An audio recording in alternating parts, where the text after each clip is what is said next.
When you need vibrant, colorful gear that offers high-performance material that keeps you cool, call Agent Huff Custom Gear. Let us take your expressions and create something new for your everyday wear, your bedroom, or bath. For all your needs, we offer custom sublimation, silkscreen, vinyl, and embroidery. You can reach us on all things social at Superhero Huff.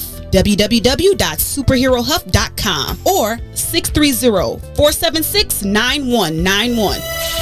Funeral expenses are costly. The Casket Store wants to help you save hundreds of dollars. You do not have to purchase a casket from the funeral home. Call now for a free in-home consultation. Call 773-445-6900. 773-445-6900. Is it really a good idea to have the same senator for 3 generations? I support term limit for all elected officials. Our senators need to bring home growth for our business community, jobs, housing, service for our senior citizens, and healthcare. We need new ideas and new approach to federal representation. I'm Dr. Willie Wilson. Vote for me and send me to Washington, D.C. God bless. Paid for by Willie Wilson for Senate 2020. Introducing your trusted source for high-quality Black emojis, better known as Blackmoji. We believe Black is beautiful, and that beauty should be reflected in the digital market. Now there is an app that does just that, starting with Black Greek letter organizations. Blackmoji D9 offers more than an emoji app. It is a cultural experience of Black excellence. Download the app in the Apple or Google Play Store to access a specially curated catalog of emojis representing the Divine Nine. Use the emojis to celebrate Black Greek events, acknowledge current events, support social causes, and learn about esteemed Black Greek members who blaze the trail of Black history. A portion of every subscription goes toward a scholarship fund specifically for members of Black Greek letter organizations to help keep the legacy alive. Download the Blackmoji app today. WIFTBPM. Live from What's in It for the Black Media Studio, you're listening to The Bigs with Eugene McIntosh and Terrence Tomlin. Let's begin now. They calling us the bigs, it's the bigs, it's the bigs, but not because our size, it's the bigs, it's the bigs. They calling us the bigs, it's the bigs, it's the bigs, but not because our size, it's the bigs, it's the bigs. They calling us the bigs, it's the bigs, it's the bigs, but not because our size, it's the bigs, it's the bigs. They calling us the bigs, it's the bigs, it's the bigs, but not because our size. What's good, family? It's Tuesday. You already know what that means. You're on the soil with the bigs at the home of the West End for the Black People Media family. I'm your co-host and one half of the co-founders of the Bigs Media. Y'all can call me T-Time, but we family. So y'all think of a nickname for me. We can go ahead and do it that way. Gino, how you feeling today, man? Man, I'm feeling good, man. Like Cousin 2 says, blessed and highly favored, man. Happy to be here on this beautiful, beautiful Tuesday afternoon, man. I'm ready to build with the people, bro. Absolutely. Happy to be back in front of family members. Ready to talk about everything that's been going on since last week. We got Bears to talk about, Cubs, White Sox, NBA Finals, and we got a special guest for you guys coming up soon. The one and only Carl Edwards Jr., Seattle Mariners pitcher, but you guys know him as one of the pitchers that got the Cubs over a 108-year championship hiatus. He's one of the guys that forever is going to be able to just walk into any bar in Chicago and say, give me a beer. It's on y'all, right? And that's how it should be treated, man. Carl Edwards Jr. is going to be joining us on the soil today. With that said, Gino, man, we got Bears to talk about. Oh, I know how you feeling about that. Oh, man. New quarterback, same result. Hey, man, look, brother, we going to save, you usually say the best for last. But we gonna say the worst for last today. You tried to tell him. I can't front. You tried to tell him the whole time I was watching the game. I was thinking, this man Gene tried to tell me, man. But it's 2 days later, man. I feel like I got a renewed state of mind, and I'm ready to talk about it later on in the show. But, man, here's one thing that I was not prepared to talk about today. I was hoping we had a different topic to talk about. We've been talking for the last, I don't know how long, ever since baseball came back in the midst of this pandemic. We've been hoping for a Chicago World Series, man. We've been hoping for an you know what I mean, just take the L ride up north to be able to go play games. But no, that's not happening. Both the White Sox and the Cubs are at home watching the playoffs like me and you, man. You know what? I'm really at a loss for words right now because I really thought that the magic was going to happen this year. But, you know,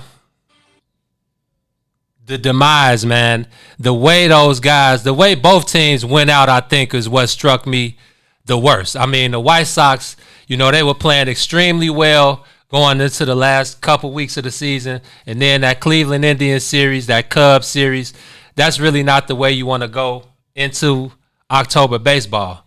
And then when you go on the other side, I mean, the Cubs were huff all season. If we gonna be honest with each other, man, the Cubs were basically huff all season. Luckily, they started off hot. You know, the starting pitching kind of carried them for the first, maybe third of the season. The bats never got hot. They caught a win here or there. It's like if they wasn't hitting the long ball, there was nothing moving. Like, nothing moving. So, I mean, this was the inevitable, man. And like we continue to say, man, it's like a broken record. That's the fourth year, maybe, yeah, the fourth year, 17, 18, 19, and now 20, that the offense has definitely just not shown up when it mattered most. Three straight summers. Definitely been 3 straight summers of ending the season and wondering if they're going to address the offensive problems. We finally heard from Theo yesterday. Yeah, we'll get to that. Yeah, we'll get to that later. I definitely, like you said, I want to see if he said some things that you like, but we'll see. You know, but without further ado, man, let the people know what the rules are when they mess with the bigs. Hey, man, we got rules and regulations when you top down on the soil with the bigs, man. We need you to smash that like button. We need you to smash that share button.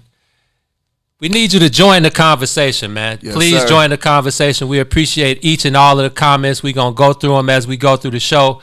And you always, like always, man, the stars at the bottom of the screen. Are the stars working today? I know the stars wasn't working last week. We start ready, which means y'all got to go ahead and drop those stars on us. Go ahead and hit that star button. We want 100, 200, 1,000, 100,000, whatever you feeling today. Hey, go man, ahead and drop it on us. We got the ballers. I know it's a few ballers on this timeline right here. So go ahead, drop 10,000 stars for the brothers. Continue to help us push the content forward. Continue to, just continue to blaze the trail, man. Like T said, we ain't just hosts of the shows, man. We are co-founders of the only credentialed black sports media outlet in Chicago. We are credentialed at every ballpark, clubhouse around the city. So, continue to support the brothers. There is no The Bigs Media. There is no The Bigs TV. There's Facts. no What's in It for the Black People Media without the people, the family members. So much love to y'all. Facts, man. Man, I came from. I'm very excited to talk to our boy Corey Edwards Jr. In a little bit, man. You know, it's easy to just, get caught up in the everyday workings of the bigs, man. I'm fresh off of editing an article for our Bears correspondent. We got people all over the beat, man. But one thing that's always going to be special to your boy is 2016, man. Man, 2016, it seemed like yesterday, even though it was like 5 years ago. I can't believe 5 years ago. Four What? seasons ago. What? It seems like yesterday, man. Those were great times. The rides we took, the trips to LA to cover the NLCS, the drives back and forth to Cleveland. Yes, man. In the rain. It's crazy. I was just telling my brother yesterday about that drive back from Cleveland in Which 2000. time? After they won it all. This was the second time we came home because we had to go back to Cleveland for game 6 and 7. But man, we throwed out of this world. Hey man, we got footage that I think What's in It for the Black People Media probably need to be the first people to see our behind the scenes footage of that World Series celebration. I mean, we got World Series celebration from the clubhouse with CJ and Jay Hay and Kyle Hendricks and Joe Madden and all of them. But we had our own celebration at 3 in the morning in the parking garage. You remember that? Absolutely. How could I forget? You know what I mean? We had to pop our own bottles because hey, we walked away with a ring as well. You know what I mean? But hey, I got a ring too. I was about to, you got the is that the Sandberg on today? But it's only right you brought out the ring. I was wondering if you was gonna bring that out, but we'll keep that on the tuck. Keep that on the wrap. Keep that on tuck. CJ know about the ring, man. Absolutely. Hey, speaking of CJ, man, he's here to talk about looking back on the 2016 year. with the Cubs season ended, man, I've been asking the guys all year. We had Jason Hayward on a couple of weeks ago, and I had to ask him, is this the last ride for the guys? Oh, it's definitely the last ride. Business-wise, it's the last ride, especially, and I'm going to just be frank, man. Papa Ricketts was being cheap. I think Theo's hands have been tied behind his back for the last couple of years. That's why there have been no major moves. I think, and, it's always what we think. Hold on. You said Papa Ricketts. When not you say Tom, not Todd. You're talking about I'm talking about Papa. Talking about Big Daddy, the right? Billionaire. With the checks. How is he crying broke? Hey, man, you don't get rich spending your money. Hey, but I look outside of Wrigley, and they didn't spend some dollars outside of Wrigley. What's going on with the product on the field inside of Wrigley? Hey, man, I got another video that I'm going to show y'all. I did a behind-the-scenes, kind of a behind-the-scenes look of the process of going into Wrigley Field, getting into the press box. And just with this whole pandemic-out situation, it was a whole different process. So I did a behind-the-scenes video myself that I'm going to show y'all in a little bit. But I actually call Wrigleyville Rickettsville because, like you said, if you go up top and you look at the outside of the stadium from like right inside of Gallagher's Way, it's amazing. If you remember Wrigley from 2015 to Wrigley from now, it looks like a total. You wouldn't even think that's Wrigleyville. You know what I compare it to, and I'm a movie fan. You know what I mean? So this is like in Back to the Future Part 2. When Marty McFly woke up and Biff was the president. Oh, man. And Hill Valley looked completely different. He's like, hold on, did somebody mess with the space-time continuum? It's like, this ain't the Wrigley Field that I'm used to, So that's what hey, man. Business is business, bro. I'm not mad at Papa Ricketts. Because like I just said, you don't get rich spending your money. He gave him enough money. I think Theo did a great job with what he was given. I do think a couple of contracts he might have jagged. Maybe the guys did show, I hear a lot of talk about the Yu Darvish contract, the Jay Hay contract. And those were two of our better players this year. There's talk about, maybe dealing Kyle Schwarber a couple years ago. A couple guys. If you try to trade them now, you're definitely not going to get their worth back just because of the season they had this past season. So it's a lot of talk that we're going to get into, during this segment, during this show. But let's pay a couple bills, man. When we come back, we're going to come back with our boy, our family member, CJ Carl Edwards Jr., when we return. Share that video. We'll be back. WIFTBPN. When you need vibrant, colorful gear that offers high-performance material that keeps you cool, call Agent Huff Custom Gear. Let us take your expressions and create something new for your everyday wear, your bedroom, or bath. For all your needs, we offer custom sublimation, silkscreen, vinyl, and embroidery. You can reach us on all things social at Superhero Huff. www.superherohuff.com or 630-476-9191.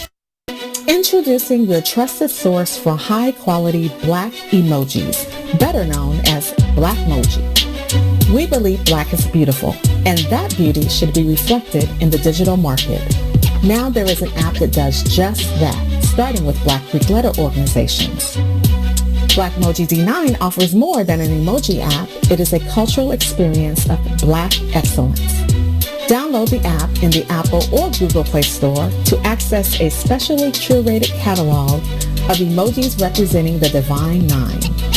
Use the emojis to celebrate Black Greek events, acknowledge current events, support social causes, and learn about esteemed Black Greek members who blaze the trail of Black history. A portion of every subscription goes toward a scholarship fund specifically for members of Black Greek letter organizations to help keep the legacy alive. Download the Blackmoji app today. The birthday line is, easily, or the birthday bash, whatever you want to call it. Our hit record. That's our hit record. That's our hit record. That's our one. That's my girl. That's my girl by the Temptations. Like no matter where we go, we got to do that. Ready to go down? Yes, we are. Come on, who's this on that birthday line? It's Mandy and Baby. And how old are you on this day? I'm 13. Go ahead. It's your birthday. Go ahead. Definitely let out twins. Where y'all from? South. Where y'all from? Adam B. Bad boy, gotta say bye bye. be. That's 3 days. Whole project. On the show called It's Your Birthday. Go. Question. Hey, she doing the question. No more to go. Done with the show called It's Your Birthday. Hey, let that play.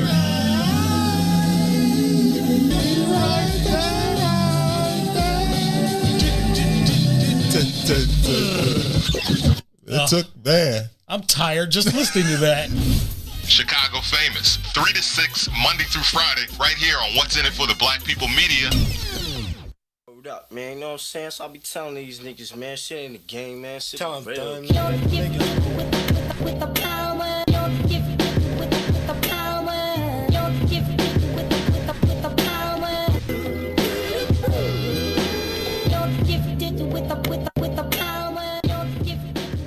You're back on the soil with the bigs. I'm your man T-Time, coming to you live from the West End for the Black People Studios. It's only right we bring one of our family members on today to talk about official Cubs business, man. Gino, I'm going to pass the mic to you because in 2016, you held it down in a way that took the bigs to the next level. Carl Edwards Jr., man, was instrumental in a lot of the stuff we did. We showed it on last Thursday. He was part of our segment on ABC's Heart and Soul. It hurt when we saw him get traded, man. So this is our first time touching down with him since then. It's only right we bring him to the What's In It for the Black People Media audience. Gino, go ahead and bring our boy on, man. Well, before we bring him on, man, I want to just play this. We got the clubhouse footage, like I said. We did a lot, man. We did a lot. I was in the clubhouse while T was holding it down on the field while Ben Zobrist was getting that World Series MVP. I was in the clubhouse chopping it up with Tom Ricketts, CJ, Jay Hay, Kyle Hendricks, Joe Madden. I got a lot of interviews, but before we bring CJ on, I want to play the interview that we did with him right after he got the first 2 outs in Game 7 in the bottom of the 10th in Cleveland at Progressive Field for the World Series. This has got to be the most exclusive championship celebration interview we've ever done in our life, man. You are here with the bigs, the one and only CJ, man, and all 25 of them years coming up. I know you never thought it would come down to this. You pitching the extra innings, Game 7 of the World Series. Give it to us, man. Never thought of it. All thing I know is that we got the rain delay. I walk in, they say I was in the game. I go, hey, David, just give me 1 run. That's all I need is 1 run. They blessed me with 2. And the rest is history. I don't even know what else to say. I know, man. Tell us about how we heard Jason Hayward call the team meeting during the rain delay. What was that about? It was just about, hey, we're the best team in baseball, and we're going to play like we had a couple miscues, but hey, we're going to bounce back and stuff like that, and end up coming out, score with the base hit, got them over the second, and 2 runs come in, and go into the bottom of the 10th. Man, say something to all the people back on the north side, the south side, the west side, the east side, all over the shot, all over the world. Cubs fans, 107 years in the making, man. Tell them something. Guess what? It happened in 2016. Yep, there it goes. Fly with the W. That's our boy, man. CJ, the big certified, man. We love you, brother. Love y'all too, man. Thank you. Yes, sir. Get back to the CJ. Yo, can y'all hear me?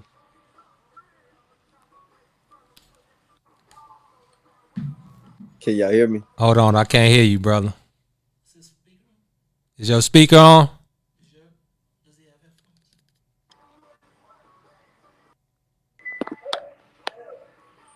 Can you hear me?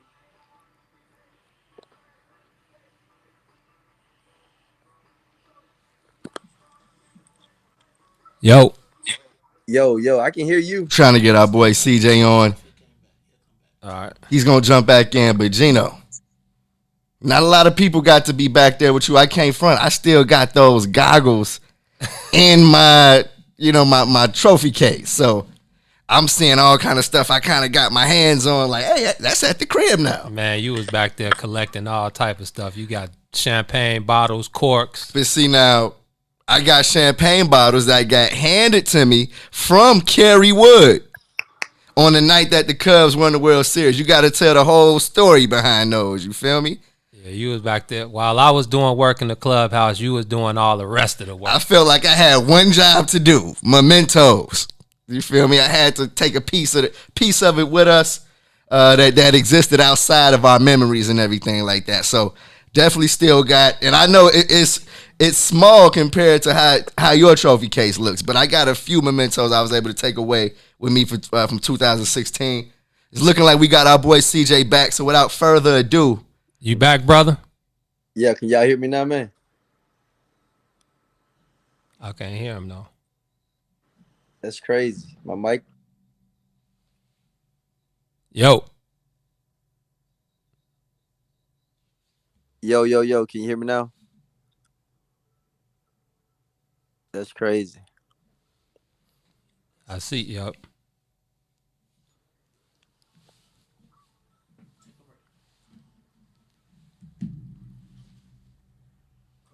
we're going to go to break real quick. We'll jump back in on the Sawyer with our boy Carl Edwards Jr. on the other side of this when you're on the Sawyer with the Bigs. WIIFTBPM. When you need vibrant, colorful gear that offers high-performance material that keeps you cool, call Agent Huff Custom Gear. Let us take your expressions and create something new for your everyday wear, your bedroom, or bath. For all your needs, we offer custom sublimation, silkscreen, vinyl, and embroidery. You can reach us on all things social at Superhero Huff. www.superherohuff.com or 630-476-9191. Biggest threat to Illinois citizens from Washington is health care costs and policies. Senior citizens have their Social Security reduced from Medicaid, and some of our senior citizens live off $3 a week for food allowance. Working families are facing bankruptcy over policy and limit and costs. Drug prices require decisions between food and Medicaid. I'm Dr. Willie Wilson. Vote for me and send me to Washington. God bless. Paid for by Willie Wilson for Senate 2020. You can hang out with Chicago famous Mike Love and Diz 3 to 6 p.m. right here on What's In It for the Black People Media live on the Mace Jackson page. So shout out to Chicago famous. They did their thing. They did a phenomenal job. Those brothers, listen, radio legends, right? And you come in, you used to doing things one way and trying to flip it and do another way. They handled it seamlessly, man. So shout out to Mike Love and Diz for holding it down as they always have done. Welcome to the What's In It for the Black People Media family. Good luck at achieving number 2 status for the second best show on What's In It for the Black People Media, because number 1 is and always will be I Said What I Said. Always remember, if you ain't first, you're last. Whenever I play, I want to play to win. I don't see no purpose in playing. You play to win the game. What's the word? In the famous Can words you of beat my ass though? Can you whoop my ass though? It's really that simple. I don't plan on getting my ass whooped. Hey, yo, wait a minute. Hey. Chicago famous ain't gonna whoop my ass. And Chicago we famous not here for no ass whooping. Hey, what's your problem, man? Y'all are brothers. You ain't supposed to be fighting each other. We're not here for no ass whooping. That's not what we here for. We're not here for no ass whooping. It's not what we here for. Not at all. What's up, good people? You're listening to I Said What I Said with Tucson Warner and Herb Howard live on What's In It for the Black People Media, Monday, Wednesday, Friday, 1 p.m. to 3 p.m. Introducing your trusted source for high-quality Black emojis, better known as Blackmoji. We believe Black is beautiful, and that beauty should be reflected in the digital market. Now there is an app that does just that, starting with Black Greek letter organizations. Blackmoji D9 offers more than an emoji app. It is a cultural experience of Black excellence.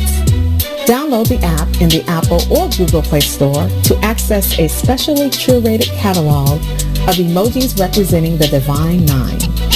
Use the emojis to celebrate Black Greek events, acknowledge current events, support social causes, and learn about esteemed Black Greek members who blaze the trail of Black history. A portion of every subscription goes toward a scholarship fund specifically for members of Black Greek letter organizations to help keep the legacy alive. Download the Blackmoji app today. Be fun guy. For tomorrow. Fun guy, what's up, baby? What it do, baby? Yeah, you already Man, you know what know. I'm saying? So I be telling you. What's going on, Chicago? What's in it for the Black People Media presents? I want to go higher. Oh my God. Call your sons, call your daughters, call your friends, call your neighbors. The Bigs, Tuesdays and Thursdays, 1 p.m. to 3 p.m. with Eugene, McIntosh, and Terrence Tomlin. We got what you need right here on What's in it for the Black People Media. He is joining Chicago famous Mr. Rick Party. I remember meeting the Brat before she was big. We were going to Jack the Rapper conference in Atlanta. Jack the Rapper again. So she's sitting, waiting for a plane. She got her braids in her hair, got her overalls on, and she saw me walk up to the gate. She's like, Rick Party, oh my God! She's doing all of that. I said, well, who are you? She goes, I'm the Brat. I'm a new rapper from the, I live on the West Side. I'm with Social Def. I'm about to meet Jermaine Dupri. I did some on Chris Cross's song. I think it was the Bomb or something like that? Or Right. Yeah. She did some on there. So that was my introduction to her. So she would come back to my show every now and then and help me introduce the Coke Top 99. I remember we played a home jam and had people judge her song, right? And some people were like, it's all right, it's okay. And she's like, yo, Wow. Straight West Side, man. It was great. Straight West Side. Yeah, so. Chicago famous, 3 to 6, Monday through Friday, right here on What's in it for the Black People Media. What's up, good people? You're listening to I Said What I Said with Tucson Warner and Herb Howard. You'll never breed a warrior. Warriors, come out to play.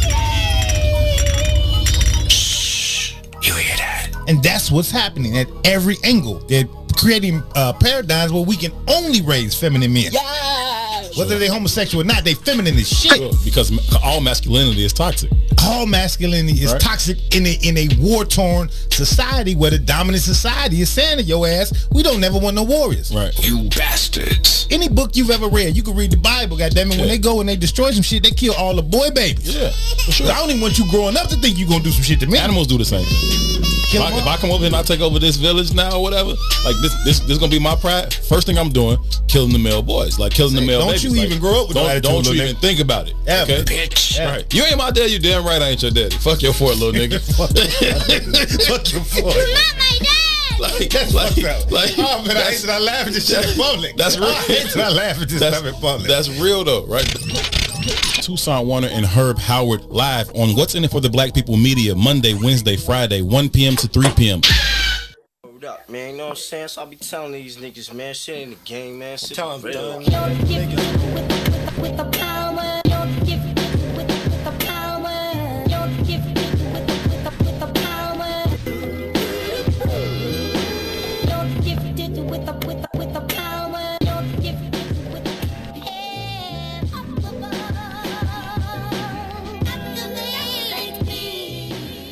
We're back on the soil with the bigs.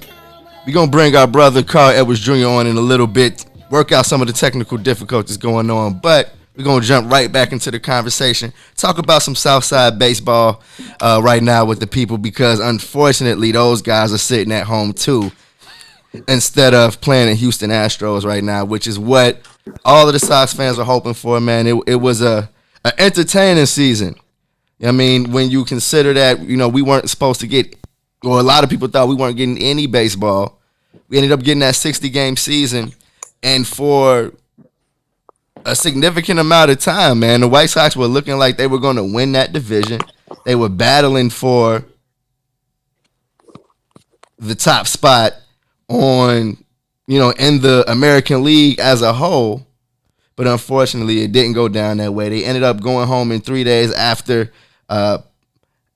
playing the Oakland A's, and now those guys are wondering what's the next step. But how we just talked about the way they ended the season, and you asked me what I thought about the ending of that season, and if that was a way, did I think they could finish the season that way and then go into the playoffs with a whole different mindset? And I just felt like for a young team like that, that didn't bode well for them.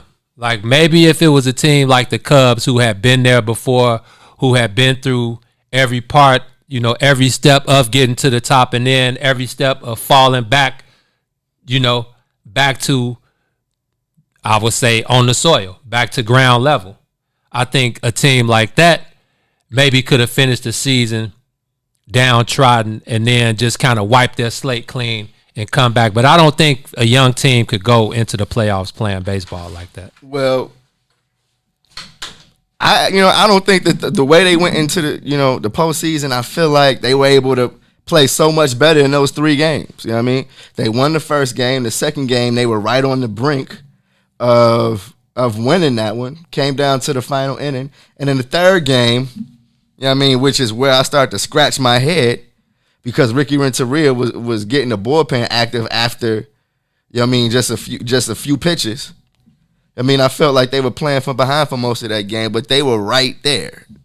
I mean, to go ahead and hopefully, you know, push their way into the second round. You know what I mean? And now I feel like the question surrounding the team is, are they going to win in spite of Ricky Renteria, or is Ricky Renteria going to find ways to change his approach and actually become a better manager for this team if the White Sox decide to stick him around, which looks like the case because a lot of people don't know, but they snuck an extension right underneath the door. A lot of people don't know about that one, but Ricky Renteria is signed through the next 2 seasons. Hey, man, look here. First of all, Rick Renteria should have taken a separate flight to the crib after that performance. Ooh, come on, man. Man, I'm surprised one of them guys didn't still on Ricky, man. What type of managing job how do you pull the starting pitcher in the first inning, man? I'm still scratching my head over this one, man. And I said on the last show that I feel by the end of the regular season, I feel like Ricky Renteria was completely exposed as a manager. You know what I mean? And so, you know, what it came down to was where his young players, you know what I mean, what did his young players have to have?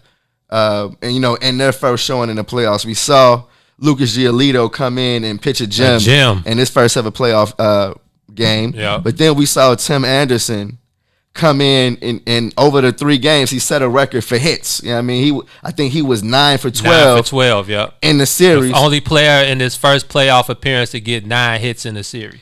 The face of the team, you know, as they embark on this new level. So I had to catch up with Tim real quick via Zoom and ask him what it felt like to be the face of the team. And we'll come back from that because I felt like Tim is expanding into a territory where only a few players are able to expand. And if you're a White Sox fan, you need to be excited about this guy being not only the leader and the star of your team, but quite frankly, the best player on this team. Let's see what he had to say about it. Tim, to be on this stage right now and you basically be the face of, you know, what's going on with the White Sox right now. Like when you look at how Major League Baseball is promoting this, you see your face everywhere. To put it in perspective, from the type of success you've had early on in your career, from winning a batting title last year to now having this moment, how does it feel to you personally? You know, what are some of the thoughts you have seeing this? It's just great, you know, to be in the position that I'm in. You know, very thankful and very grateful. Just to continue to, you know, be myself and continue to, you know, play the game the right way with a lot of energy, and you know, also be a guy that inspires kids as well. But man, I got to keep going. You know, you got to keep going. You know, I think there's a lot more there, a lot more room to continue to get better and continue to grow as a person, as a player, as a teammate. But yeah, man, I'm just excited. But you know, let's not forget what we're here for. We're here to, you know, to get a win and you know, chase a ring. So you know, not just about me. Thank you, bro. Any other question for? And, you know, right there, I feel like ring chasing is exactly what you can expect from this White Sox team, who I feel like from now on, the question is going to be, is this the year they win it? The expectations are different. And, you know, after they got eliminated, you heard Tim Anderson say over and over again, hey, don't trip, man. This is just the beginning. You know what I mean? This is just the beginning of our journey. And now it's about us fulfilling our responsibility in the offseason? Are we going to come back better? Are we going to work on what we need to work on?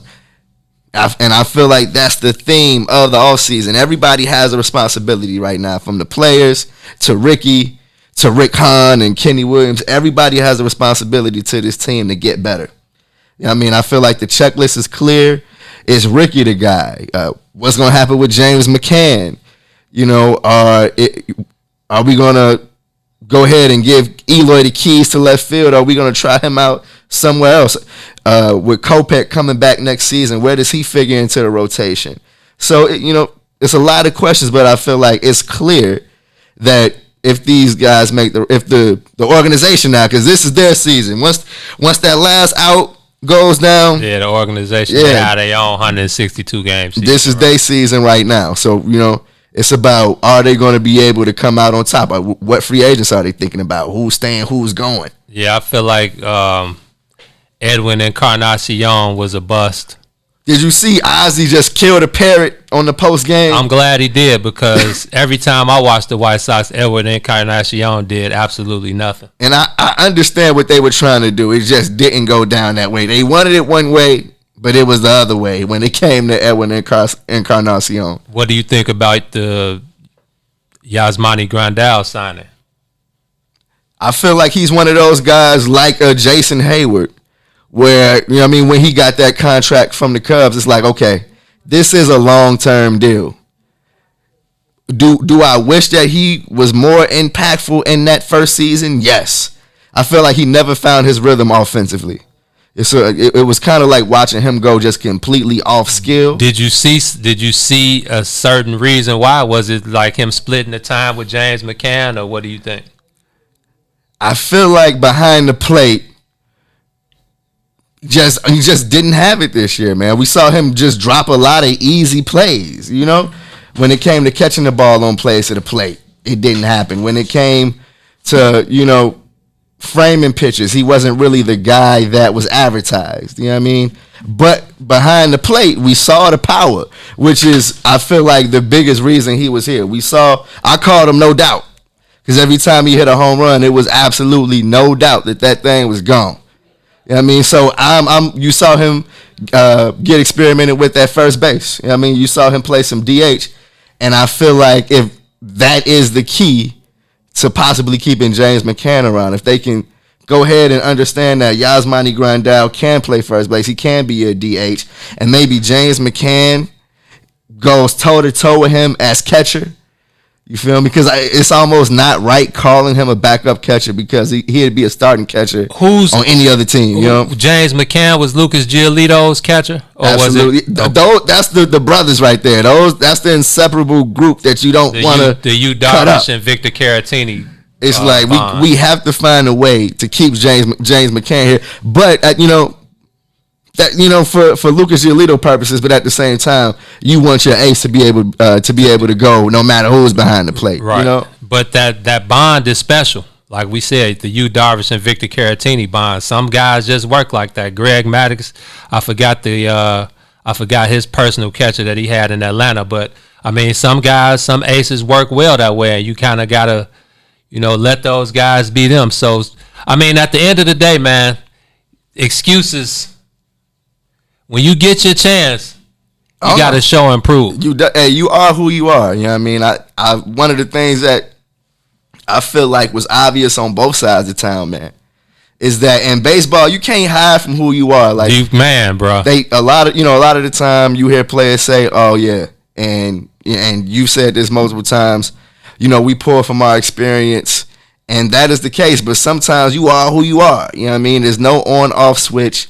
And I feel like we saw the White Sox be the same team they were in the first 60 games in that 3 games. You know what I mean? We saw the impatience on the offensive side of the ball. In that second game, we saw the bats disappear after they exploded the game before. You know what I mean? And then in that last and final game, we saw the mismanagement of the bullpen, which plagued the White Sox from the first day of the year.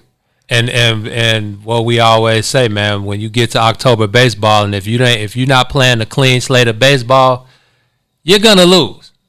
And I think the Oakland A's, they knew that. Like, okay, we gave up game one, and that's the reason why they made the wild card series the best 2 or 3, because you can lose a game. You can just not be on your square in the first game. So it's like they give you a chance to come back, play your best brand of baseball, tie the series up, and then may the best man win the next one. So I felt like that was the outlook that the Oakland A's took. They knew they were playing a young White Sox squad. They knew that, okay, maybe we didn't jag the first one. Maybe the Sox, they knew they had to get the first one. Okay, we've been here before. We were here last year. Let's settle down. Let's make sure we get the second one. Then in the third one, when the chips on the line, maybe that's when the nerves come out. And you see, this is what I want to ask you. You know what I mean? You cover the Cubs and you saw Joe Madden come in and take over for Ricky Renteria in a season where, and refresh my memory if I'm wrong, bro, but a lot of people thought Rick Renteria was coming back that season to be the manager of the team until Joe Madden became available. Right. I'm wondering, will the White Sox do something similar if that can't say no to kind of manager becomes available? But ain't Ricky signed for a couple more years? It ain't. What Shannon Sharp said, ain't no problem. Say Ozzie again, makes it vocal. I want my job back. Bring Ozzie bike. Then I guarantee you, I can already envision Rick Hahn, Kenny Williams. You know what, Ricky? We really like you, and we love how you were able to, develop our young guys. I mean, but we're going to have to let you go. We wish you well.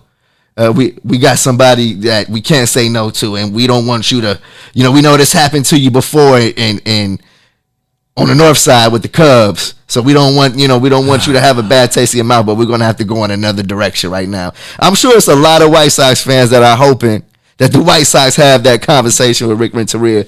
But me personally, and I've said it for the last 2 years, I feel like Rick Renteria is fulfilling what his mission was. It was to develop the young players, which we've seen. We've seen Tim Anderson become one of the best hitters in baseball, one of the best overall players. Lucas Giolito, Yohan Moncada, Eloy Jimenez, Luis Robert. So let me cut you off. So are you saying Rick Renteria has reached his ceiling? Because that's essentially what you're saying. What I'm saying is I feel like the Sox are at a point where they can be serious contenders. So and I'm not sure if Ricky Renteria is the manager for a team that is seriously contending for a World Series, because we saw the nerves get the best of Ricky. I agree. I think he's reached his ceiling. I think it's time for them if they want to move up, they need to move on. I like Ricky, man. We all like Ricky. We liked Ricky when he was on the north side. I'm sure y'all like Ricky. You know what I mean? So I know Ricky should have taken another plane back to the crib from Oakland. Woo. With that said, let's go ahead and keep the conversation going on the other side of this break. You're on the Sawyer with the Bigs. IFTBPM. When you need vibrant, colorful gear that offers high-performance material that keeps you cool, call Agent Huff Custom Gear. Let us take your expressions and create something new for your everyday wear, your bedroom, or bath. For all your needs, we offer custom sublimation, silkscreen, vinyl, and embroidery. You can reach us on all things social at Superhero Huff. www.superherohuff.com or 630-476-9191. Funeral expenses are costly. The Casket Store wants to help you save hundreds of dollars. You do not have to purchase a casket from the funeral home. Call now for a free in-home consultation. Call 773-445-6900. 773-445-6900. Introducing your trusted source for high-quality black emojis, better known as Blackmoji. We believe black is beautiful, and that beauty should be reflected in the digital market. Now there is an app that does just that, starting with Black Greek letter organizations. Blackmoji D9 offers more than an emoji app. It is a cultural experience of black excellence. Download the app in the Apple or Google Play Store to access a specially curated catalog of emojis representing the Divine Nine. Use the emojis to celebrate Black Week events, acknowledge current events, support social causes, and learn about esteemed Black Week members who blaze the trail of Black history. A portion of every subscription goes toward a scholarship fund specifically for members of Black Greek letter organizations to help keep the legacy alive. Download the Blackmoji app today. Is it really a good idea to have the same senator for 3 generations? I support term limit for all elected officials. Our senators need to bring home growth for our business community, jobs, housing, service for our senior citizens, and healthcare. We need new ideas and new approach to federal representation. I'm Dr. Willie Wilson. Vote for me and send me to Washington, D.C. God bless. Paid for by Willie Wilson for Senate 2020. The birthday line is, easily, or the birthday.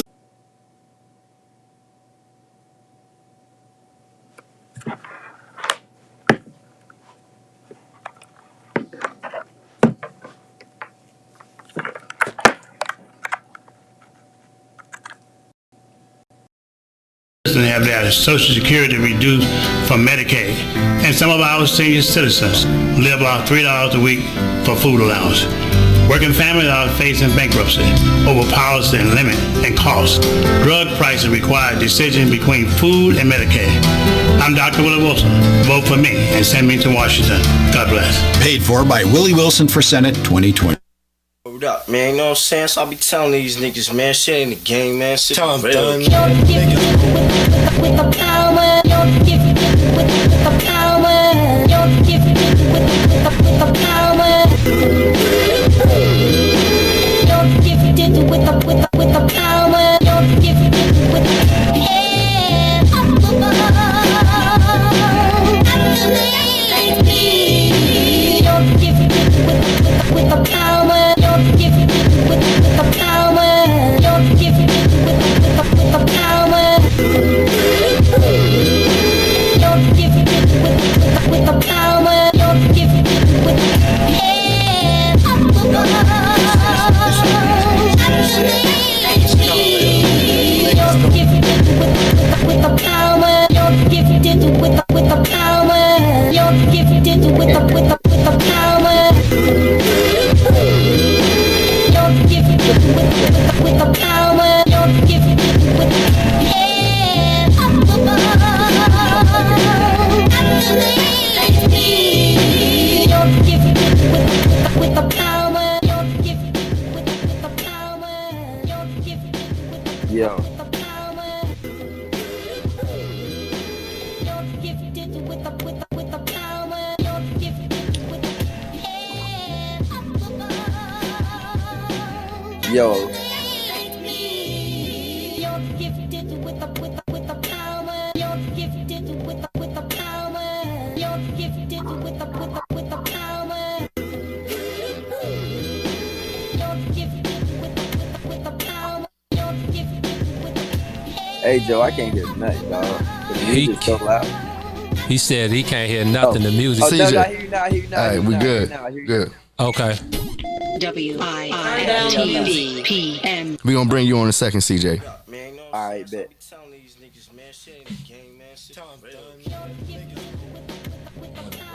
Come straight in. All right. Come on. Hey, Gene. Yo. Hey, man, I still be doing it, man. You see it. I know what you're doing, bro. I already know what you're doing, man. That's what you need to get a contract from PlayStation 4, nigga. 5, fuck that. I'm trying to tell you, man. These guys just challenged us, man, to a ranking. All right, CJ, we're gonna bring you back on in like 10 seconds.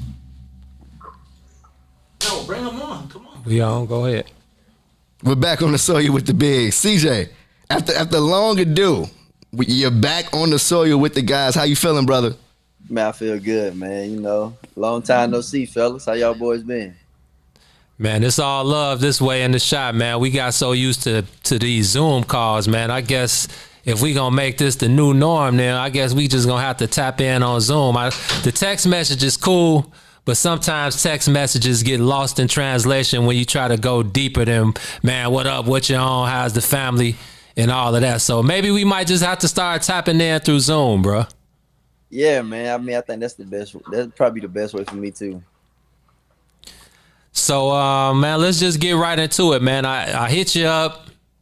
You know, me and T, you know, we formed our relationship. So it's just like, you know, Jay Hay kind of took on when you left. Jay Hay kind of, you know, cuffed the position, and but I want to say that you opened the doors for all of this. So we appreciate everything that you helped us build as far as letting us inside and you know, giving us a look that most of the other media members couldn't get from you. So thank you for that from myself and T. But man, I text you and you said you were in physical therapy, man. What's the word, bro?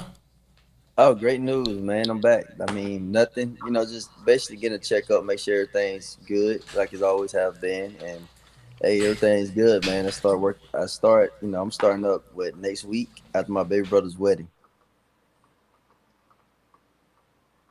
Congratulations. I hear that, CJ, man. Congratulations for sure on that, as usual. But, man, you know what I mean? On this side of the town, of course, we miss you in Chicago, man. But tell me, how has Seattle treated you in this crazy-ass pandemic 60-game season? Bro, Seattle's been the best, man. I met dude, this is, you know, honestly, man, it was great, bro. Like, just being there with those group of guys, bro, it kind of put me in the mind of when we were in just AA ball with the Cubs coming up in 14 and 15, you know, Russell, Almora, Bryant, Schwarber, all of us was coming up. So that's what I felt like when I was over there, man. And the funny thing about it, a couple of those guys, you know, they had a big trade with the Mariners. So I was in the bullpen with the majority of those guys. I mean, I remember telling them guys the same exact story we trying to tell the people now about 2016. And some of them guys has a really good chance to relive it, but on another team. And I told them the other day, bro, I'm so proud of y'all.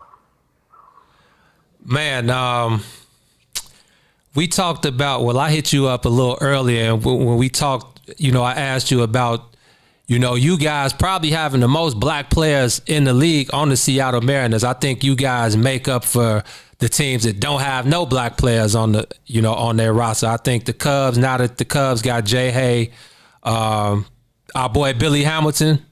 Remember, we hung out when Billy came with Cincinnati, and we hung out that time, so it was cool to see Billy.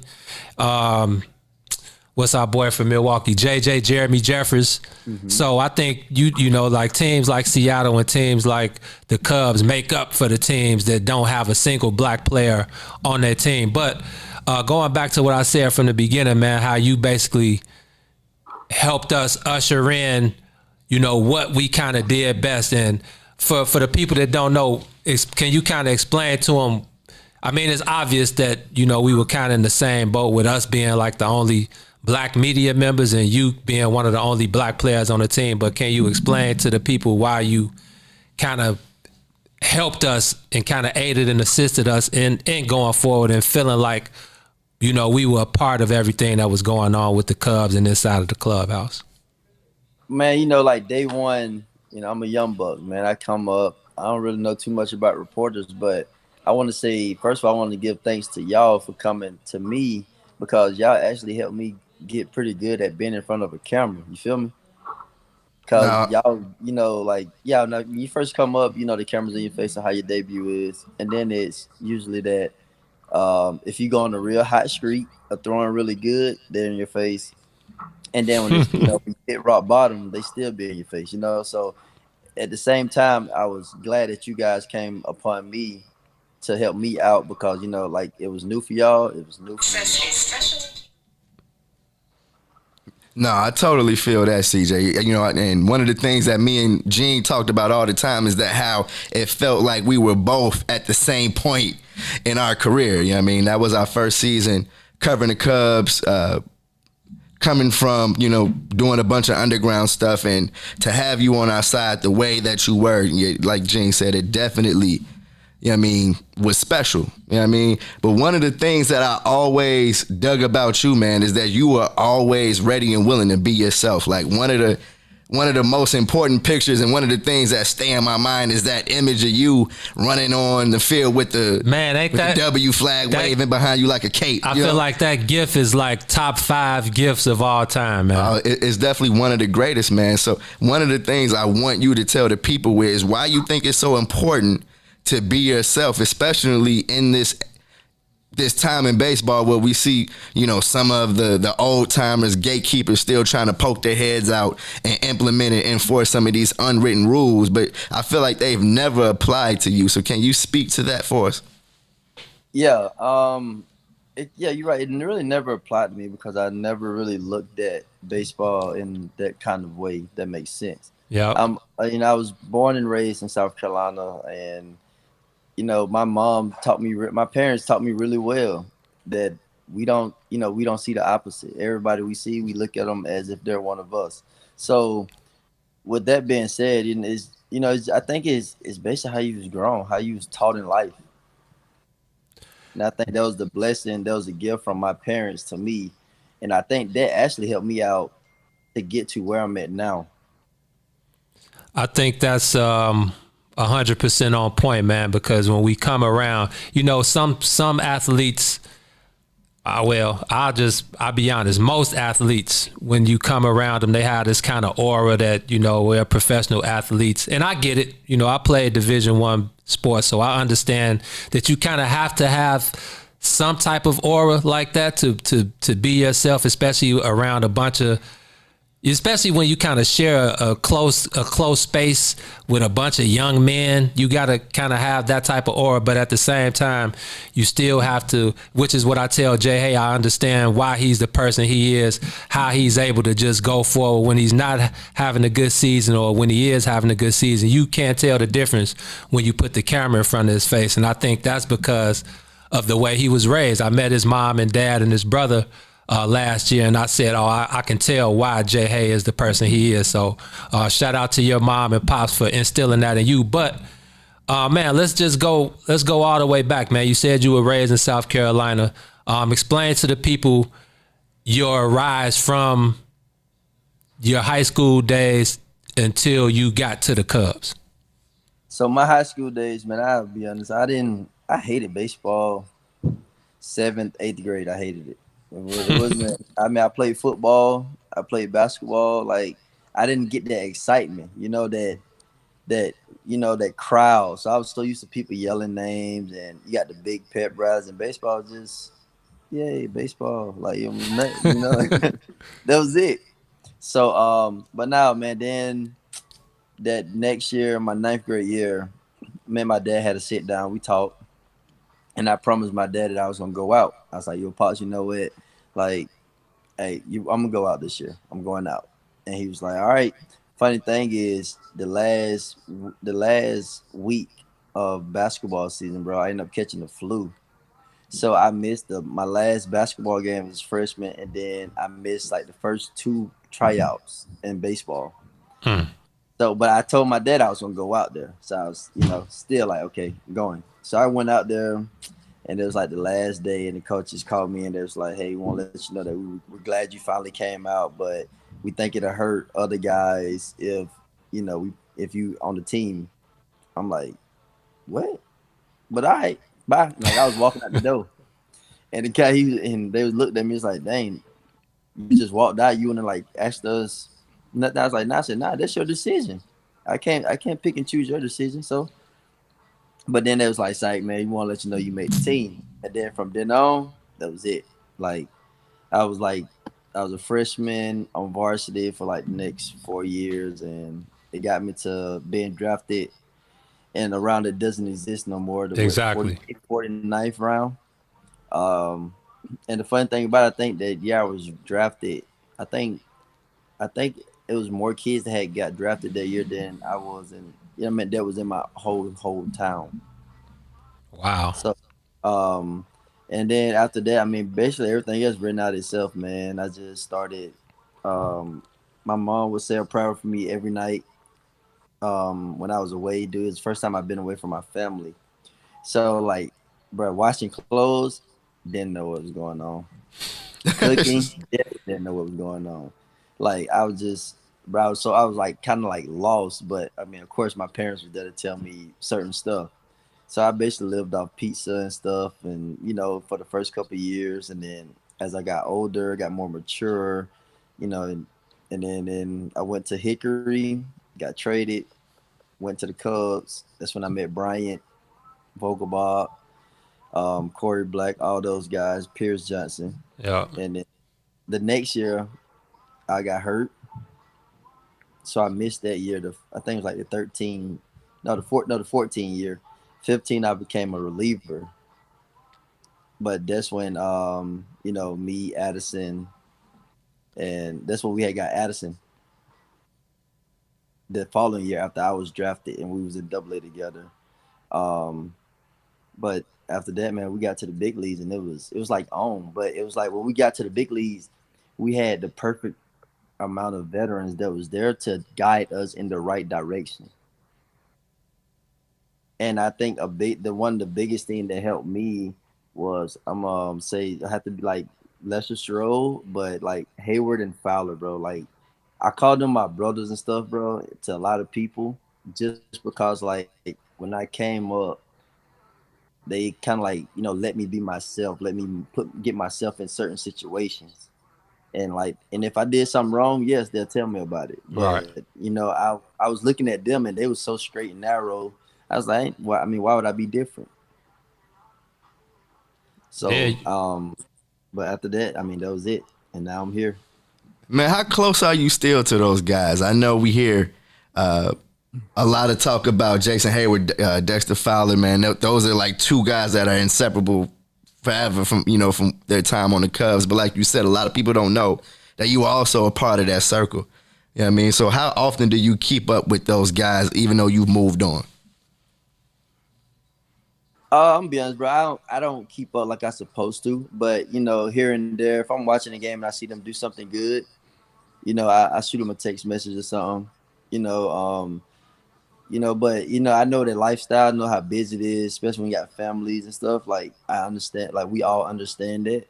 But I promise you, man, next year when we all see each other again for the first time, in the new year 2021, we all gonna just be like, it's gonna be at normal. It's gonna be normal for us because we don't miss a beat. Like we can not talk the rest of this year and then see each other and we got something to talk about. All right, let's just skip straight to it, man. 2015, you call up, like you said, you guys get Addison Russell. Joe Madden enters the picture. You guys beat the St. Louis Cardinals in the NLDS, advance to the NLCS, lose to the Dodgers, come back in 2016 with much expectation of reaching the World Series, taking it a step farther, and possibly being World Series champions. Yeah, in 15 we lost to the Mets. The Mets, that's right. Mets beat us. Daniel Murphy, you remember? I do remember. I do remember. But so you really got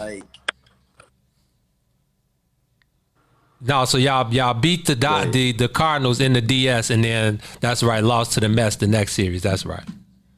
So we come back in 16. Yeah, and then it came back in 16, and bro, I'm telling you, man, 16 was like, it was like we know we didn't make it to the World Series, but it was like we had got just enough and knew enough what it took to get to the World Series. Right. That 16, man, bro, it was crazy. All right, it was wild. And look, go ahead. Oh, I was just saying that, and then in 16, man, it was like boom, we knew it was the stuff. I'm just gonna be honest. and really, that's what it looked like. You know what I mean, it felt like you said, the season before they had touched a surface where it was like, okay, now it's time to go ahead and win it all. And just from the start of 16, y'all came out the gate so hot. You know what I mean? And instantly everybody's like, okay, can they ride this all the way through to the World Series? We've seen good Cubs teams before, but somehow, some way they fizzled out. You know what I mean? Before they could touch that World Series. But this team, I felt like throughout that entire 2016, like you said, bro, y'all completely had the mindset that, we can't be beat, even when you guys had your back against the wall a couple of times. Right. And I feel like that, as we just talked about in the last segment, Gene, in the playoffs, your fate tends to be exactly what it was during the regular season. Yep. You go 7 games with the Cleveland Indians in the World Series to remember. One of the best, most entertaining, riveting, edge of your seat World Series matchups that I've ever seen. I mean, just as I'm saying that, I'm picturing watching that Rajai Davis home run sail out of from the corner of Progressive Field with it was probably felt like it was 40 degrees, stuffed in the corner somewhere. And then here comes the rain delay. You know what I mean? All of this story stuff happened on the way to winning the World Series. I mean, what was it like, to get that call that you're coming in to be one of the guys to go ahead and lock it down? Bottom of the 10th. Man, I was shocked, to be honest, because I had got up before during the game, but I was just shocked. But, I mean, when they called my number, man, I'm just going to be honest. The first thing I said was, this is my time.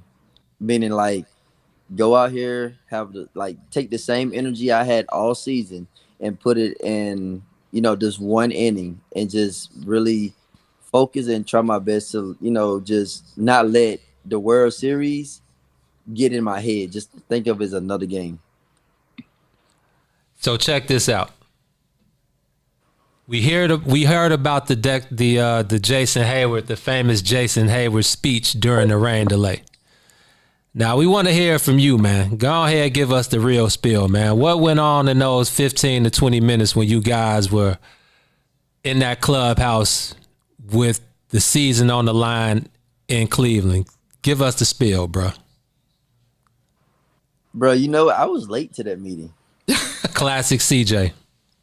But that was just because they had, when the rain delay hit, they had called down and said CJ's in the game. So I'm gonna be honest, bro. I walked past, I seen him in there. I just walked up. Walked up and grabbed me a Dr. Pepper, bro. I was like, man, I need something, man. You feel me? Yes, sir. I really grabbed the Dr. Pepper, man, cracked it up and drank, and I started just thinking this. I was like looking around. I'm like, oh snap, where everybody at? But by the time I got there, I think they was pretty much finished. Just not finished, but just about. And the last thing I can't remember, was them asking him, like, who's going in. And if I can remember, I think Hayward was like, they was like CJ, and he was like, all right, deal. And when he said deal, I kind of just blacked out. And that's when I was just like, I just need 2 runs, and that's it. And I remember talking to Rodis Chapman, he was down on himself. And I said, hey, man, I got you. You carried us. I got you. And then I went out there and got the first 2 outs. I threw the alley-oop to the great Montgomery. He just dumped Double M. Man, CJ, it's amazing to sit back here and reminisce for sure. But I do want to bring it, up to speed to what's going on today, because looking back on it, the first thing I'm thinking, I can't believe it's over. I mean, I can't believe that, in Chicago now, the season is over and these guys are talking about blowing up the core completely. Man, so I want to bring you to a moment that I've been, wanting to ask you about, bro, is that July 2019 moment when you got word that you were going to be traded. What was that like, and what were some of the first things that crossed your mind in that moment?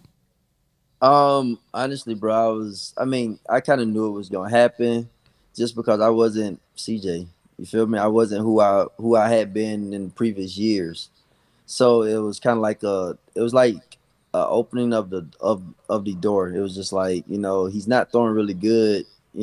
I had pretty good value at the time, and I think that was basically that's what I think it just came down to. Now, if it was vice versa, I don't think I would. I think I'll still be in Chicago today. Yes, sir. I think so, 100%, man. You know how it was, man. We would, after the games, after you would pitch, we would come through the crib, we would chop it up. Classic. And that's something else that I appreciated about you was, if I didn't feel like, if me and T didn't feel like you were giving it your all, or if we saw something that didn't look right, we would tell you, and you would take it in stride. You wasn't salty, you wasn't tight about it.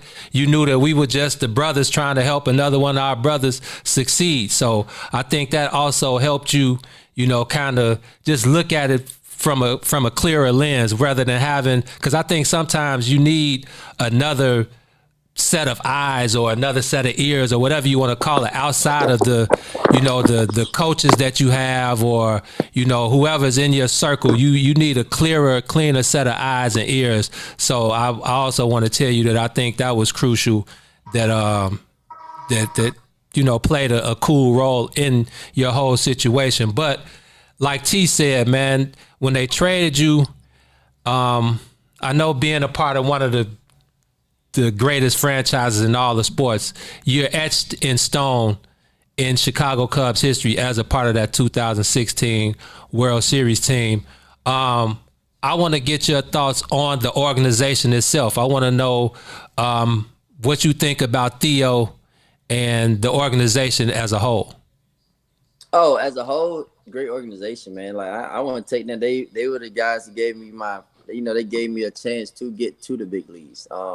They trusted me, you know, and whatnot. And I appreciate those guys for that, to be honest. Just because, I mean, as a young man growing up in South Carolina, bro, I didn't look for, you know, I always said I wanted to play baseball, but I never thought I would get the opportunity to actually play. So, like the whole organization towards me personally, I never had a problem with nobody. Now, I feel like you get the vibe, you know what I mean, from watching you in Chicago, that everybody liked you.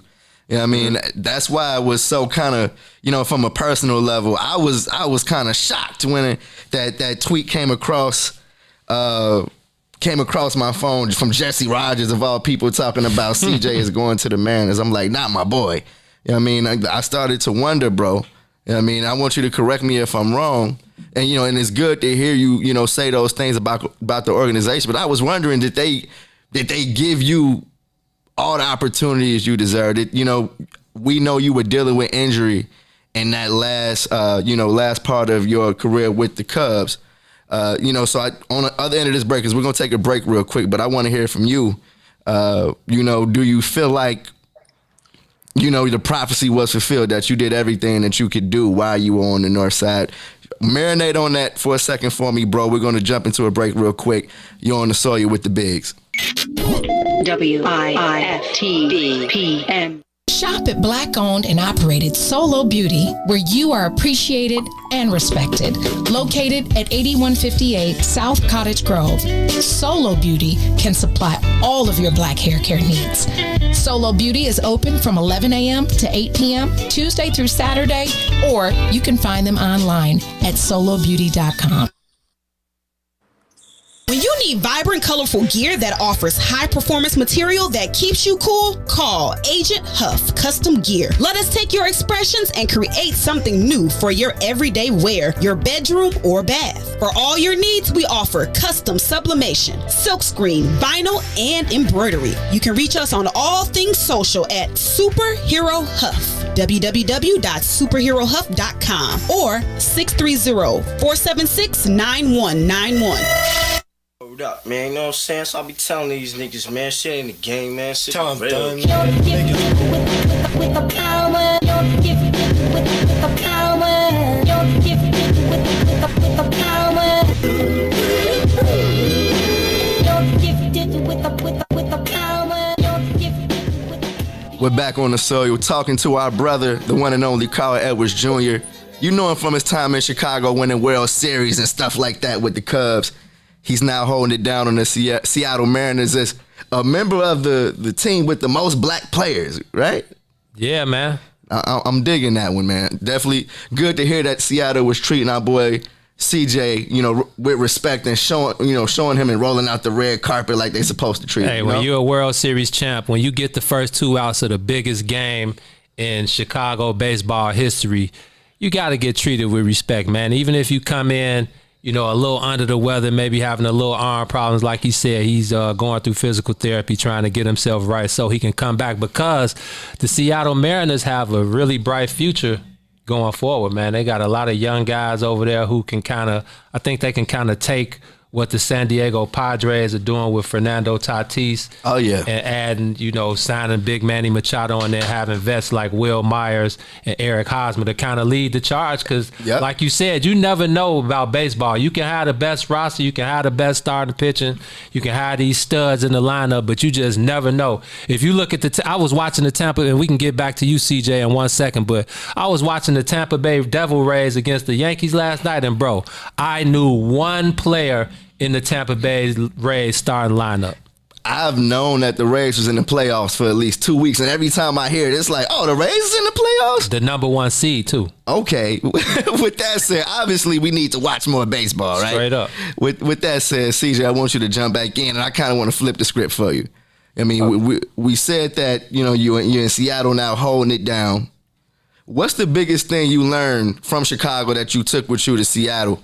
As far as, you know, getting your feet back on the ground and impacting the guys over there in Seattle?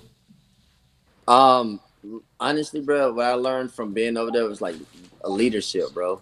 To be honest, like as on the field stuff, I would say leadership, and because that's the role I had to play on that team. You feel me?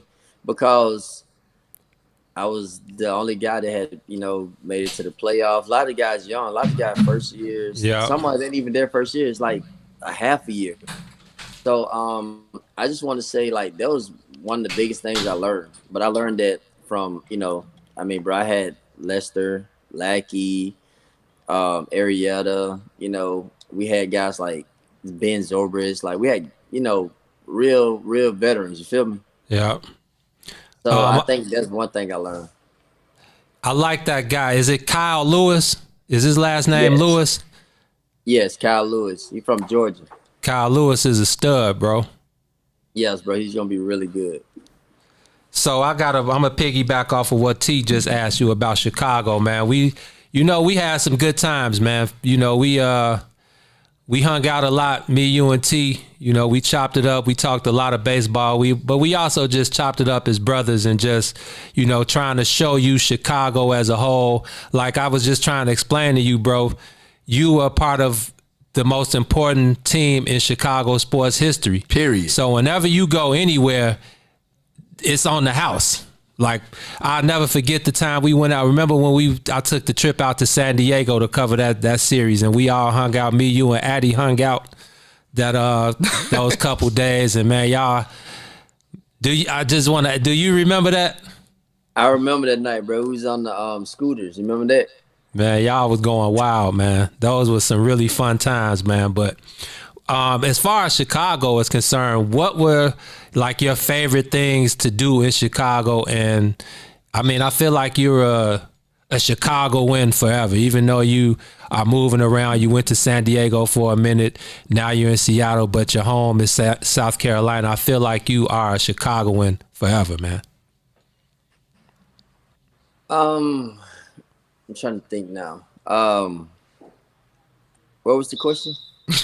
Just as far as Chicago, like what did you like most about the city? You know, you were always out and about. City wise, bro, it was great. I mean, like on the good days in Chicago, man, when it's like I'll say like 85. It's always nice to go out to Lake Michigan. You know, get on the lake. Okay. We had this one spot, man, we used to hit up, bro. It's called there's a shrimp place. I forgot what it was though. I can't remember. But we used to get on the boat, bro, and literally just drive over there, get the shrimp, and then, you know, we'll wait till the nightfalls hit. And after that, bro, you know, watching the fireworks, and then when the whole city of Chicago lights up, bro, I promise you, it's like magnificent. You just sit there all night and just be like, dang, this is where I'm playing ball at. Mm-hmm. I mean, that's what I used to think. But then, you know, I ended up going to San Diego, and it was kind of like the same, but better weather. Like just real chill. Oh, yeah. And then I come here to Seattle, and it's like the same thing. You know, it's crazy. Like I've been blessed to play in like some amazing places. Man, CJ, it's definitely dope to hear you talk about Chicago. I would have said the same thing. It's like, hold on, CJ had a spot on the lake. Oh, man. That's like a Chicago Like you have to have your spot on, you know what I mean, on the lakefront. So I'm definitely happy to hear that because man, from being able to walk with you from Wrigley, you know, we used to take that walk from Wrigley to your crib.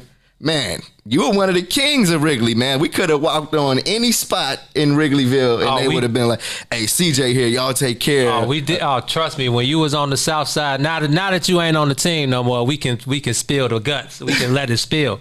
Man, we used to go dude, we used to go everywhere, man. And it was, I used to have to tell him, well, he got used to it after a minute. But yeah, everything was on the house. They even thought I was on the team. I'm like, yeah, I'm Addison Russell today. You was on the team. I'm Jay Hay today. I'm that other black dude from in the bullpen today. Yes, sir. I'm Lester Stroh. You know, it was like you El Chapo. You Chapman. Yeah, I'm Chapman today. You know, it was crazy though, just walking around Wrigley and people. You know, this guy would try to be undercover, and it's like, bro, you one of the only black guys on the team. You know, Wrigleyville is mostly white, so.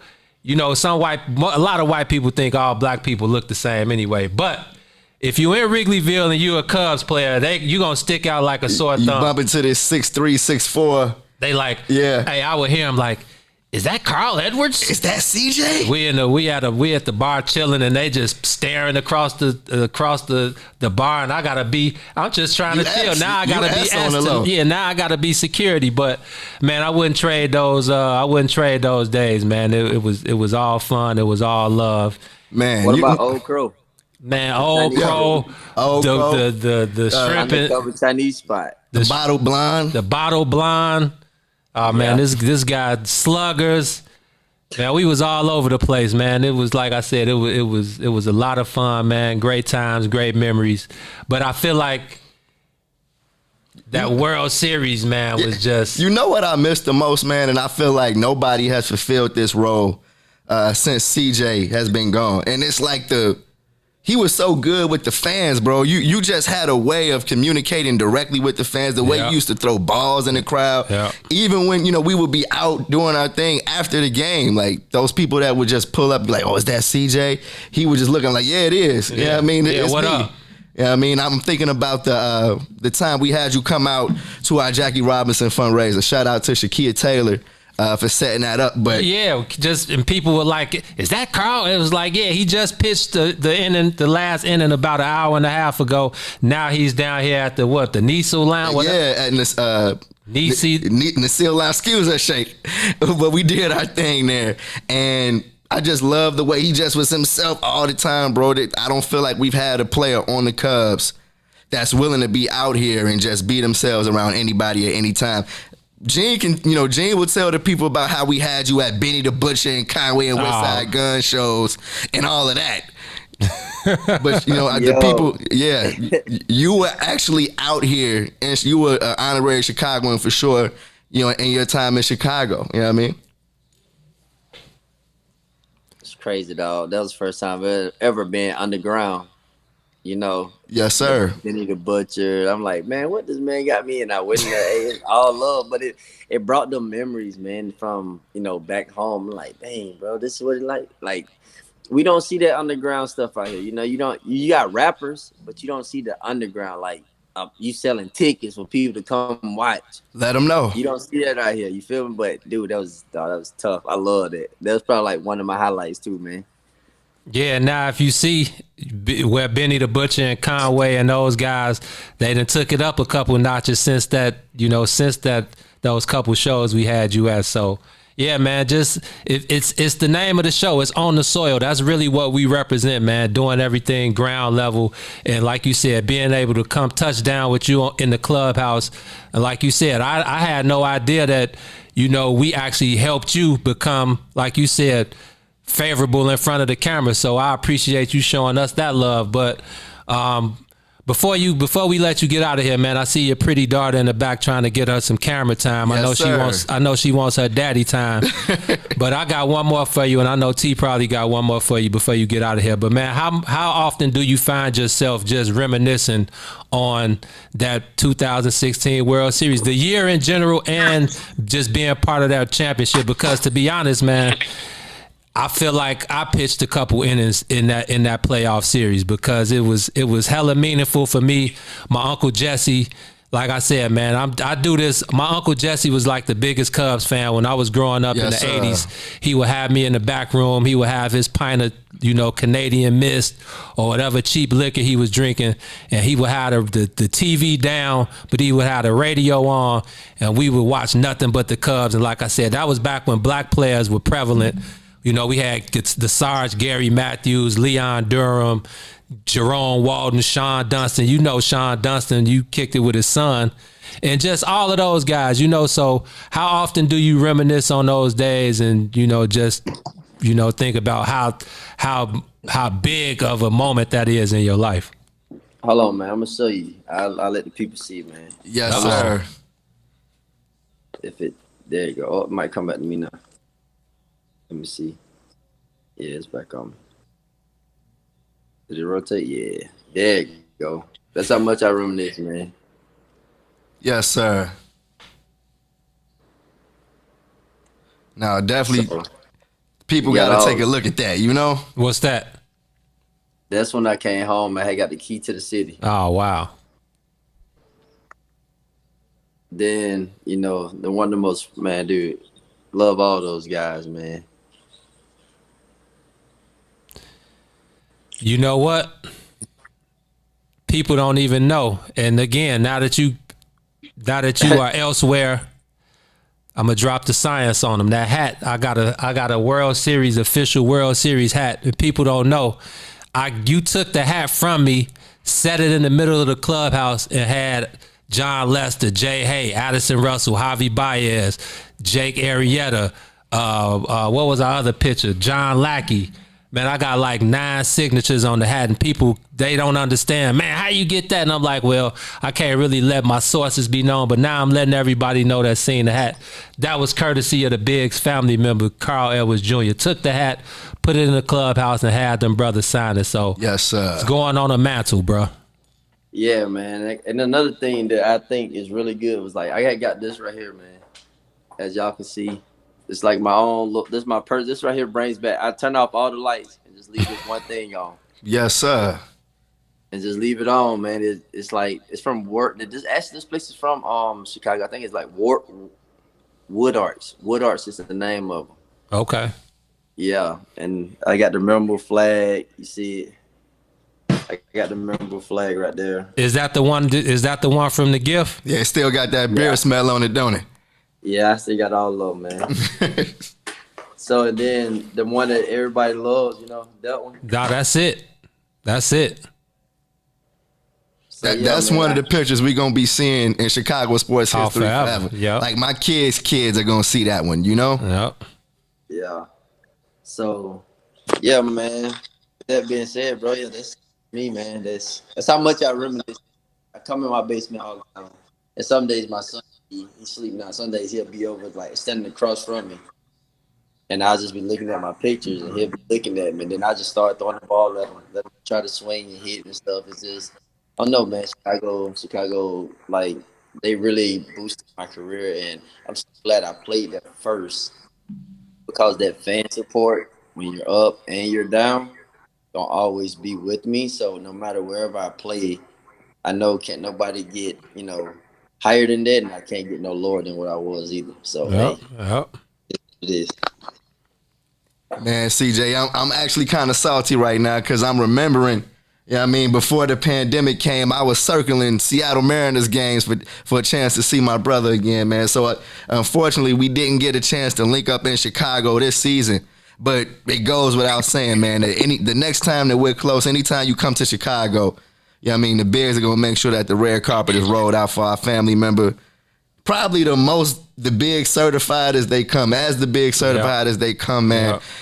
Thank you for holding us down the way you have. Thank you for giving our audience a behind-the-scene look that you can't find nowhere else unless you're on the soil with the Bigs. CJ, man, you know I got a lot of love for you, bro. Thank you, man. Thank y'all boys, too, man. I appreciate it. All right, we'll stay in touch with you, man. Much love to you, brother. All right, my G. Same to y'all. Peace. WIFTV PM. Shop at Black-owned and operated Solo Beauty, where you are appreciated and respected. Located at 8158 South Cottage Grove, Solo Beauty can supply all of your black hair care needs. Solo Beauty is open from 11 a.m. to 8 p.m. Tuesday through Saturday, or you can find them online at solobeauty.com. Regulation. Oh shit. Shit. Just lost you. No, I did. Stay. That was good. Embroidery. You can reach us on all things social at Superhero Huff. BWW. Peace out. We're coming back to. Let's cue that Terrence video up and just play that one fresh out the break. At the end of the show, we'll do a thank CD.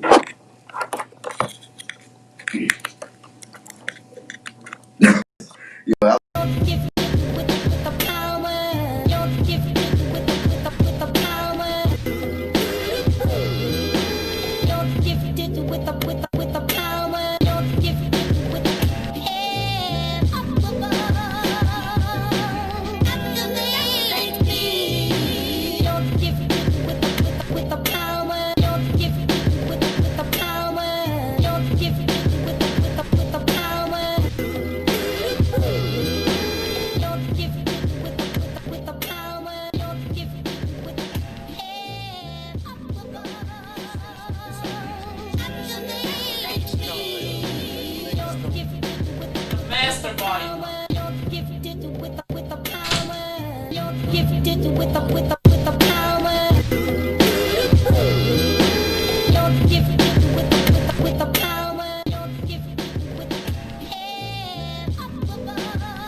You're back on the soil with the bigs. Shout out to Carl Edwards Jr. holding it down with us for the last 35 minutes. Man, like you said, man, CJ is definitely probably the most big certified out of all the guys. We didn't touch. I don't know, man. D Rose, I think we might have, no disrespect to CJ, because we love CJ like a brother from another mother, but totally. I think D Rose is probably the most big. You have a point, and eventually we'll share that relationship with the people. But man, as soon as you said that, I'm flashed back to LA, and you know what I mean. We spent a lot of time pissing the Bulls off because we didn't need them to get that D Rose access. To pissing the Bulls off, they was tight that we got to kick it. We definitely gonna have to show the people that interview, because D Rose told the brothers, man, look, whatever y'all need from me, don't even think. Matter of fact, he took my phone and put his number in my phone and said, hey man, look, when y'all need me, hit me up.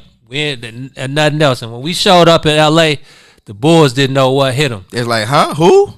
The bigs? Oh yeah, the bigs. They here to work. Yeah, we was there to work. We got busy. They was leaving Powell at the practice facility. Remember that? We got the interview with D Rose after practice. They left the bus left Pau Gasol. Like they literally left Pau Gasol. And Pau was like, I'm home anyway. Yeah, I'm good. Whatever. I'm going to kick I'm in LA, fam. Like, ain't no such thing as leaving me. Straight up. I'm going to hit a dispensary and I'll meet y'all at the hotel. Meanwhile, we caught D Rose on the side of the bus. He chopped it up with us. They trying to get him to hurry up. He like, man, hold on. I'm hollering at my guys now. Joe, be cool. Then we caught him at the Staples Center after the game.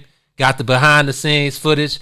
NBA security was trying to tell, they looking at him like, he like, go head on somewhere, man. Don't y'all see these my guys from the land, from the soil? Period. In Staples Center for the first time. Treating us like that's home, you know what I mean? So that was special. Shout out to Lacey, you know what I mean, for holding us down and helping us the way she did with that D Rose interview. We spent a lot of time in LA, bro.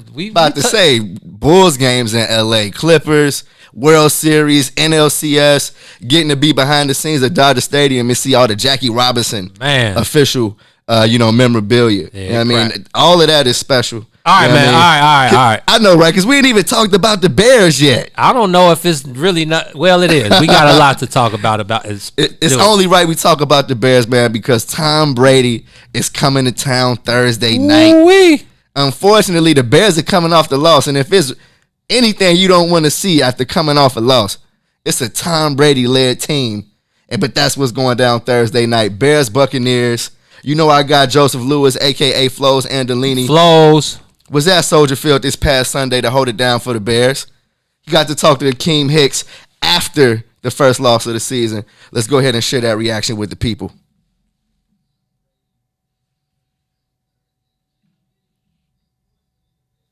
Joe Lewis. Yeah, King, when it came to today, dominating the line of scrimmage, you all went against a really tough offensive line in the Colts. How do you feel you all did today in trying to dominate the line? Much respect to their offensive line, much respect to their team. They came out victorious today, but we fear no man. We play football. And so when it comes to us meeting a challenge, we're going to rise to that occasion. And I think that we did our best to do so today. Thanks for your time, Akeem. No problem. Joe Lewis. Yeah, King, when it we came fear to no man. You know what I mean? And honestly, I expect Akeem Hicks to say nothing less than that. You know what I mean? We know when it comes to somebody being a leader and the vocal, person on the team is going to be Akeem Hicks. And after and I'm interested to see what you say about this loss, man. It was a 16-11 game. I feel like we saw baseball scores that were like that this year. Yeah, I mean, it didn't have any of the elements that make for an exciting football game. It was low scoring, had some terrible quarterback play from the Bears, and that's interesting because Nick Foles is under center, and a lot of people thought that with Mitch Trubisky out of the picture that we would see better quarterback play. That wasn't necessarily the case in Nick Foles' first go under center. Gino, how were you feeling watching that game? Sleep. It was definitely, and I tweeted this during the game, Snoozing. It was totally Sunday afternoon nap-worthy football being played on the lakefront. Man, that was a snooze fest, bro. And I know y'all trying to tell me that the Colts are statistically the best defense in the NFL. I don't want to hear that. They allow the least amount of yards per game given up, and they giving up the least amount of points so far this year. They look good. Like the Indianapolis Colts defense, I feel like you gotta tip your cap to them because those boys are nice. Yeah, and the Bears are huff. How about that?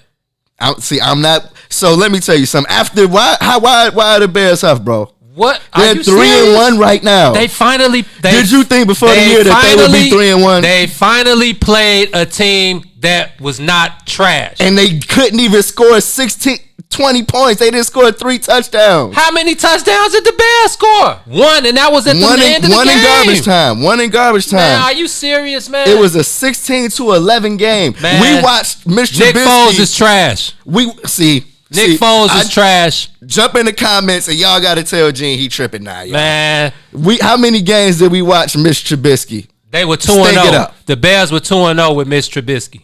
But before this season, how many games did we watch Mr. Trubisky? He had at least 2.5 seasons worth of action underneath his belt. Nick Foles has 1. Mitch is huff too. Nick Foles has 1 game under his belt. Mitch is huff too, bruh. It's no reason that's a given. Like, okay, you have to understand that in order to have this conversation. Mitch is huff. I give you that. But he's out of the picture. Nick Foles I don't think he's out of the picture. Okay.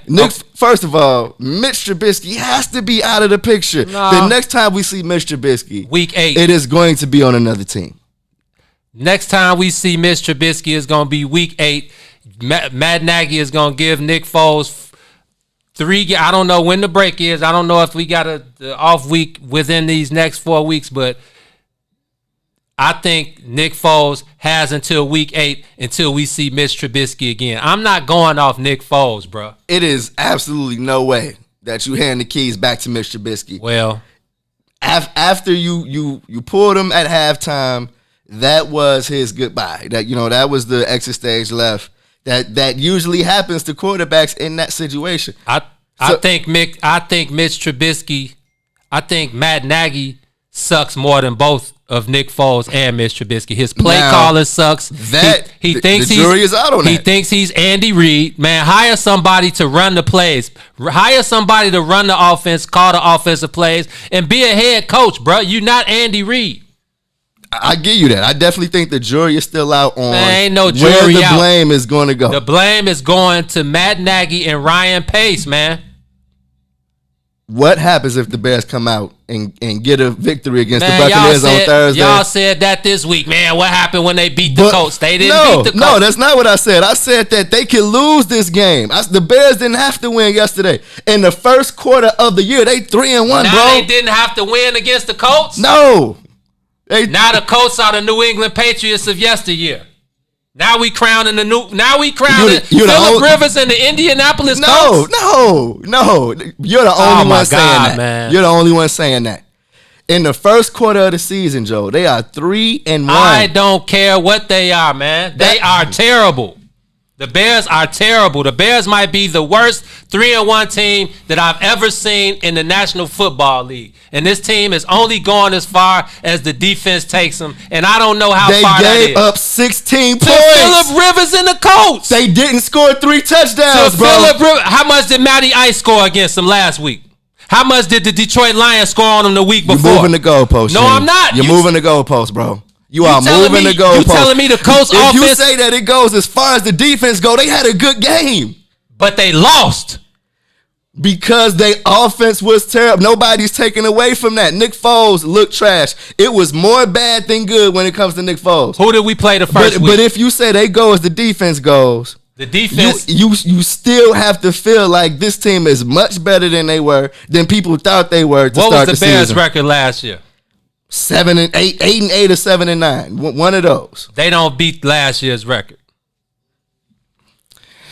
And I'm going out on a limb right now. Pull up the schedule. If y'all think Nick Foles is the Bears' savior, man, I'm out of here, man. I'm hopping Here's off my the train. question to Bears I'm hopping fans. off the train at 18th Street, and I'm walking back to Hyde Here Park. is my question to Bears fans. Why y'all saying that Nick Foles has to be a savior? Man, are you serious?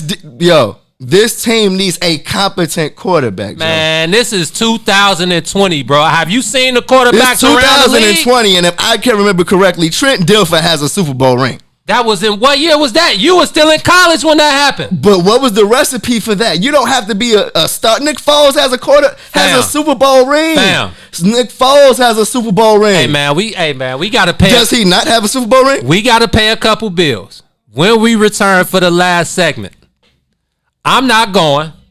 And when we come back, Nick Foles is still gonna have a Super Bowl ring. And when we come back, Nick Foles is still gonna be trash.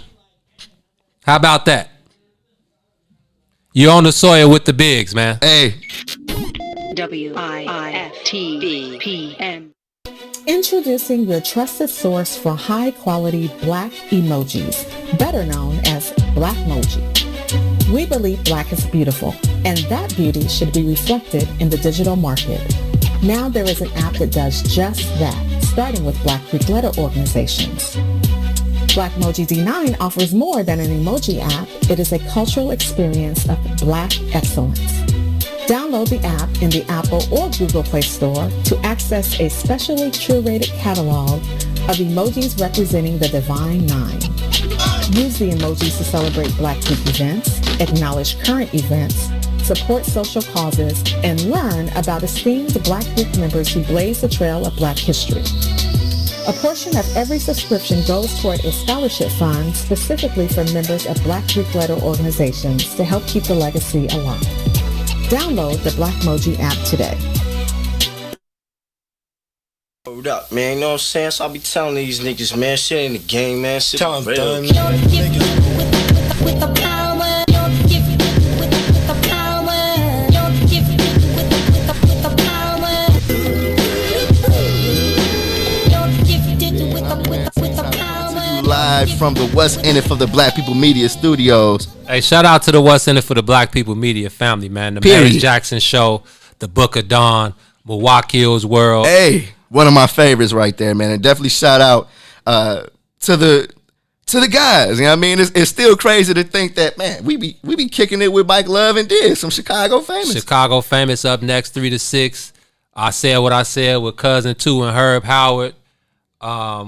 Triggered with Mike Brown. It's cracking over here at the studio, bro. Absolutely. It's definitely cracking in the comments as well. Shout out to everybody tuned in on Facebook, commenting. We see you guys. We know that last segment. We saw the laughs and all of that. Hey, man. Gene ain't going. I'm not going at gunpoint, boy. I I knew that before the conversation started. I'm interested to see how this team is going to perform against Tom Brady on a national spotlight stage. What we were saying during the break, man, hey, we seen the defense can step up. When the Bears needed to stop on Sunday, the defense came and got to stop. It's about, can the offense step up? No Tariq Cohen. They just signed Lamar Miller to the practice squad. Okay. So they got help on the way for the backfield. We didn't see the chemistry between Nick Foles and Allen Robinson. We didn't see any of that. I mean, I feel like we have to give it time, though. Man, I ain't giving nothing time, man. Ain't no time, bro. I'm sure a lot of Bears fans feel you and understand that. I'm not saying that that's wrong, but if we watched Mitch Trubisky throw the ball for multiple seasons, we can give Nick Foles more than 1 week to crack the code on this offense, because it's some codes that need to be cracked. No more safety net. Matt Nagy definitely has to be better at play calling. I don't think we're going to see him, pass those responsibilities on to anybody else, because you just get the sense that he's that kind of stubborn coach. It's like, okay, my way or the highway. I agree. Yeah, I mean, so. But, bro, seriously, man, let's be serious for a second. Okay. Tom Brady, the GOAT. Drew Brees, Lil GOAT. Aaron Rodgers, the baddest man alive. Okay. Peyton Manning. I know where you're going now. Then you got cranks like Phillip Rivers. Phillip Rivers still got over 50,000 yards passing in his career. So let's just stop there. Lamar Jackson. Phillip Rivers, the only guy in this class not to have a ring. Lamar Jackson. Okay. Patrick Mahomes. Deshaun Watson. Russell Wilson. Jared Goff. Ooh, that's a dip off. He played in the Super Bowl. Okay. Thank you. Okay. Buddy from Josh Allen. Early MVP this year. Nick Foles. Stop it, man. We're talking about the Bears, man. Stop it. Say it again. We're talking about the Bears. There we go. End the conversation. But see, now, how much do you feel, or how open do you think that window is for the defense? This could be the last year. They have to ride Nick Foles out. Because I agree with you. With this being the last year of that window, is no way that they can let Trubisky back in to the fold. Don't pass Trubisky to Blunt, y'all. Wow. All right, we got to pass him up in a rotation. Mitch, you didn't put in on this, man. Sorry, man. I don't care. You got 5 on it, or 10 or 25 ain't enough anyway. That's probably all you had on it. Nick Foles, come on, sit down. We'll let you take this one to the face. Okay? We let Nick Foles take this one to the face. So he's riding out the rest of the season regardless. 100%. You just said 100% what the case is. As far as the offense goes, Nick Foles has to ride this out. I feel like it's the only chance that the Bears have to get anything out of this defense, because I feel like the window, it's only just a few seconds before that thing is about to slam shut and somebody going to get their hands and fingers caught all up in the window. It may be Matt Nagy. It may be Ryan Pace. But I know that if they don't get back into that win column on Thursday, dead. Like you told me earlier, things are gonna get stressful. It's gonna get stressful. It's gonna be like my man, what was Bernie Mac? What was his name on Players Club? It's gonna be trouble. It's gonna be trouble. Come on, man. Tom Brady, Michael Evans, them guys, Gronk, a half of Gronk, them guys ain't going, man. The game is here too, right? It's gonna be a Soldier Field, and let us remind you what Tom Brady did on Sunday. Shootout with a young blood. Justin Herbert over there got the keys for the Chargers. Tom Brady put up 5 touchdowns. 5 touchdowns. Is that on Sunday? Is that the guy on the team you want to see after that after the performance they had and the performance we had? Is that the team that you want to see? Oh, absolutely not. But I'm happy that he did that the week before he played the Bears. I'm kind of wondering, does he have another one of those games in him just 4 days later? I'm pretty sure Tom Brady hears the rumors. Because you were one The of rumors of your demise were greatly exaggerated. I'm sure Tom Brady says that in his head before every game. You know what I mean? For him to have the game that he had on Sunday, I've been one of the guys that was like, yeah, New England has to let him go. He's not the same Tom Brady. That arm is dead. The arm didn't look dead on Sunday. Nah, they definitely look like they're clicking on all cylinders at the right time because Tom Brady ain't trying to get on national TV and lay an egg. At all, man. It's not happening. Last week versus the Chargers, it was a tune-up for that man. I mean, I'm sure he's looking at this Bears defense like Khalil Mack, Akeem Hicks might kill me if they get their hands on me. I gotta be ready. 2 seconds and out.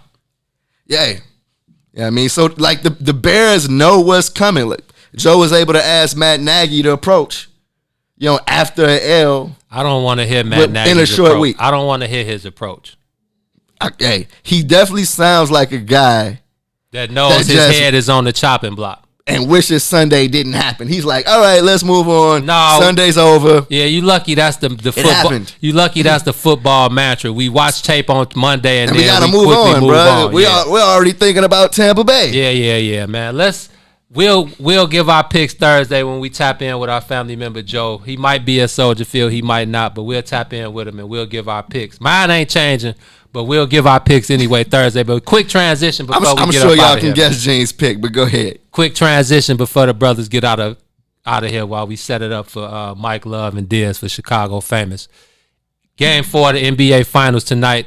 Jimmy G Buckets put up a 40-point triple-double. Sunday night, it was a beautiful performance. It was. Do you think the Miami Heat have it in them to win Game 4? I think Bam Adebayo, exactly. I think Bam was upgraded from doubtful to whatever the next stage is. Questionable. They're gonna need him. But I know Goran Dragic is cooked.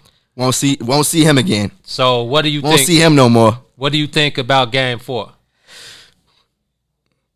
We know what's going down on Game 4. Did you see the way LeBron walked off the court at the end of that game? And I think since you said we know what's going to happen in Game 4, I agree with you. You think the Lakers are going up 3-1? Get the chalk to outline the Heat right now because there's about to be a body on the floor in the bubble.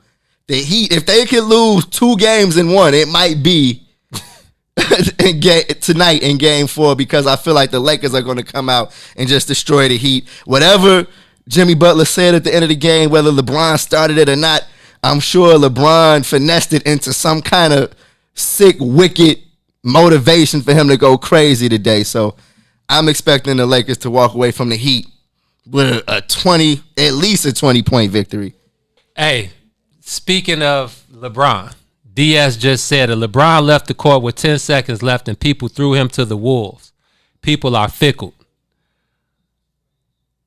I just think LeBron goes back to, and then we have a whole nother conversation I wish we could have gotten into today about the GOAT conversation. We'll get into that because I got a gem that I'm going to drop on everybody. I want everybody involved in this conversation because I'm going to put an end to that GOAT conversation with one gem that I'm going to give out. But what do you think about him leaving the court with 10 seconds left?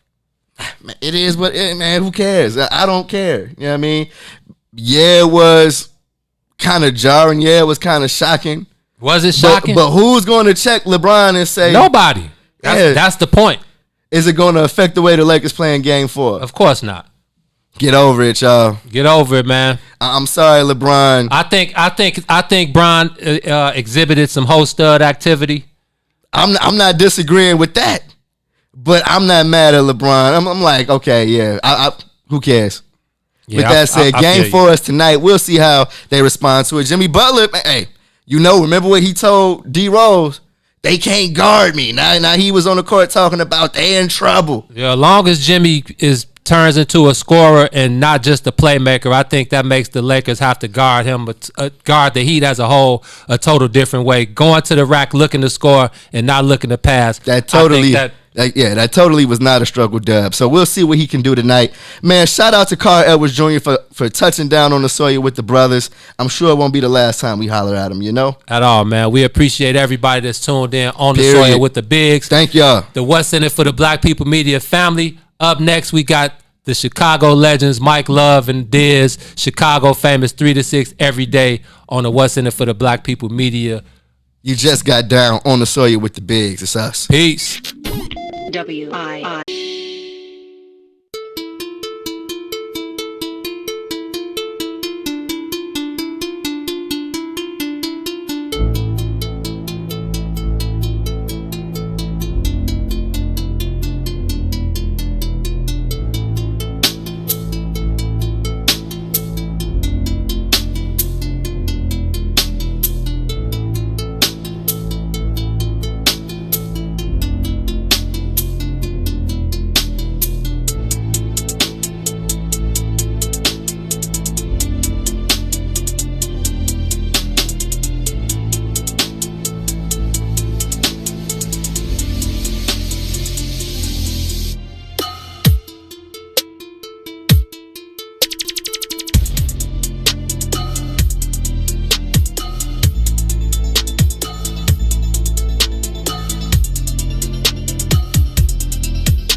WIFTDPM.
WIFTDPM.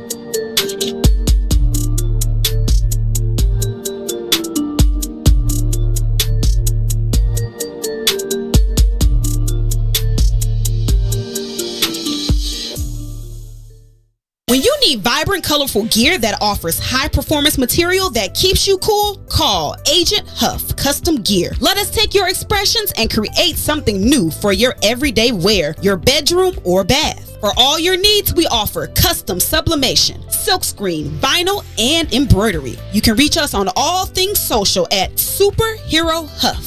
www.superherohuff.com or 630-476-9191. Shop at Black-owned and operated Solo Beauty, where you are appreciated and respected. Located at 8158 South Cottage Grove, Solo Beauty can supply all of your black hair care needs. Solo Beauty is open from 11 a.m. to 8 p.m. Tuesday through Saturday, or you can find them online at solobeauty.com. Introducing your trusted source for high-quality black emojis, better known as Blackmoji. We believe black is beautiful, and that beauty should be reflected in the digital market. Now there is an app that does just that, starting with Black Greek letter organizations. Blackmoji D9 offers more than an emoji app. It is a cultural experience of Black excellence. Download the app in the Apple or Google Play Store to access a specially curated catalog of emojis representing the Divine Nine.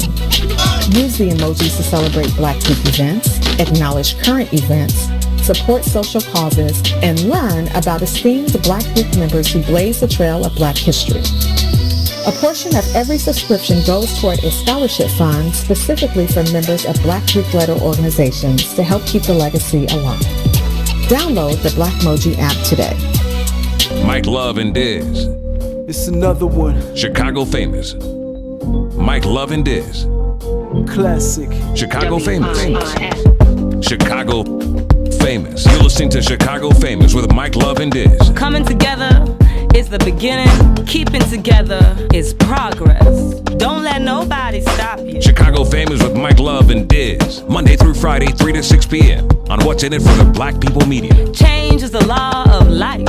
If you believe in yourself, you will always find a way. Chicago Famous with Mike Love and Diz. Afternoons on What's In It for the Black People Media. WIIFTVPN.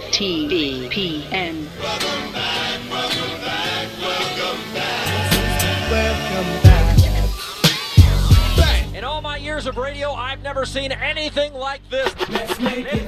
You're listening to Chicago Famous with Mike Love and Diz. So hit it.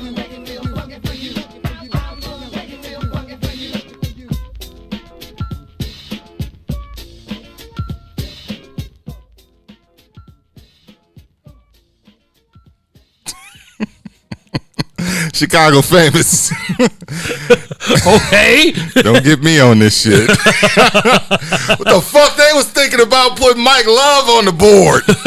I ain't ran a board in 20 years. Okay. I'm like, oh shit.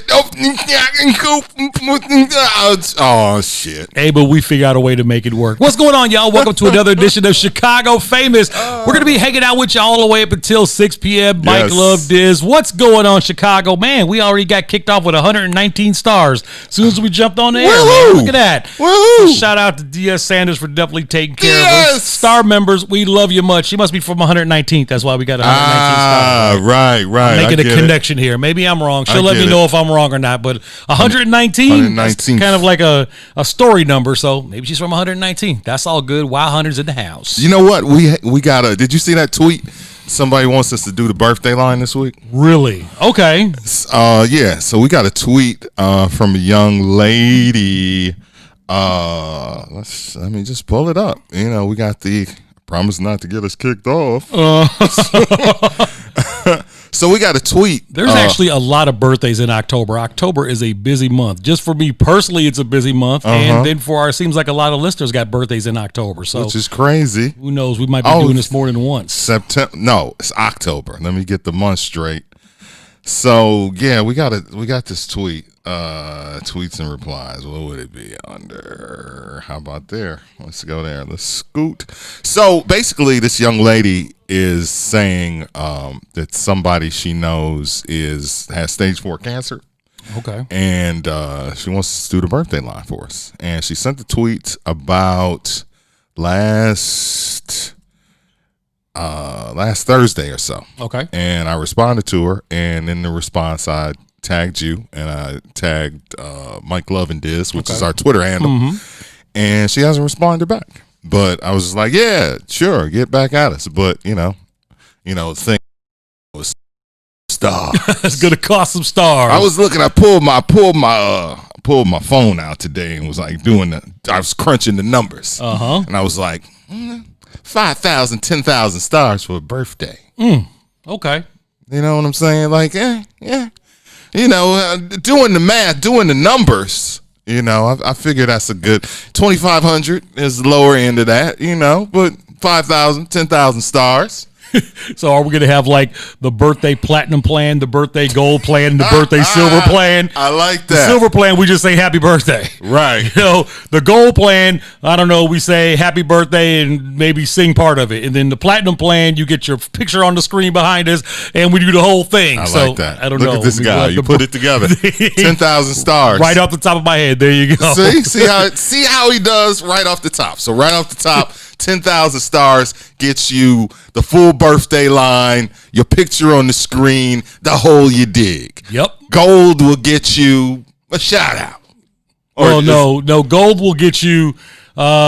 We'll kind of do it in studio, but without the music. Without the music, yeah. We'll just kind of. So 10,000 is the whole shebangy bang. 10,000, you get the whole shebang. The whole music and you call and response. And the silver plan, you just get the shout out. You just say happy birthday. Okay, so that's 2,500 stars. So 2,500, 5,000. 10,000. Okay, we'll have to write that down. All right, I'll write it down and put it on the board. Hold up. There we go. Okay. Get your pen. Right. So we write that shit down. 10K, 5K. Look at this. We just making shit up on the spot, but it works. 100K B-Day. I like it. All right. Something else for me to do. I'll make a slide presentation tonight so you all will be able to keep up with it. But, hey, that's what happens when the brothers got to have their own thing going on. So we got to find a way to make it work for everybody. Absolutely. And, we enjoy doing what we do. But, at the same time, hey, it's a business too. So you look out for us, we look out for you, and we just keep it moving. Fucking breaking news, bro. Eddie Van Halen died. Shut up. For real? For real. Eddie fucking Van Halen dead at 65, bro. Damn. Like 30 fucking minutes ago. Wow. Crazy, right? Okay, those of you that don't know who Eddie Van Halen is, okay, he's a rocker from the rock group Van Halen. Right. But if I got to put it into black perspective, he's the guy with the red guitar that played on Beat It by Michael Jackson. Okay. There you go. He did. So if you remember He the Beat It video, Eddie Van Halen was in the Beat It video because he played the guitar solo on Beat It by Michael Jackson. So maybe that will help you reel in who the hell is Eddie Van Halen. Okay, there you go. So plus that's crazy. Yeah. He's also remember on Jump how geeked he was playing the keyboards? Man. Because that was like he was throwing a finger to like all the rock heads in the early 80s because rock, people that love rock, I mean, Diz, you went to a school with, what'd you call them, burnouts? Burnouts, yep. So the burnouts love their rock. Yeah, it was. What do you call it? Authentic or the natural. Yeah, it's it was authentic. It's kind of like the b-boys in hip hop. Yeah. They like their backpackers. They like their real rappers. Right. And then along comes Tone Loc or Young MC. They're like, get that shit out of here. So right. In a rock arena, you had groups like Zeppelin, you had Van Halen, and then when Kiss came along, they were like, oh, exactly. That shit ain't no rock. Kiss was like MC Hammer to real rock. Very people. good example. Yeah, it's exactly what Kiss was like. So in the Jump video, when Eddie Van Halen is playing the keyboard on that big breakdown, and he's looking in the camera and he's smiling, he's really kind of giving a finger to purists, people like that really love rock because they didn't want to see a keyboard on a record. They don't want to see. All they want to see is drums, guitar, and bass. Right. You know what I'm saying? When you think of a group like Led Zeppelin, you think in drum, guitar, bass. Right. That's it. And a singer. Right. So when you're sitting there, and feel free to. And that's kind of what opened up the door to the whole Guns N' Roses thing, because Axl Rose and them, they were definitely offended by that type of shit. That's why when they came on the scene, they were like, yo, we're not dressing up in costumes. We're just going to come out here with our guitars and our drums and make a whole bunch of noise and rock as hard as we can. So, yeah, the whole keyboard thing, when it was introduced to modern rock music, it was definitely a lot of pushback happened. And what I actually hate is when people that are quote unquote rock people, like they say that rock went from hair bands, like from Bon Jovi to I don't even know if called Bon Jovi as a hair band. They were super popular, but people act like it went from like Poison to Nirvana, and they skip over all of the Guns N' Roses and Metallica, Megadeth, like groups that really Dokken, all them groups, right? Man, everything all of those in groups there, that mattered in the late '80s before Nirvana even dropped. And you know, people like want to be like, "Hey, thanks to Nirvana for saving rock." It's like, no, fam. Guns N' Roses saved rock. For real. You know, them motherfuckers was selling. They was doing numbers. Yeah, they were doing crazy numbers. They were everywhere. But yeah, I mean, did they say what he died from? Throat cancer. Throat cancer. Yeah, he's had cancer for the last 10 years, and they said that it really got bad in the last few years. And yeah, Eddie Van Halen of the group Van Halen, dead at age 65. Lead guitarist of the iconic group. So his brother was the bass player, correct? Yep. Eddie was lead guitar. His brother, the other Van Halen, was the bass player. Then they had the drummer, and then, of course, they had the lead singer, which switched because you had David Lee Roth and was it Sammy Hagar they went to? Sammy, yeah. Yeah, it was Sammy Hagar they went to. Okay. So you had Eddie and I can't remember his I know, I brother's can't name. remember. I should. It's like right on the tip of my brain, but for some reason I just can't focus it. But yeah, the whole rock. You know who else got a big pushback from that? The group Styx. Remember the group Styx? Yes. Oh man, when the lead singer decided he wanted to go to Mr. Roboto route, the group was so pissed because they were like, "Yo, we are a rock group," but he understood that MTV was making records back then. Yes, and the whole Mr. Roboto concept was for this whole video because if your joint got hot on MTV, you were selling records. Absolutely. So he ended up talking the group into doing this concept, but the group, eventually just hated it, and I guess dude left or he got kicked out or something like that because the actual group Styx wasn't trying to go that route. Alex, man, thanks, Kim Pryor. We appreciate He's that, on the bro. drums. Okay, yeah, Alex Van Halen. Alex on the drums. All right. Other news in music.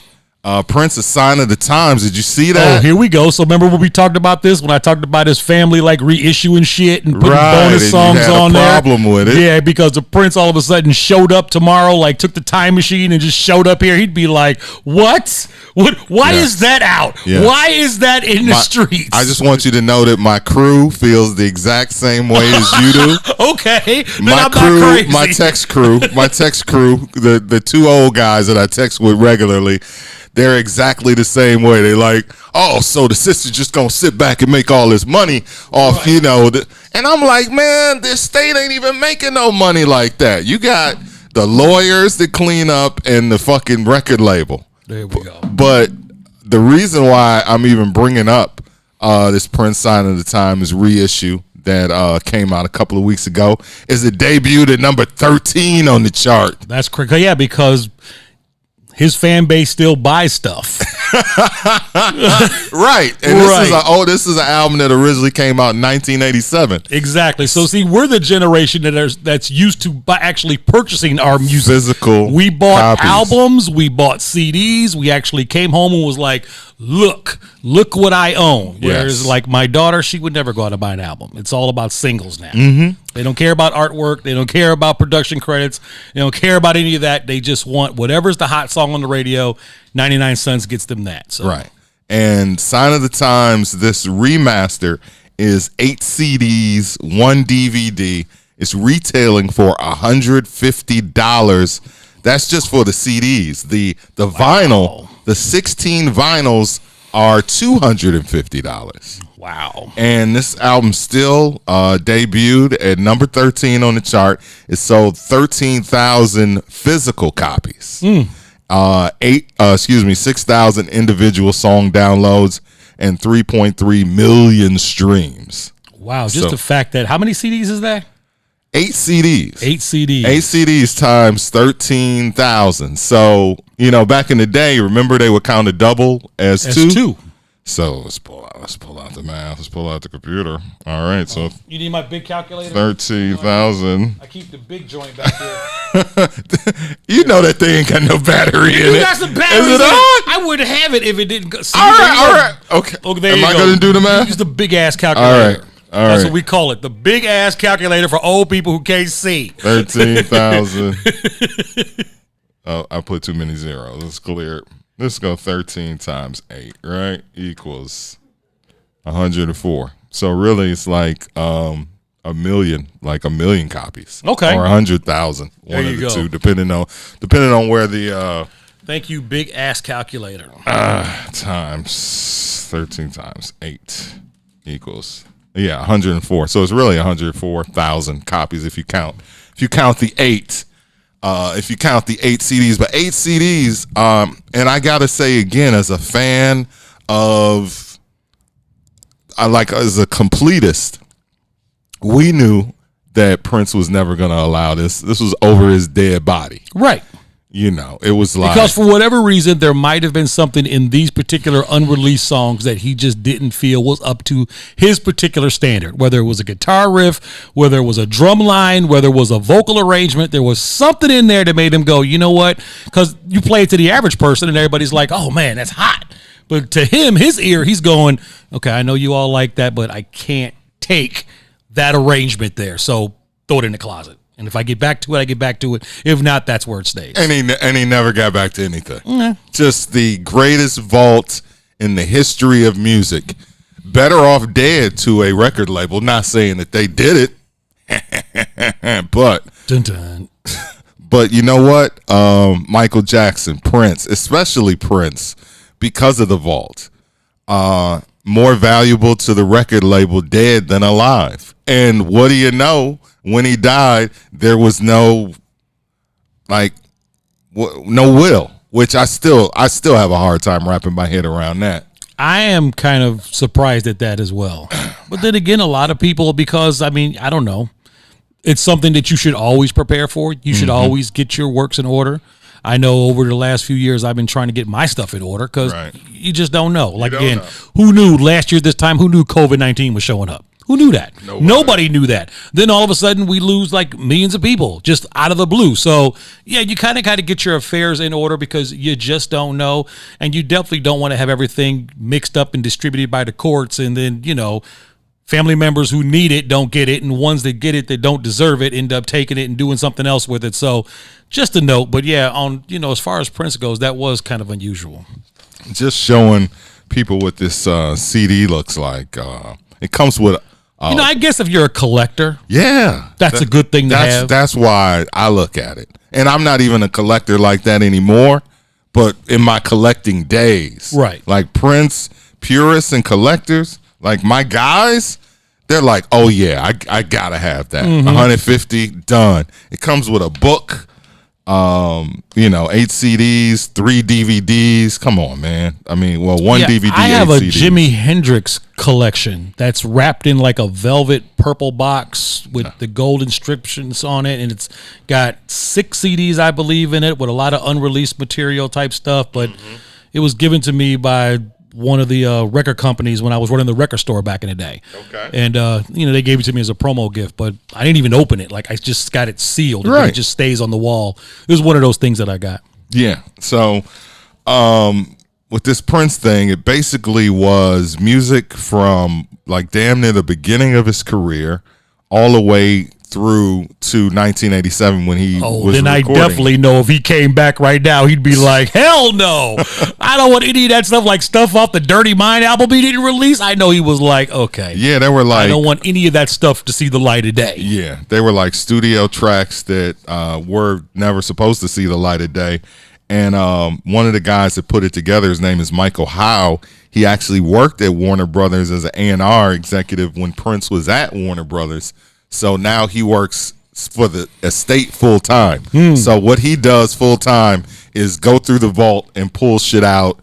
Again, as a fan, I love it, man, because I just love hearing the music. The music to me was never meant to sit in a vault, to sit on a shelf on a burned CD or on some 8-inch reels. The music was meant for the people to hear. Or you would have just erased it or threw it away. Hey, grenade. That's what I'm saying. Just destroy it. Take it with me. I'm out of here. And I know that sounds selfish and crazy, but just strap it to your chest, bro. just like, hey, I don't know. I mean, like I said, I'm somebody that has a vault myself. And like I said, people will hear a remix or a mix that I got, and they'll be like, dude, it's like that's super hot. I'll explain that later. This is from the vault, it looks like. Yes, that is from the vault. See? I'll explain that later. Okay. But with that being said, it's like there's stuff in there that people would say, man, that mix is hot or that remix is cold. You should put that out. But in my mind, it doesn't live up to my own personal expectations. And if it's a representation of me and if my signature is on it saying that this is my work, enjoy it, and I don't feel it's that level, then I don't want it to come out. Even though everybody says it's hot, I'll just keep it in the closet. It's the artist thing in me. The artist thing in me. Like I said, when the day comes when I leave this planet, and we talked about this before. We did talk about this. I will be hanging out in purgatory for like 10 days. I'm hanging out for 10 days while my dad and my uncles and my family members are like, come on, son, let's go fishing. Let's come into the light. Come into the light. Let's go. Hilarious. I'll be like, I'll be there in a minute because I got to hang out for a few minutes to make sure some shit goes right before I see y'all in the light. I know it's crazy. I don't know, y'all probably saying this is nuts and selfish, but I'm gonna hang around because I want to watch my funeral. I want to make sure that people get what they're supposed to get. Right. I'm just I don't want to make sure that whatever I said to be taken care of gets taken care of. But when that happens, then I'm just gonna head out. If not, I'll just be stacking furniture and flicking lights and turning off internet and shit. And they gonna know. They're gonna be like, damn, this motherfucker is still here. He said he was gonna hang out, and he's actually here. Go fishing already. Right. And then on day 11, I'm going to be like, hey, Mrs. Blackfull. So about those records, you going to do anything with them? You're like, I've already donated them. His daughter has them all. We mailed them cross country. She's got them. They're on the way. Right. She has them. You have to talk to her. My guys think, they think the sister is bogus. They think Prince's sister is bogus for being the head of this. I mean, but at the end of the day, what are you going to do? There was nothing left that said, don't put it out. There's no will. If there's no will that says, don't put it out, how is the sister bogus? She's just doing what. Well, their relationship. So they obviously didn't have one because she just definitely just popped up out so of then nowhere. Therefore, keep your hands off of stuff then. I think she was actually signed to Paisley Park. I think she put out a single or something. You remember when everybody put out a... Was she in the group The Hookers?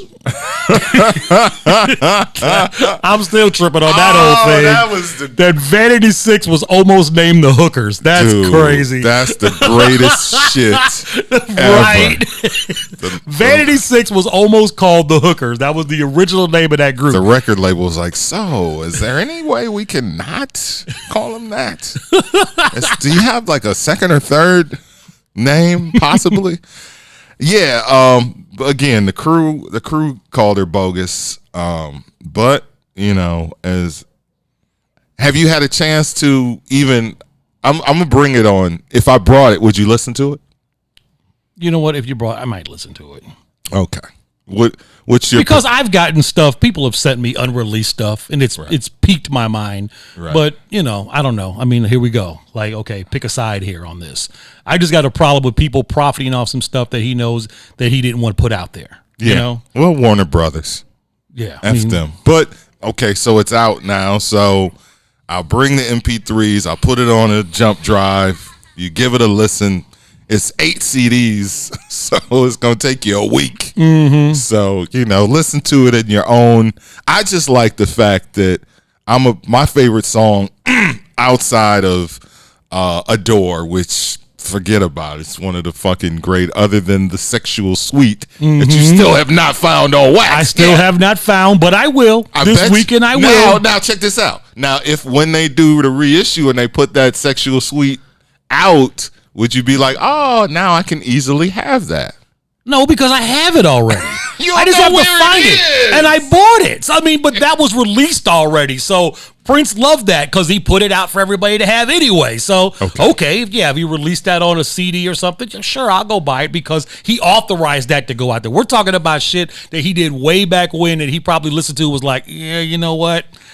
No. Not that. So that's the thing I wanted to say was that the Ballad of Dorothy Parker is my favorite song on there, and it actually sounds clean and that was like they really cleaned it up with the remastering, and that was easily the shittiest sounding Prince song ever recorded and put out. In my humble opinion as a Prince fan, it just did not sound good, and it sounds great now. And so I'm happy for the remastering. Let's take a break, and when we come back, we'll jump into our Ask Diz question of the day. All right, we're going to talk about all that. Don't forget to share the video. We'll shout you out. We'll see you on Facebook Live. We see you on YouTube Live. We appreciate everybody spending their afternoon with us. Like I said, once again, don't forget, share the video with people. Let everybody know what we got going on here. Actually, in 2 days, it will be officially a month that we've been doing Chicago Famous. Woo-hoo. So we appreciate all the stars and everybody telling their friends and all that good stuff because, hey, it's what makes this show work. So we're going to take a break. Coming back at you with more stuff. It's Chicago Famous. WIFTVPM. Funeral expenses are costly. The Casket Store wants to help you save hundreds of dollars. You do not have to purchase a casket from the funeral home. Call now for a free in-home consultation. Call 773-445-6900. 773-445-6900. When you need vibrant, colorful gear that offers high-performance material that keeps you cool, call Agent Huff Custom Gear. Let us take your expressions and create something new for your everyday wear, your bedroom, or bath. For all your needs, we offer custom sublimation, silkscreen, vinyl, and embroidery. You can reach us on all things social at Superhero Huff. www.superherohuff.com or 630-476-9191. Shop at Black-owned and operated Solo Beauty, where you are appreciated and respected. Located at 8158 South Cottage Grove, Solo Beauty can supply all of your black hair care needs. Solo Beauty is open from 11 a.m. to 8 p.m. Tuesday through Saturday, or you can find them online at solobeauty.com. WIFTVPM. Welcome back, welcome back, welcome back. In all my years of radio, I've never seen anything like this.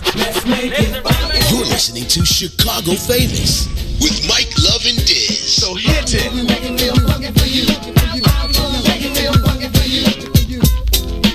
Chicago Famous, Mike Love, Diz on the What's in It for the Black People Media Network. Back at you. All right, we were talking about the death of Eddie Van Halen. Breaking news. If you're just tuning into the show, the guitar player for the rock group Van Halen passed away from throat cancer. And then we started talking about Prince, the Sign of the Times, the re-released issue, 8 DVDs, 8 CD set, and then with the DVDs.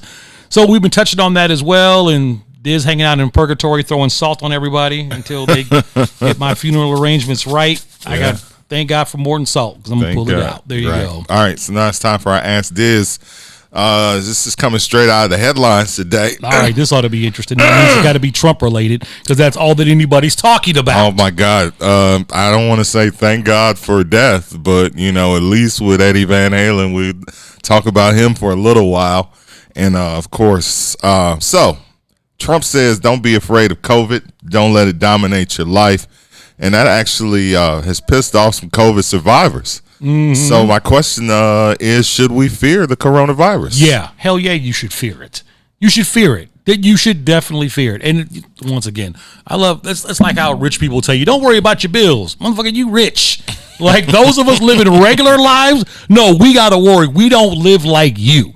You got access to healthcare and medical experiments and drugs and shit that the average person don't get on a regular basis. Right. And even if you are somebody who is a really healthy person, you still have to be responsible for others around you.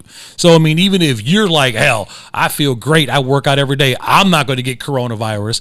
Maybe the virus gets on you or is in your presence, and then you walk up to mama, and mama's got underlying conditions or grandmama's got diabetes or something, and then you end up passing out on to that person. So yeah, of course you should always fear it. I mean, once again, he's reckless. He will say that. You saw him, right? When he's like yesterday. Mussolini. Oh my God. Mussolini like I told you what he was going to do, make a whole production out of this shit. And he feels better than he's felt in 20 years. I mean, he's laying it on. He can't wait for the next next debate. That dude will come out doing cartwheels on the stage. Watch. He can't wait to show people how great it is. We got the best drugs in the world, the greatest scientists, the best doctors. Like, okay, yeah, no, fear that shit. You got it. So what about, okay, so one of the things that you talk about being a movie buff, right? Mm-hmm. All right, so I'm going to take you back to the 80s. I'm Oh, take good. You back, 80s movies, let's go. I'm going to take you back to your wheelhouse. You say that some of the best movies of the 80s, the bad guy was always the Russian, right? Right, yep. So with Trump being an old school guy, I think he doesn't want to look bad to the Russians. I think he's like, we can't, because as a country in those movies, we always had to show strength to the Russians. True. And to whoever our allies are and whoever our enemies are. So let's say, even though Putin is his guy, we're still looking over our shoulder at communism every now and then. What if Trump is just doing this as a show of strength to not look weak? Because now you've seen Putin, that dude lifts and, he looked like he might take a bear out if necessary. Trump, the opposite. He's definitely not. So do you think that Trump needs to, or is it right for him to show strength and not weakness as the leader of this country? I mean, you don't want to come across as a leader and be weak. You don't want to do that. But at the same time, your arrogantness, is just out of control. I mean, because you listen to the way Trump talks, and he presents everything like it's America and them. That's how he looks at it. We have the best scientists, we have the best doctors, we have the best health care. It's the best in the world. In the meantime, there are other countries that are even becoming more advanced than us, that are doing other things, that are coming up with cures faster, that are communicating things faster, are doing things. But God forbid you actually give them any credit, because this is America, and we have to make sure that we are big, badass America. I always have a problem when I go to a sporting event and they play God Bless America. It's like God bless America and screw everybody else. Really? Because especially when you look at how integrated sports are nowadays. Right. Back in the day, you could go see that baseball team and you had 36 old white guys out there playing baseball. Right. And 3 God black bless dudes. America. I got that. Okay. Nowadays, damn near you can count the white guys right here. Okay, there's 1, there's 2, 3, 4, 5. The rest of them are from Cuba, Dominican Republic, all over the place. Puerto Rico. True. It's so sometimes, I understand what he's trying to get across, but it's so out of control, so over the top. It's like a Rocky movie. It's just just wrap yourself up in a flag, and everybody, the Japanese, the Chinese, the Russians, the Italians, the Australians, they're all weak. Their drugs suck. Their governments are awful. Well, you got news for you. A lot of them places have figured shit out already. But doesn't his base love that? Don't they love? Of course they love that. And that's who he's America first. He's pandering to that. Again, don't be surprised by that, because his people feed that. They love that shit. That shit gets them amped. That's just like when you go in the club and your favorite song comes on. You like, oh, that's my shit. You're like, okay. So Trump comes out and he puts the needle on the record. He puts the needle on the pander record, because he knows exactly what his people are going to react to. Right. He knows they will get excited. They will take it to social media. They will say, did you see the president come out today? Look at my president. He's healthy as he can be. He feels 20 years younger. And they will get that algorithm rolling. And then CNN will pick up on it, and Fox will pick up on it. And all the other news stories are happening around the world and locally will all get swept under the rug, because he created this monster that now is just running crazy. And that's something that you said when he came down with the coronavirus on Friday, is that this is the best thing that can happen to Trump, because it just puts him in front and center stage, and everything and everybody else doesn't even matter anymore. Biden was running new campaign commercials Sunday during the football games, and he had a commercial. He actually had a really good commercial with a soldier when he passed a bill through to get a new vehicle to keep them from dying from the bombs in the sand, stuff like that. Okay. And he had a couple other ones, and they they were pretty informative, nice commercials. Right. Nobody was talking about them joints. Nobody cared because, again, it was all about Trump. Wherever you went, it was all about Trump. And they said he knows that. And like I said, his minions, his fan base is so cultish, so hardcore for him. Right. That all he has to do is throw it out there and sit back. Because his people will run for him. Everybody's and when gonna you run. think about it, it's ingenious, really, because It is. he's not somebody that has to constantly grab a microphone and go, but hey, I'm doing this and vote for me for this and do this. All he has to do is go up there and say, hey, the coronavirus is a fake. And all of his people are like, is that what he said? Great. Let me go tell everybody. And his minions run for him, which really is genius when it comes from a marketing standpoint. He's got him to the point. Well, he where is that's the what he president, does. though. Yeah. He is the president. But yeah, he is the president, but he's the new wave president. Like Certainly. his tactics and his methods are not like they were back in the Jimmy Carter days. Oh no. Trust me. Not even the Obama days. Right. It's Shit. totally different. So yeah, I mean it's definitely interesting. So let's talk about the word fear, because that is the word that I'm hearing the media use, that I'm hearing everybody, the talk shows. Now, as a person that has had COVID, I'm a COVID. So we could put Trump in our position. He's like us now. He's a COVID survivor. True. You know, but we wear our masks when necessary, but we also, when we are in certain settings, we just are kind of like, all right, we don't even we fear it, but is it like a fear, like, just to use my man Jay Illa, he came in like he's lost somebody to COVID, so it's closer to him. So he wears a mask everywhere he goes. Like it's realer when somebody dies. True. You know what I'm saying? When something personally affects you, that's when things are a whole lot different. Like I said, we had this conversation, I believe, on one of the podcasts where I can go back maybe 10, 12 years. I did not know one single person that had died from cancer. And everybody was like, oh, cancer walk, cancer awareness. And I'm like, yeah, okay, cancer, okay, I get it.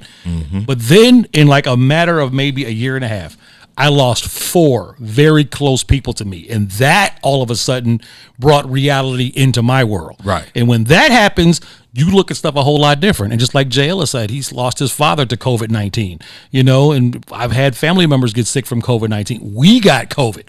So it was like, you know, even though we feel great now, this is a brand new disease, and we don't know what type of lingering effects it may have. Right. I don't know. Maybe it knocked 2-3 years off my life. I don't know. We don't know yet We don't know. because this is so new. So, yeah, I don't suggest. But you also don't fear it, though. I don't fear it, but you got to be cautious, though. You got to be responsible. Like I said, I walk into every establishment with my mask on. We're sitting here right now between the two of us, and we're not wearing a mask. We're kind of social distancing, but he's had it.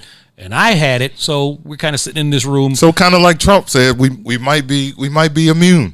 We Did might you be. see that? He said that. We Did might you see he said that? Yeah, He's he like, said, I don't know. I might be immune.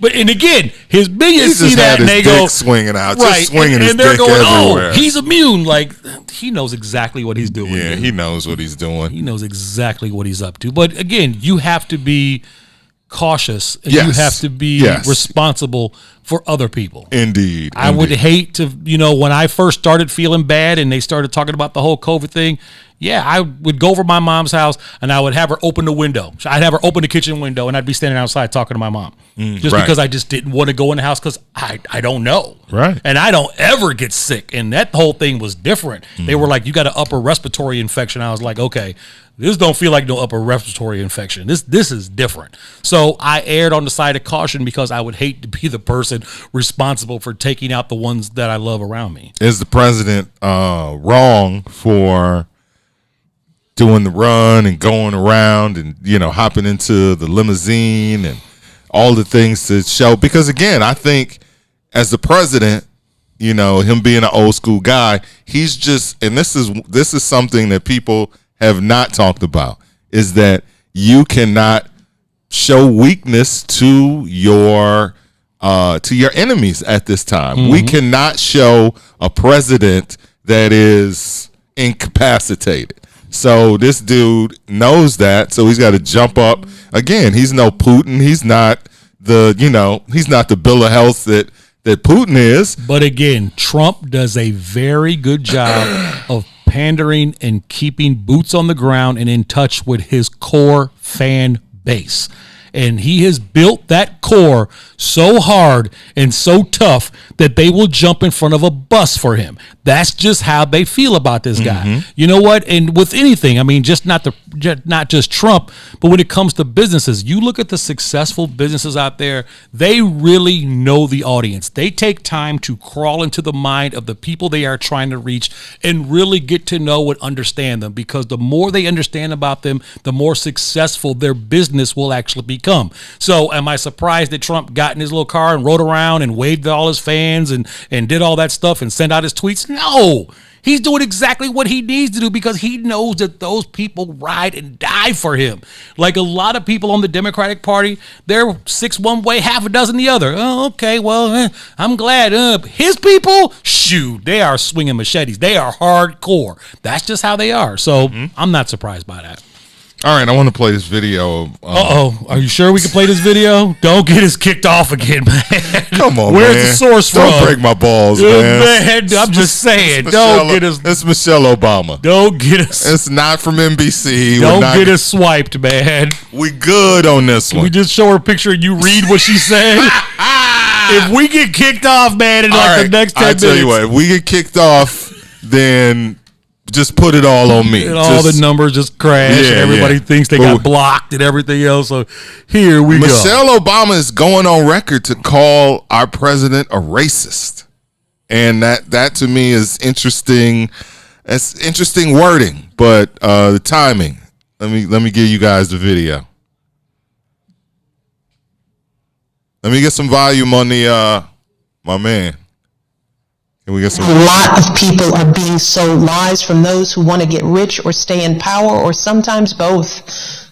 And as I've said before, we must all empathize with those who might not look like us or vote like us. We have got to put ourselves in one another's shoes. Look, think about it. You've worked hard all your life. All my life. And for too long, you watched the rich get richer. You've lost your farms and your livelihoods to corporate greed.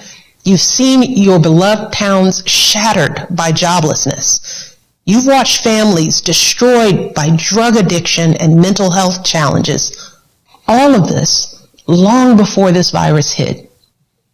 And it is frustrating to hear some folks say that you've been the beneficiary of privilege, that the color of your skin gives you a head start. That is the reality for far too many hard-working, decent Americans. But right now, the president and his allies are trying to tap into that frustration and distract from his breathtaking failures by giving folks someone to blame other than them. They're stoking fears about black and brown Americans, lying about how minorities will destroy the suburbs, whipping up violence and intimidation, and they're pinning it all on what's been an overwhelmingly peaceful movement for racial solidarity. It's true. Research backs it up. Only a tiny fraction of demonstrations have had any violence at all. I don't know about that. So what the president is doing is once again patently false. It's morally wrong. And yes, it is racist. Whoa! But that doesn't mean it won't work. Because this is a difficult time, a confusing time. How the numbers looking? We good? And when people hear these lies and crazy conspiracies repeated over and over and over again, keep commenting, and I know we're on the air. What to think. With everything going on in their lives, they don't have time to fact check falsehoods being spread throughout the internet. Fact check. And even reasonable people might get scared. And the one thing this president is really, really good at is using fear and confusion and spreading lies to win. Okay, somebody type something in the chat so I know that we're still on the air. Because, like, I'm looking at the chat. Okay. Whatever. There we go. There we go. Still here. All right. I told you. Okay. So she called. We're good. She called Donnie a racist. Okay. That's extreme language for a Like, I know they're trying to get Biden in, but wow. Like, her thing is always they go low, we go high. But she like, fuck that. Mm-hmm. It seems like the Dems are like, fuck it, it's time for the big guns. It's time now all we need is for Barry to come out and say it. Oh. Okay. So your thoughts, Diz. Okay. So here are my thoughts, okay? As messed up as this whole Trump thing has been to this country and race relations and all that, and she spoke about families being affected by drug abuse and stuff like that. Okay, the Democrats had their hand in that as well. And I would appreciate the fact that if she came out and said, you know what, me and my husband are a part of the Democratic Party. And yes, the Democratic Party has not been perfect. There's been some policies out there that have affected people of color, black people, brown people, that I don't agree with. And I think the Democrats need to do better. And I think that we have made our fair share of mistakes.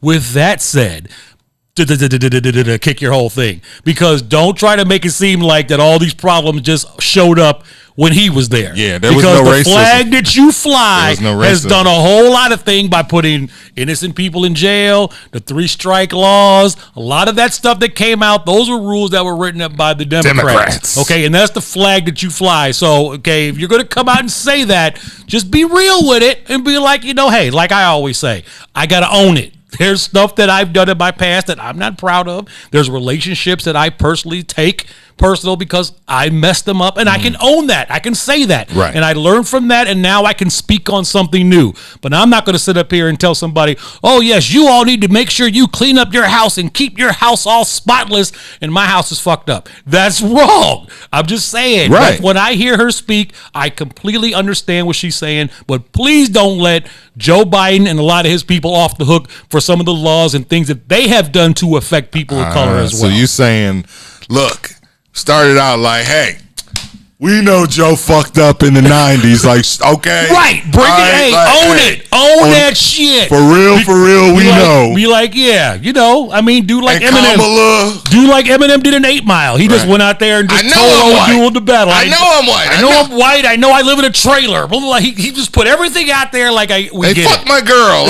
Right. He put everything out there so everybody knew, okay, he's aware, he knows, and now I'm going to start my rebuttal on it. Now I'm telling you where I'm coming from now. That's, I don't know if any of you all are out there agree with that or how you see this, but that's how I think. Because the Obamas can do no wrong. Let's be clear. So let's be clear with the Democratic base. That's why they parade the Obamas out. She was like, the rich got richer. Hell, you got rich. You and your husband got a whole lot more money than I got. You got a whole bunch more money than I got. So, hey, y'all about to get your own library and shit. Now I can't even get mine to open. Fam, so let's not talk about the money that they make with speeches and the millions and millions that they clear. Like, she did a book tour that was like on the level of Beyonce. Like, selling tickets. Y'all know I'm heavy on the Obamas. I gotta say what I gotta say. I'm call a spade. Like, I know that these are Joe Biden ads. I get that. And I get that she's trying to rally up. So that's what they're trying to do. They're trying to rally the Democratic base, the undecideds, and the kids that are like, fuck voting. So she's talking to them like, you guys know that those were peaceful protests. A very small percentage of them were, they didn't tell that to the fucking, all the Columbus statues that came down. I'm not saying that I'm pro Columbus. I'm just saying, don't lie to the people and say that it wasn't a lot of violence out there in the streets tearing shit up. And fucking Portland is still on fire. Still on fire. Don't. Come on, for the last 200 days. And again, crawl into the mind of your audience. Trump don't give a damn about going to Outback Woods, Nebraska, or wherever he goes because he knows that's where his people are. Right. Like, you just want to speak up on big cities and situations. Like, yeah, go down there and ask some of them store owners some of that stuff that went down and some of those things that happened. I'm quite sure they would beg to differ. Right. But, I checked out Herb and too. They talk about this stuff all the time.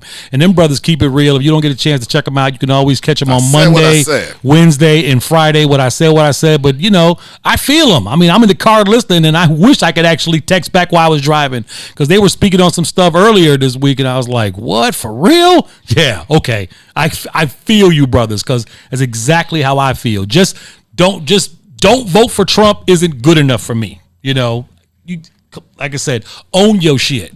Own it. And I understand what Michelle was saying, and you know, she brought up some really good points. But don't let your party off the hook. That flag that you flying right there, oh, it's faulty. There's a lot of faults in that. A lot of stuff that you all did that was bad news. Certainly. And just own that. I would have more respect for you if you just come out and own that shit, and then you tell us your agenda. Then just act like, okay, I'm just not going to bring that up. We not going to mention that. Like.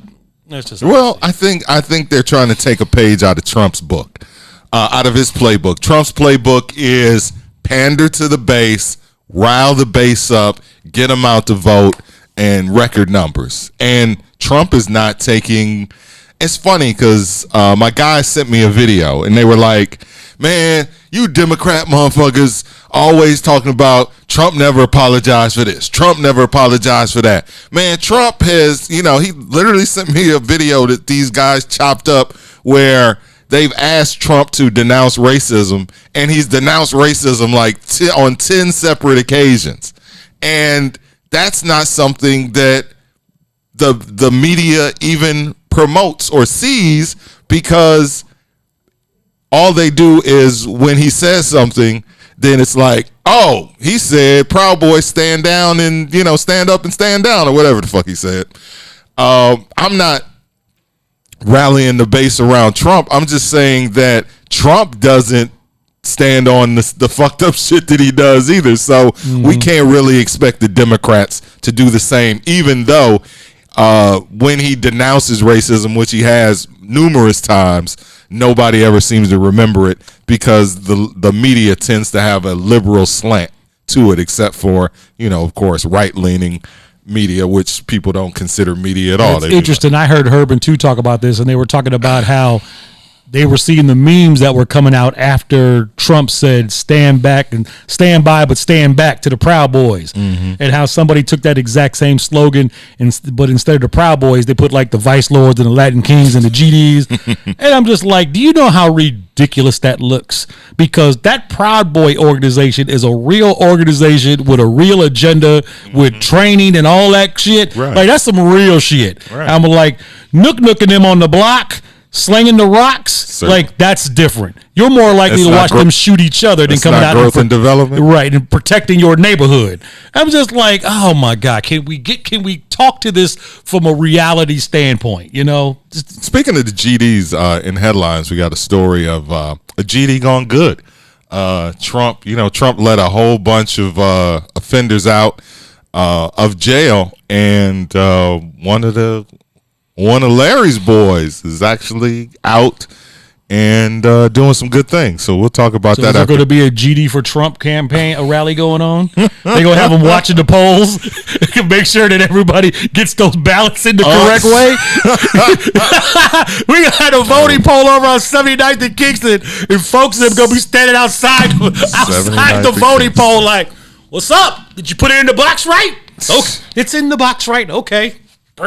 I mean, it would be interesting if it did happen, because, like I said, we got that story coming up after 4 o'clock. I admit the two-party system sucks. The whole thing needs to be burned down and built back up. Right. So we got to do something with it. All right.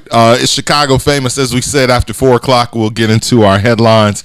We'll talk about the latest all things. We'll keep the Trump conversation going. We'll keep the Democrat conversation going, and we'll let you know some of the other things that are going on in the city. Lightfoot looking for $200 million. Knew that was going to happen. She ready to chop some fucking heads. Yep, we're going to talk about that as well as other things, so make sure you share the video right now. Share it. Also become a star member. If you're not familiar with that, we'll give you details on that in a minute. I'm going to flip the board. Definitely salute all the star members in a little while, so we got that coming up all in the next hour right here on Chicago Famous.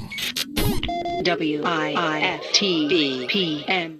Shop at Black-owned and operated Solo Beauty, where you are appreciated and respected.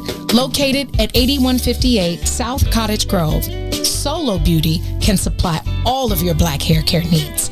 Solo Beauty is open from 11 a.m. to 8 p.m. Tuesday through Saturday, or you can find them online at solobeauty.com. When you need vibrant, colorful gear that offers high-performance material that keeps you cool, call Agent Huff Custom Gear. Let us take your expressions and create something new for your everyday wear, your bedroom, or bath. For all your needs, we offer custom sublimation, silkscreen, vinyl, and embroidery. You can reach us on all things social at Superhero Huff. www.superherohuff.com or 630-476-9191. Funeral expenses are costly. The Casket Store wants to help you save hundreds of dollars. You do not have to purchase a casket from the funeral home. Call now for a free in-home consultation. Call 773-445-6900. 773-445-6900. Biggest threat to Illinois citizens from Washington is health care costs and policies. Senior citizens have their Social Security reduced from Medicaid, and some of our senior citizens live off $3 a week for food allowance. Working families are facing bankruptcy over policy and limit and cost.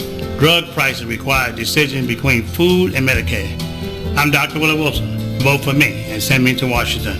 God bless. Paid for by Willie Wilson for Senate 2020.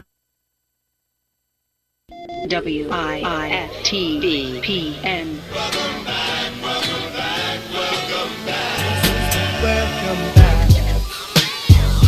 In all my years of radio, I've never seen anything like this.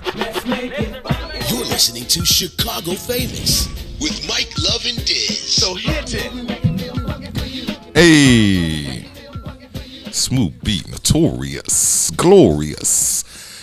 Chicago Famous, Mike Love, Diz on the What's in It for the Black People Media Network.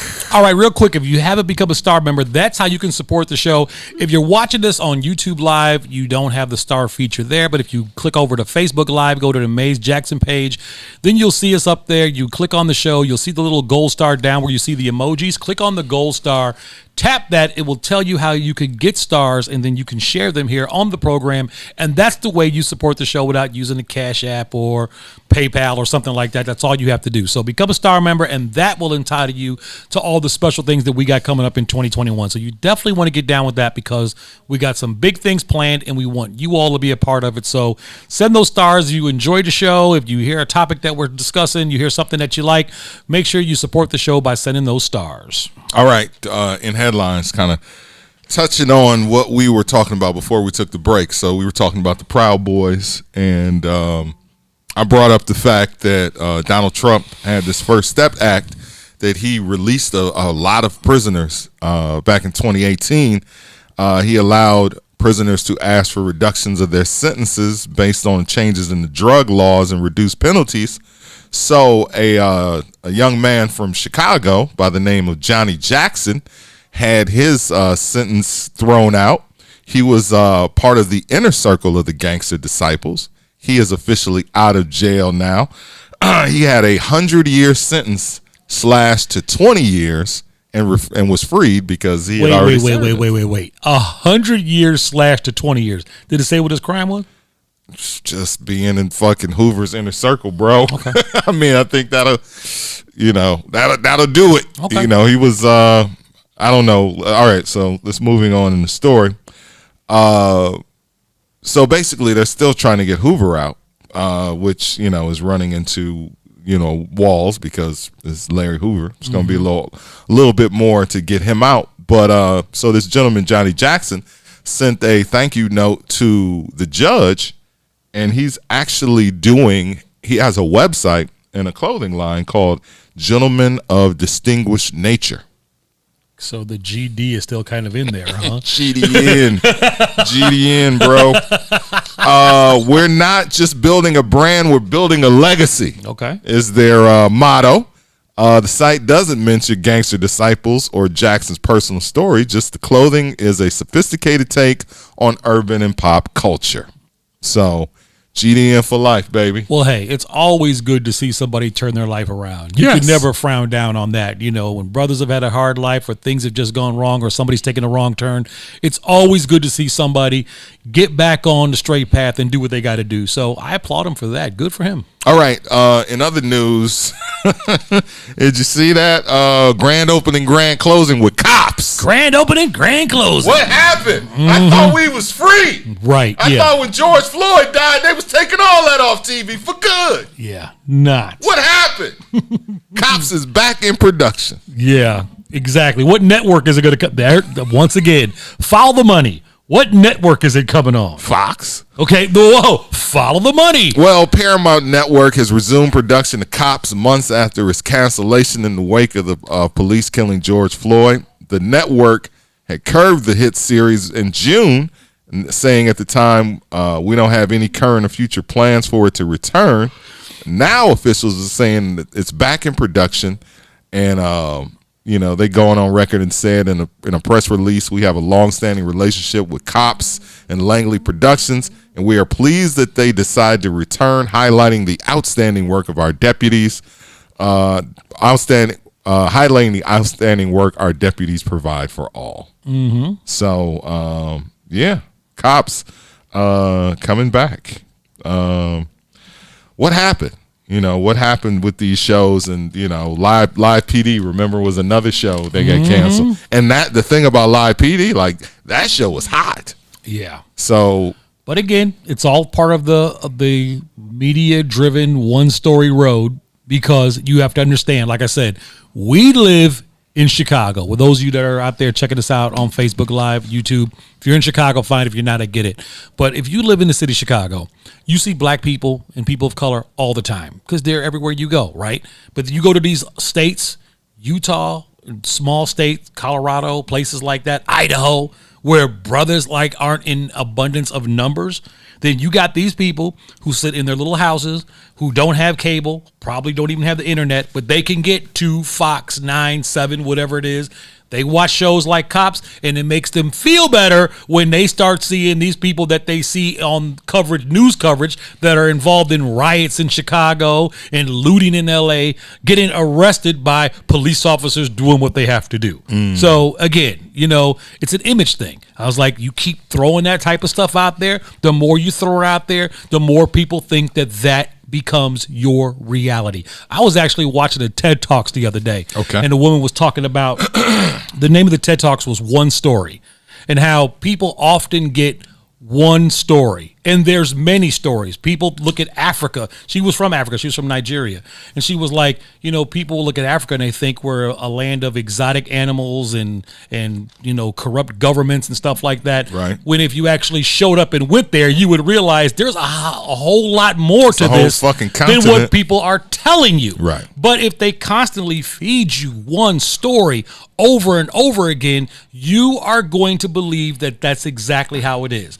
The more Trump talks about illegal immigrants being hoodlums and gangbangers and drug smugglers, rapists, you will. The more that message is fed every day, pow, pow, pow. After a while, subconsciously, it gets into your head, and you actually start thinking that, and that becomes the one story when there are many other stories, and that's why it's so important, especially for black people, to make sure that our stories are told by us correctly and passed down, and the youth continue to pass those stories on, because so much of our stuff is completely lost, whether it's the stuff that we've contributed to this country, the things that we've invented, the businesses we done opened, the musicians, the athletes that have come before us. We all know the Michael Jordans of the world and the Magic Johnsons, but like last week, Bob Gibson died, and that dude was major when it comes to Major League Baseball. Yes. And unless your parents passed down the stories of the Negro League and how that stuff was going on 40, 50 years from now, that story may not even exist. Now they're taking everything out of the books, they're putting it on the internet, and who knows if that stuff that gets transferred from the books actually goes up on the internet. Not to mention they could flip it and change it and edit it and do whatever they want to do with it. That's why I keep my albums. People are like, dude, you have 25,000 records. Why do you still have vinyl? Because I know that G Thing by Dr. Dre, the same version of G Thing by Dr. Dre that's on my vinyl, is now available on Apple iTunes or Amazon. But I also have a lot of material That that probably isn't won't get uploaded on the ever. internet one day. Ever. So once I get rid of my albums or something happens to them, that stuff will cease to exist. Yeah. So I hold on to that history. That's why That's we real. keep deep crates. That's why I always like to get in the crates over here. Now, some stuff is silly, like I still have the old brick phone from back in the day. I mean, that's a relic. There's though. no I mean, reason for me to have this anymore. No, It's not there like is a I'm going to reason. hook it up or call somebody, but it's there. It's a great prop though. Right. So, It's it works. It makes you flash back. That's why I have stuff like that. But, other than that, getting back to what my initial point when it comes to the whole one story thing, when they show cops and they show police officers going after folks and slamming them down the street and all that, it makes a certain group of people feel good and feel protected, especially when Trump is out there talking about how all the violence from the city is going to spill into the suburbs. Yeah. It's, it's all connected. That's why cops and that live PD. That's why those shows are big. It says in the story, I missed that part. New episodes will not air in the United States of Cops, but are being filmed to fulfill international television That's contracts. even worse. Exactly. That's even worse. Exactly. So they get to see us look bad in other countries. So not even our own country, which is already Yeah, that's even worse. like, look, over in countries all over the world, they're like, hey, you guys still owe us 2 seasons of Cops. So they're like, all right, well, we got to go back in. So wait till after COVID. Matter of fact, it's Cops. We'll just send them out. So another cop story that is very big, this police officer in Texas, Sean David Lucas, was arrested and charged with murder in connection to Jonathan Price's slaying. Now, So did you know that Jonathan Price was a Trump supporter? I did not. He was a Trump supporter and a big opponent of Blue Lives Matter. Was he on the side of Blue Lives Matter? Yes. Not surprising, because he made a post a few weeks ago saying that he had never been accosted or had any problems with the police. Mm-hmm. And this And now all of a sudden, here we are. Right.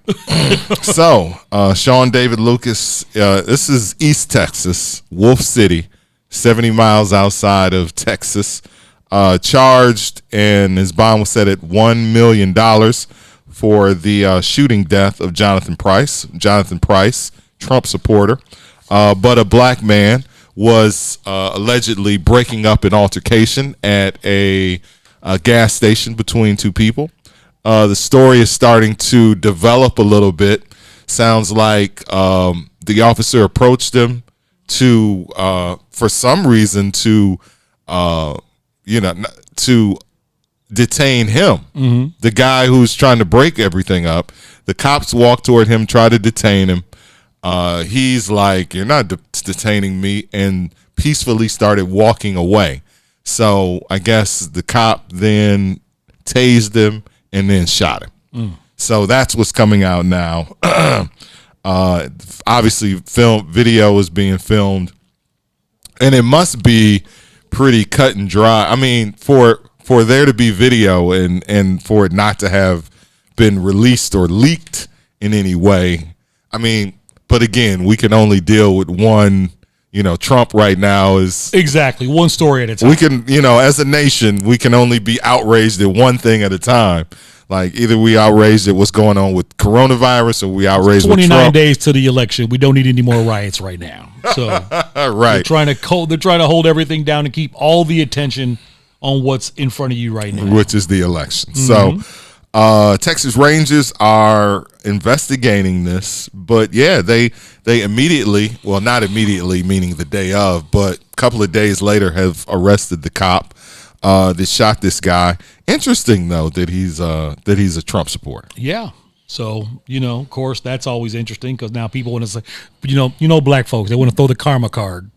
Oh, come on. I'm all on Twitter, and that's the first thing people started doing was throwing the karma card. Like, supporting Trump and all his people, and see what happened. I mean, what difference does it make? Like, if this guy would have been a Biden supporter, like, is his life any less or more? The fact valuable? still remains, a life was taken unnecessarily. Exactly. Like, no reason in the world why this guy should right. not be with us today because of this particular situation. Right. So, I mean, right. So, definitely we'll be on top of that story as it continues to develop.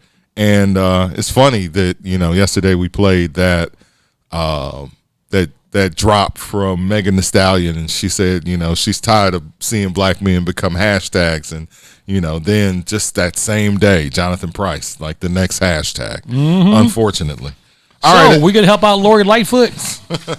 What are we going to do? What can we do to help out? What can we do to help out? I got 5 on Wait, remember when we did that promotion on the radio, the I Got 5 on a promotion? We were trying to send the South Shore drill team to Washington for Obama's thing, I think, or something. It was something like that. I think it was the South Shore drill team. Okay. But we had this whole campaign where, like, if you donate $5, we were trying to reach a goal, and we just asked people to donate $5 because at the time, the song by the Loonies, I Got 5 on it, was like the hottest shit on air. So we kind of wrapped the whole promotion around the I Got 5 on it campaign. It had to be something different because I Got 5 on and Obama's like 2 different areas. Right, so yeah, it probably wasn't Obama. It was something else. It was something else. We were sending them to. But yeah, we were sending them to Washington for something. It was something was going on, and we were sending them out. You know what? It may have been the Thanksgiving Day Parade. Okay. Or something like that. Something, an annual event that happens. But South Shore drill team, we see you. Yeah, $5. Put 5 on it. All right. Lori Lightfoot looking to cut $200 million from organized labor. That's just, she's going to the unions, the city. So city employees, they're coming for you. Chicago Police Department, they want to cut like 1,200 positions. Now, when people see this, the first thing they think is like, oh shit, they really defunding the police for real. But these aren't positions that already exist. They're trying to eliminate positions that are on the books, meaning like they already got the money set aside for these jobs. 900 sworn vacancies, meaning incoming cops, and 200 civilian openings. So 1,100 future jobs in the Chicago Police Department. But it's going to be kind of hard to convince the aldermen, the city councilmen, to cut, such a big piece of the police budget when shootings and homicides are up. True. I mean, they always say, you need more police on the street. You need more programs. Does that affect the programs they keep talking about in the community? City programs to help keep kids off the street. Kids are bored. They need something to do. Okay, so is that part of the cutting in the budget? Do you know? Right now, all I'm seeing is like the big, I'm not seeing like the smaller city. It seems like she's going after like, the big budget dollars. The people in City Hall. I saw CPD come up mostly, but I've also seen some of the other unions. But no, I haven't seen like the smaller like parks and not to say, parks is certainly is important in the big picture, but I've only seen like the big name, the unions that they're reaching out to, because you gotta think also the city has spent a lot of money in police overtime this year. They've really kind of taken a hit with all of the unrest and cops working 12 hours and then not working 12 hours and they're on and they're off. The money's got to come from somewhere, and they got to cut some jobs. Can the city be safe with 900 less cops and 200 less civilian positions in CPD? I think I got it. Oh, I don't got all of it, but I think I got it. I think I got a way that the city of Chicago and Mayor Lori Lightfoot can get $100 million back in their budget, and they don't got to slash anything. Oh, shit. Now, I know we don't like taxes. Look what happened when the soda tax came around. We were like, oh, forget that shit. That was crazy. Nobody likes taxes. Okay, so there's some people who will disagree with me, and they'll be like, Diz, you're crazy. But I'll just throw it out there, okay? I'm going to ask a question to everybody in the chat right now before I tell everybody my plan. How many people in the chat watching right now have gone into a gas station on the west side or the south side of Chicago to go in there to buy some lottery tickets or maybe pick up a Coke or a Pepsi, went in there and were standing in line? Maybe like 2-3 people in front of you. How many people? Comment in the chat. Probably a bunch. Whether it was a BP or a Shell or a mobile gas station on Stony Island, wherever it is, you went in there, you stood in line because there were about 3 people in front of you. Okay, out of the 3 people in front of you, how many people came to the gas station and was like, all right, give me $10 on 3 and give me 2 Black and Milds and give me 1 Honey White Owl. Okay, put a $3 tax on every Black and Mild that somebody buys at a city gas station and you will get your $100 million. Because I swear to God, every time I am in the gas station, everybody that comes in a gas station says, yeah, let me get $5 on 2 and a Black and Mild. Or give me a White Owl and give me this. Like, those, man, that business is booming. I'm pretty sure that's covered under the cigarette tax. If it's not covered under the cigarette tax, you might be on one. That is booming. Talk about, hey, kids may not be smoking cigarettes anymore, but that whole thing, the whole Black and Mild, White Owl type thing, that thing is for real. So there's a gas station that I go to that's not in the city of Chicago. It's out on Western Avenue out in the Heights. Man, look, every time I walk up in there, I have like a Lipton sweet tea with me and I'm just putting gas in the car. Every person in front of me is like, yeah, give me this and this and give me the Honey White Owl. Or give me this. I'm just like, you might be on to something, bro. I got into the wrong business, man. I remember my dad smoking those things like way back. We were fishing back in the day and it was like no big deal. Today, because like all my cousins used to smoke cigarettes. It was Newports. Right. Everybody had Newports all the time. Go get me some squares. Now, nobody smokes cigarettes anymore. Everybody smokes the little Black and Milds or whatever those White Owls are. But there you go. Want to tax something? Tax that bad fella. So are $100 people million back in a minute. What about like using those for wraps? You know, are they using I'm not a smoker. Hey, J.R. Jordan, this is your wheelhouse. The crew. Explain in the chat room the whole thing. The crew is like, yes, definitely. They are definitely using you know what? And somebody also put in the chat, I mentioned that in one of the podcasts about taxing the fireworks. But like, look, as many people, we all know this year, like the firework epidemic was bananas this year. Like they were shooting fireworks for like 90 days before the 4th of July. And everybody was running over to Indiana spending like buku dollars on fireworks and then bringing them back over here and either selling them or shooting them off themselves. I'm like, yo, you need to make them joints legal in Illinois and just tax them, because the money that people were spending running across the border to buy fireworks this year was astronomical. I went to Crazy Kaplan's over in Dyer, and when I say that there was no parking within 6 blocks of that place, and this was 2 weeks before the 4th of July, you had to park damn near 6 blocks away and walk to Crazy Kaplan's to get your fireworks because there was so many people buying them this year. But let me tell you something, man, about this state. It doesn't matter. Like, they will tax and add taxes. I think that's a great idea. Somebody said blunt tax, Black and Mild tax, whatever. But then they'll say they're being racist and they're going after black people. That's what will happen. They'll be like, they can't do that tax because that's pinpointing black people and that's racist, and you shouldn't be doing that because they don't smoke blunts. I think that anytime it doesn't, like, you can add a tax to any and everything and there's still going to be a shortfall. I think that that's what this state has proven. The state of Illinois is always going to be looking for new ways to get taxes and slash jobs, and they're still going to come up short. Let me read you a text that I got from one of my cop friends. They're listening, but they can't jump into the chat. CPD is allotted 14,709 full-time employees, with 13,000 being sworn officers. The rest are civilian. The mayor wants to reduce the number of actual officers from 13,000 because she sure as shit didn't say she wants to fill the vacancies. She's going to reduce the number of civilians as well. She already overextended the budget with all of this overtime, so she's going to eliminate close to 1,200 spots. Wow. So, they might not be defunding the police, but they're gonna find a way to cut them. But I like those ideas, man. I like those ideas. You got to find a place. This money's got to come from somewhere, because the city ain't. COVID has wreaked havoc on the city of Chicago, man.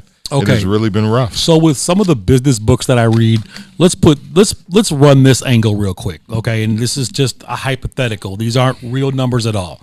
But let's just say that currently right now you had a neighborhood of, let's say you had an area with 30,000 cops, right? You got 30,000 people, and you have 10,000 cops to take care of this area of, let's say, 300,000 people, right? So 10,000 cops, there's 300,000 people. Okay, so she's like, I'm not going to add any more to that 10,000. That's what you're telling me right now, right? Well, it's 13,000 in the whole city. Okay, 13,000. Let's say it's 13,000 in the whole city, and I don't know, just come up with a population number, whatever. But she's not going to add any more to that 13,000. Correct. Okay, what she might decide to do, or what the people behind the scenes are doing, is let's lower the amount of people in the city of Chicago. So if the number of people in the city of Chicago is 2 million, let's start tearing down some homes, let gentrification kick in, let's start sending about 400,000 more people out to Harvey, Chicago Heights, Blue Island, Markham, Robbins. Pick your south suburb, because that's where they all seem to go. And move them out to the south suburbs now. That 13,000 no longer has to take care of that original number, because they have found a way to lower that number. Right. So now all of a sudden it's like, oh, okay, well now the 13,000 cops can handle that, because before they were trying to handle 2 million, but we cut that down to 1.2 million. Man, that would be the exodus of all exoduses, though. But I mean, look, they're already taxing people to death. They're already gentrifying it's portions of the city of Chicago. Cook County is still Cook County, so they've been moving people out, way out in the suburbs anyway. If you move to the suburbs, you're still in Cook County, so you still going people out south in our neighborhood. But the police officers she's talking about, those are city cops, right? They don't patrol Harvey or Markham or any of them places. No, right? absolutely not. Okay. We're talking about city cops. Okay, so to make life easier on the police, let's get rid of some of the people that are currently in these areas. If we can shrink Inglewood from 50,000 residents to 20,000 residents, then maybe we won't have as much crime, and then maybe we won't need as many cops in the area.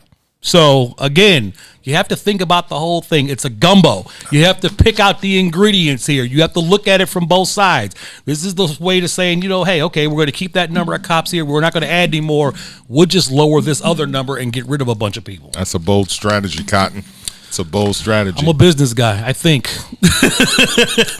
All right, real quick before we go to break, Chicago's Lupe Fiasco, Royce the 5'9", starting their own podcast. I saw that, Mr. I'm not going to freestyle on your show, Royce the 5'9". Right, and Mr. I'm not going to be on Chicago Famous, Lupe Fiasco. Did he tell you that? No, he didn't tell me that. I was going to tell me that. Did I miss that? No, he didn't tell me that, but he also ain't responding either. All right, okay. All right, so... then why are we talking about his podcast then? Just so I could throw him under the bus. Okay. So I could throw him under the bus. That's why, because we got 3 minutes before break. Let's throw him under the bus. Go ahead.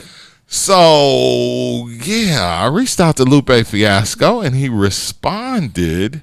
And this dude literally does nothing but sit up all day and make IG videos of him with a Hattori Hanzo. If I can do a movie reference for you. Okay. That is Kill Bill. Right. So he sits there with a fucking Kill Bill and just makes Hattori Hanzo videos all day of him chopping shit in the air. And he occasionally goes on live and he does a Q&A. Q&A, like Ask Me Anything. He does an AMA. And so in my mind, I'm like, shit, this guy's got time to jump on Chicago Famous for an hour, I would think. Mm-hmm. Not to mention, the fact of we were a big part of the beginning of his career. Yep. But none of that matters. None of that matters in 2020 because people look at things from the perspective of not necessarily what can you do for me now. So where does this fall on the importance level of media? So him doing a podcast with Royce the 5'9", and it's on Spotify and Apple, which so are ours. Mm-hmm. No big deal. It gets headlines and people talk about it. I mean, it's a story in Chicago Sun-Times. But it also gives me an opportunity to say that's some bullshit because this dude ain't doing shit else. Obviously, not recording. I haven't seen any albums drop. Normally, I would not just take people to task and, I generally tend to be understanding. But I messaged him and he responded. And he was like, yeah. So I was like, hey, man, you know, me and Diz are back together. Can we get you on Chicago Famous? And he's like, yeah, man, sure, absolutely. Yeah, no problem. Or whatever his response was. Mm-hmm. And after that, I was like, great. You know, man, you know, who do I get in contact with? You got a person, you got a girl, you got a da-da-da, this, and nothing after that. So the initial response, and the response is always a lukewarm, like, all right, I better respond to this dude. Okay, here you go. All right, I believe in a second chance on that. So I think we should hit him again and see what happens. And if we get blown off the second time, then we just walk from it. Because sometimes people get busy, stuff starts happening, Certainly. life gets hectic, and they're like, I meant to get back with him, I just forgot, my bad. So just a refresher, reminder, yo, we want to do this. And if they don't get back to you after the second time, then we just move on. Look at Diz doing the Mike Love. Understand. Sit down. What does Mike say? It's time for a sit down. Time for a sit down. So before we go to we're getting ready to go to a break, pay a few bills. Don't forget, share the video. We shout you out. We're also going to flip the board in a minute so you can see who's been sending stars to the show. And also, we're going to come back and talk about the 31 days of Halloween. And I will explain why I have a Blockbuster VHS in the studio. Can't wait. Yes, I have deep crates, and I'm always pulling something out of my crates each and every day. But this is a Blockbuster tape that I did not return. Well, I couldn't have returned it because my cousin took it. He didn't return it. It got into my hands. I didn't return it, and now I got it, and I'll explain it in a minute. It's Chicago Famous. WIFTBPM. Introducing your trusted source for high-quality black emojis, better known as Blackmoji. We believe black is beautiful, and that beauty should be reflected in the digital market. Now there is an app that does just that, starting with Black Greek letter organizations. Blackmoji D9 offers more than an emoji app. It is a cultural experience of black excellence. Download the app in the Apple or Google Play Store to access a specially curated catalog of emojis representing the Divine Nine. Use the emojis to celebrate Black Greek events, acknowledge current events, support social causes, and learn about esteemed Black Greek members who blaze the trail of Black history. A portion of every subscription goes toward a scholarship fund specifically for members of Black Greek letter organizations to help keep the legacy alive. Download the Blackmoji app today. Shop at Black-owned and operated Solo Beauty, where you are appreciated and respected. Located at 8158 South Cottage Grove, Solo Beauty can supply all of your black hair care needs. Solo Beauty is open from 11 a.m. to 8 p.m. Tuesday through Saturday, or you can find them online at solobeauty.com.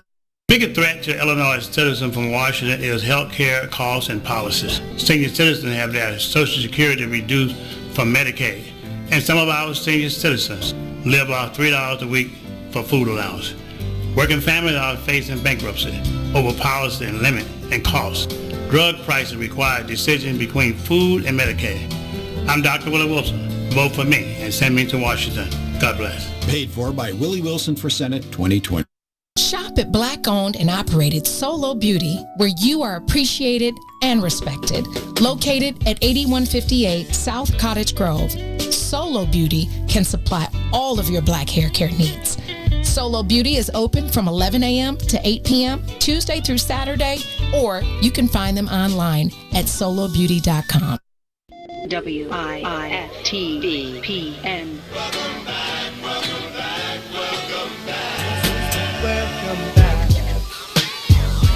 In all my years of radio, I've never seen anything like this.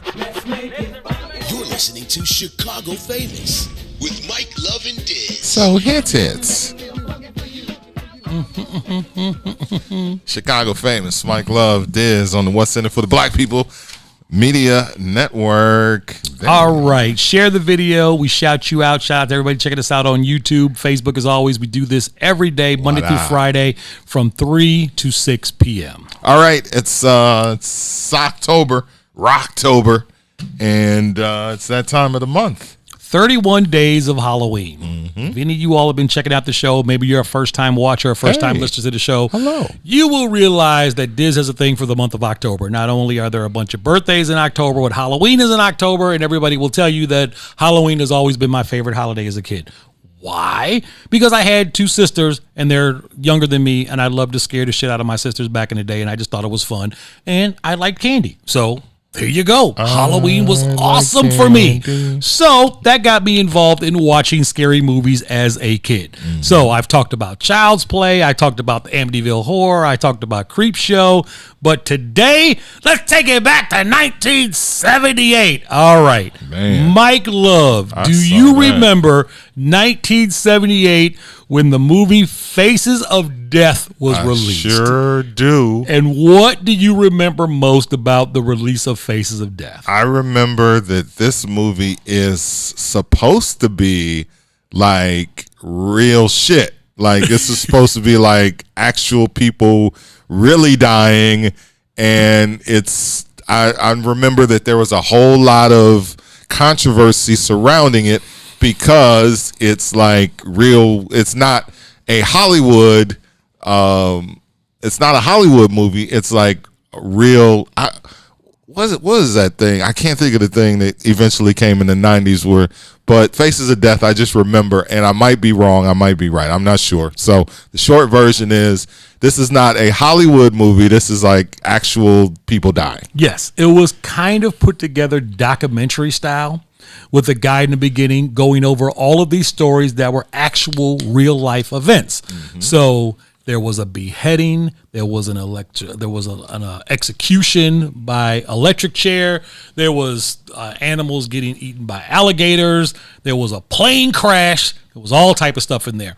As a kid, I remember everybody talking about this because the only way you could see it was on VHS. I mean, this was so groundbreaking back in 78 that it was banned in 48 countries. Wow. 48 countries refused to see that. There was lawsuits that were brought against this. A teacher actually showed this to his class in high school and traumatized the kids to the point where two of the students' parents put a lawsuit and won like $100,000 against this guy. Wow. Okay. So, I mean, this movie definitely made its rounds. And, of course, there was Faces of Death 2, 3, maybe 4, but nothing barked like the original Face of Death.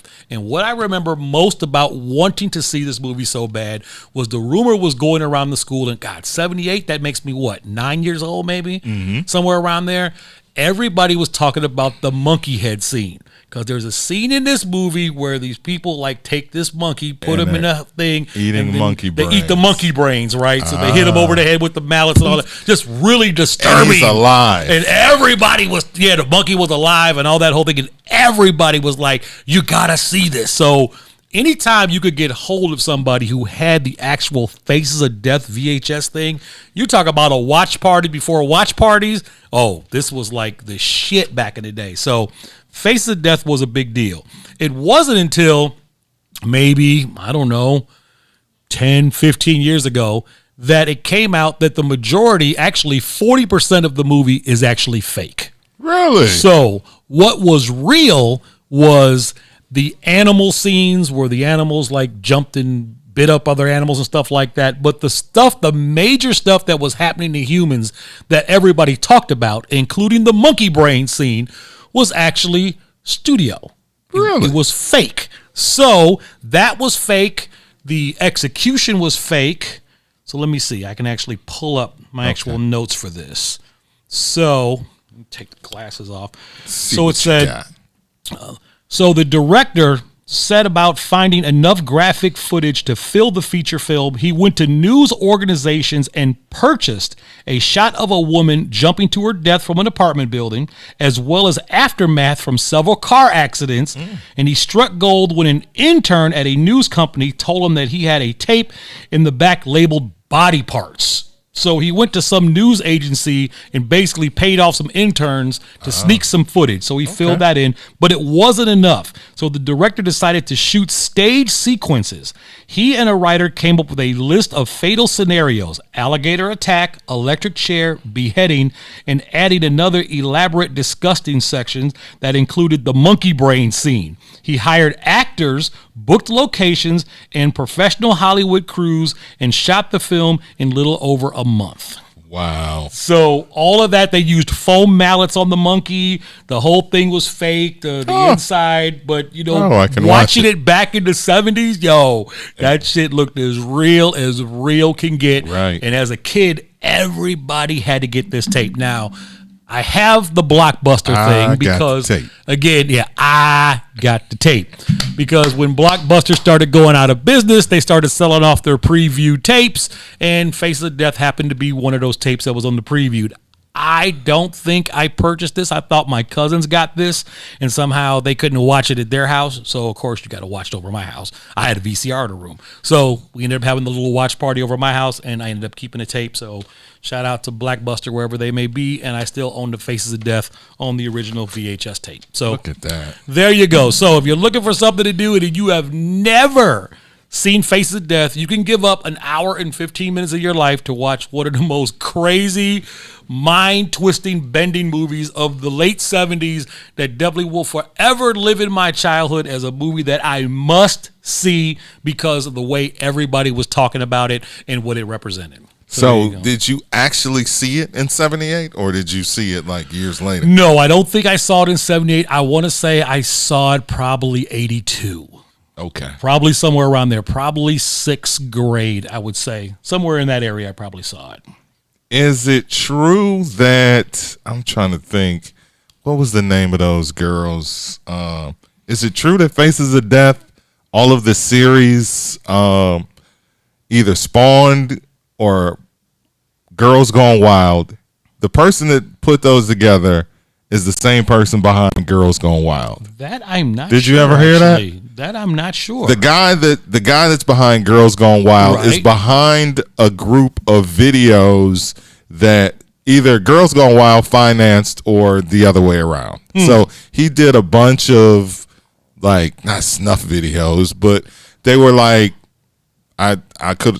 it's Faces of Death, because there's a bunch of Faces of Death, right? They made I don't know how many the number goes up to, but one is the only one that counts. Okay. Oh, 4. There's 4 of them. There's 4 of them. So there's 4 Faces of Death, but for me, I'm one and done. That's the way I played it. Okay. And, it's funny because nowadays, Faces of Death is completely tamed to some of the stuff. I mean, please. Faces of Death versus Saw, give me a break. Saw is 10 times worse than anything you will see on Faces of Death. But keep in mind the times back then. We're talking 78, and like I said, there was no CGI back then, so people had to get creative. And Face of Death, that was a major thing. So I don't know if it's on any of the streaming services now. Probably not. Sure. You can probably get it on YouTube somewhere, but Now, why would this movie be available in Blockbuster if it wasn't a movie that you could get anywhere back when it was released? Because they still put out the copies. I mean, they had them all in Blockbuster. They had I remember 1 through 3 being there. I don't remember seeing 4. Okay. But just because it wasn't released in the show didn't mean, just like they had the adult videos too. I mean, they weren't in the major theaters. So this is an R-rated movie. Oh, yeah. I mean, well, back then it was an X-rated movie. X-rated. But it wasn't X-rated because of nudity. It was X-rated because of the violence with it. So, that's how it got its thing. Faces of Death. But, I mean, that was always the thing. You had to sneak off to watch Faces of Death. And anytime one of your classmates got hold of it or somebody was talking about it, the first thing out of their mouth always was the monkey scene. So I remember that. Give you something to do over the weekend if you're just bored. You're like, okay, I was listening to Chicago Famous and they were talking about this Face of Death thing. Where's the monkey scene? And just know when you watch it, it's all fake. It's fake. The rubber mallets, they're not wood. They're rubber. They're foam. All that blood. It's food coloring. You see there, it's all fake. So don't be like, oh my God, the poor monkey. The monkey wasn't harmed in the making of Faces of Death. It's all fake. All right. So we talked about this on Chicago Famous, the podcast. I've never seen this, but I know the story of it. If I watch it with 20/20 eyes, I'm coming into this with 20/20 eyes. Does it even look remotely like it might fuck me up. Oh, Or hell no. It looks ridiculous. It looks ridiculous. I mean, we've come so far with graphics and technology that if you look at this shit today, like I said, I mean, hell, my kids are teenagers. They could watch it. I'm not tripping. I'm like, because they've seen much worse. Like I said, now with what people see and what's presented out there on, channels and stuff like that, this is tame. I mean, you could put this right next to well, I won't put it next to Scooby-Doo, but shit, close enough. I mean, it is not Scooby-Doo. It is not that like, oh my God. I mean, you can turn on the news half the time and see stuff that's worse than what you see on Face of Death nowadays. But back then, yeah, it was a big deal. It was major. That's crazy. It was major. All right, let's take a short break, man. Diz with Faces of Death. And watch it this week. You got free time. I'm going to look that up. Let's take a break. We'll come back. It's Chicago Famous on the What's In It for the Black People Media Network.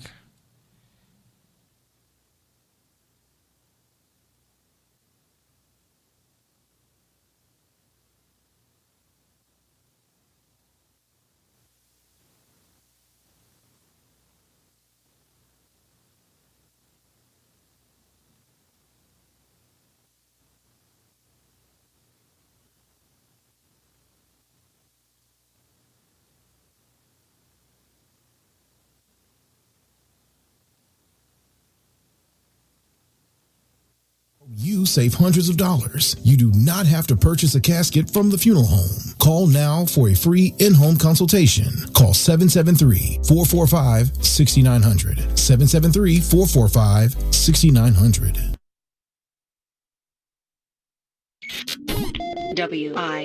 WIFTVPM.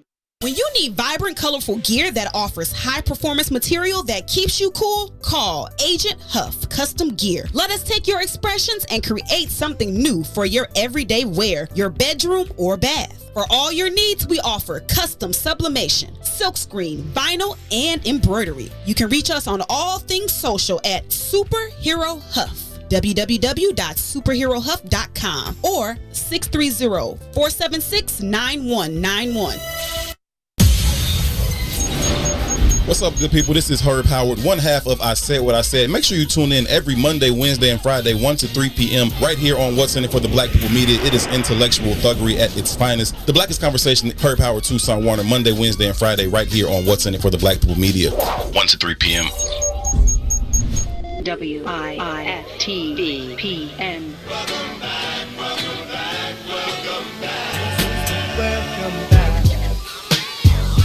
In all my years of radio, I've never seen anything like this.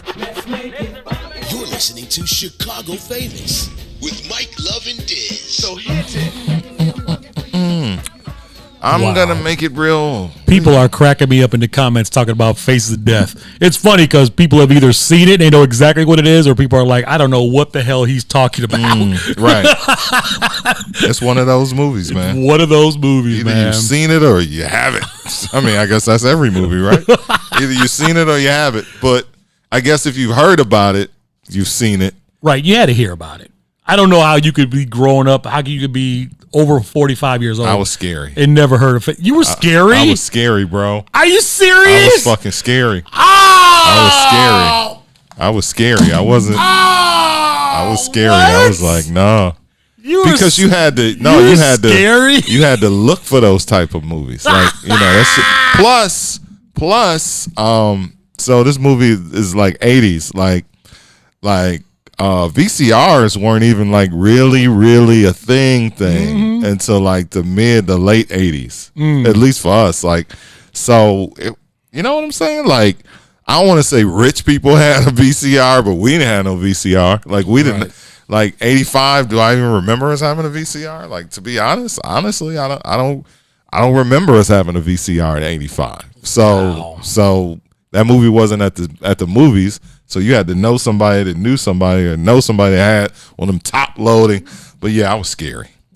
Bro. I wasn't trying to watch that shit. I remember with my dad, my dad was the type of guy, he would always get something off the street from a hustler. You're like, oh, look what I picked up off the street because he was in the city all the time, right? Chicago way. Chicago way. And I remember he brought home a VCR and he was so proud. He was like, man, it was huge too. Weighed like 20 pounds. Brought it in the house, slapped it on top of our 19-inch Magnavox television. Like, look, I got a VCR. And the joint was a Beta. Oh, he got a Beta. And of course, he sounded just like the dude that sold it to him because whoever sold it to him was on some, the Beta's better quality. Right. It's got better quality. It's higher definition. You don't want that old VCR. You need this Beta joint. And like, he just knew we were about to just be rolling and I'm excited. I'm like, yeah, okay, we got the Beta joint. And then I realized that I can't get no tapes for this shit. And it was like, but your boy did get creative though. Is that right? I did get creative. Wow. For some reason, I was able to plug my DJ equipment into the back of the Beta recorder and record onto Beta tapes. Wow. So I was able to go to Radio Shack or somewhere and actually buy a blank Beta cassette and record the audio from my mix onto the Beta. That's and incredible. Beta tapes, that was like 6 hours. I could Right. do 6-hour mix on that. So shoot, I was coming off 90-minute cassettes, 120 if I had some money, but a 6-hour Beta tape. Come on. I could mix my ass off on that. So yeah, I did Hilarious. find a way to actually use the Beta VCR, but we eventually broke down and got the regular VCR and life is good. So what you're saying is somewhere, somehow, you got mixes on Beta. Somewhere. Somewhere. I will actually probably find an old Beta tape, probably in my mom's attic, and probably on that tape are a bunch of mixes that I recorded back in the 80s. That's wild. And Sherrod probably has them all on cassette too to this day. Who knows? But they're around. But that's exactly what I did with that Beta recorder that my dad brought home because he just knew he hit the lottery. He was like, yeah, look at this. Oh, you can't even tell Black Father shit. You know how that shit go. You know how that shit go. They be like, all right, shout out to the Chicago Famous Stars. Man, look at that. People, I keep telling people I have multiple slides here. Multiple. So if you have sent stars and supported the show and you don't see your name up on this slide, just check back tomorrow because they switch all the time and different people check in at different times. And I try to go over the comments at night, write down the people who sent stars and stuff like that, reply to comments and put things up there. So if you look up on the board, you will probably see people who have sent stars probably in the last, probably Friday and Monday. So people sending stars today or Wednesday, your names will show up there as well, but we really appreciate the love and we're glad that you guys support the show by sending us the stars. It's a Facebook feature, so if you're checking us out on YouTube, you don't know what we're talking about, but if you click over to Facebook on the Maze Jackson page, you will see the gold star down at the bottom by the emojis. What you do is you click on the gold star, it takes you to a page, it lets you know how to sign up, and then you can sign up and get stars, and the stars are super, super cheap, so it's not like $1 a star or anything like that. It's real cheap. So you can get as many stars as you want, and if we do something on the show, we turn you on to something, you like the content that we're providing for you, hey, shoot us a bunch of stars, and that's just how you can support the show. Naima said, I don't see mine yet. When I do, my long-ass name will make up a line by itself. Hey, happy anniversary to you. I saw on my timeline, Naima Gully is celebrating her 7th anniversary today. Wow. 7 years of marriage. 7 lucky years, lucky number 7 with her and the husband. So congratulations to y'all. That's a really big, man. It's a big move. They look like a beautiful couple together. Wedding days are always beautiful. She gets all gussied up. She's all clean and shining, and he's all clean as well. And after that, it's all downhill. But you were talking about the stars, and we started. Diz came up with stars for the birthday line. Which if you guys want to have your birthday celebrated with us, we've officially put together a way for you to not only support the show, support us, support Chicago Famous, but also get on the birthday line as well. So if today is your birthday, hey, yes it is. You just want to say, hey, happy birthday to Miko, that will cost you 2,500 stars. 2,500. If you want us to do the birthday bash for you on the show without the music, just go, hey, who's this on the birthday line? We see Mika. Hey, Mika. then that will cost you 5,000 stars. That's the gold. That's the gold package. The gold package. Now, we roll out the platinum package, and black folks love them some platinum package. We have figured that out over the last week. You went Trump on him, huh? He decided to go Trump. Platinum is the key word among black folks. You want to get them interested? Give them the platinum package. The platinum package. So the platinum package on your birthday for 10,000 stars on the platinum package. We will do your birthday with the full birthday bash with the music. We'll have you send your picture in. We'll put your picture behind us so everybody can see you. Yes. We'll do the whole shebang. We will hook you up. We'll make you famous. We'll have all your family calling you up, telling you, girl, they just did you on the birthday bash. So we got you back. And that's the platinum package, and that's 10,000 stars. So, all right, so we came up with that today. Yep, just today. And so I'll make a slide, put that up on the board, and we'll have it up there tomorrow so people know. That's going to be dope.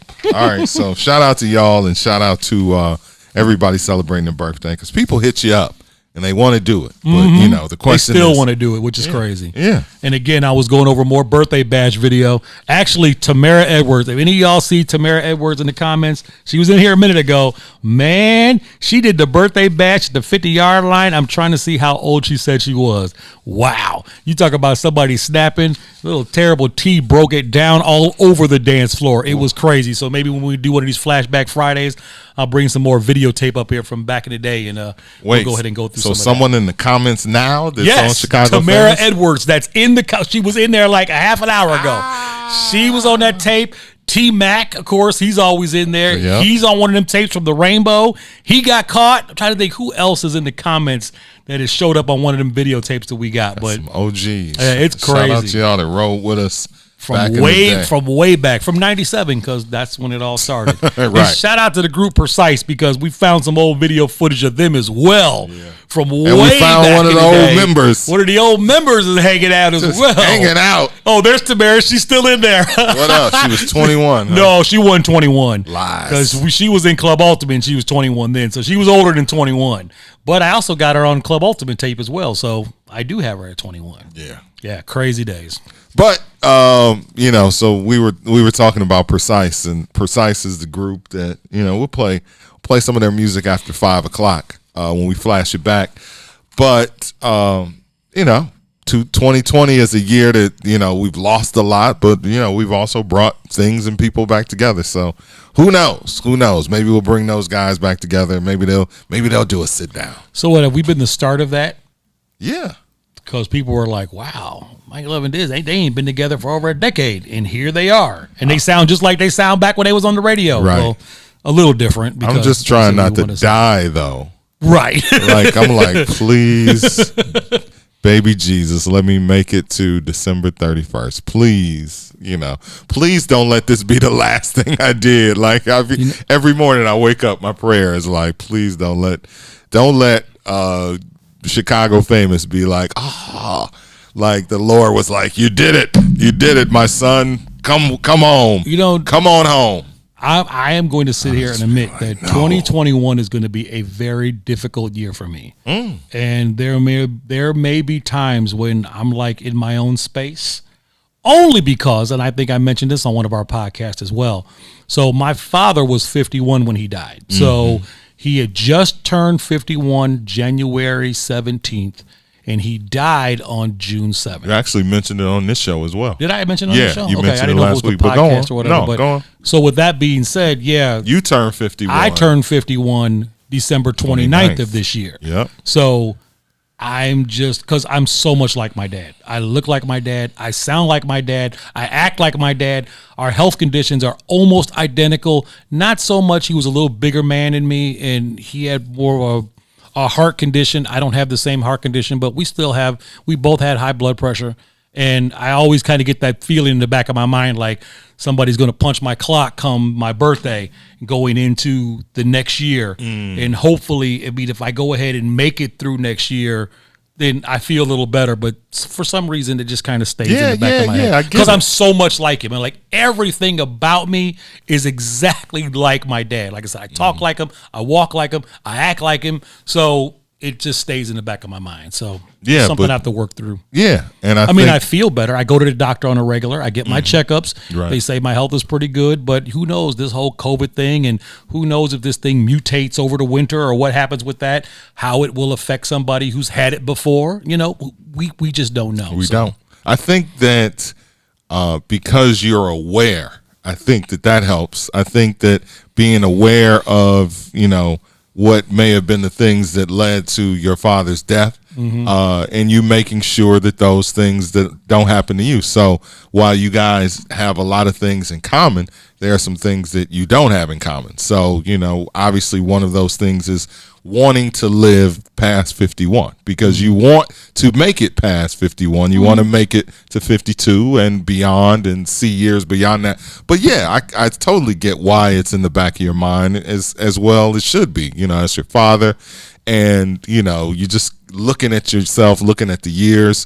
But, I see many, many more years for you, man. My daughter, she turns 15 tomorrow. Hey. So, I mean, there's my number one reason right there, because there you go. She's 15 years old, and I want to see her grow up, become a young adult, and get married and all that stuff. So I want to be around for that. Right. But, I guess I can only control what I can control. So I try to eat better. I try to exercise. I try to do the things that I can do. Yep. And then let God take care of the rest. So There it hopefully is. things will, fold out, but just in case it does take a turn, at least you all out there watching Chicago Famous, y'all know I'll be hanging out for at least 10 days, right? So, if Mike is doing the show by himself or whatever, he won't be, because I'll flick a light in here or something. You'll know I'm around for at least 10 days to make sure shit is right, and then I'm going fishing. But Let's take a break after that. We take a break on that one, boy. Chicago Famous. We got the flashback hour is next, and we'll touch on some stories as well.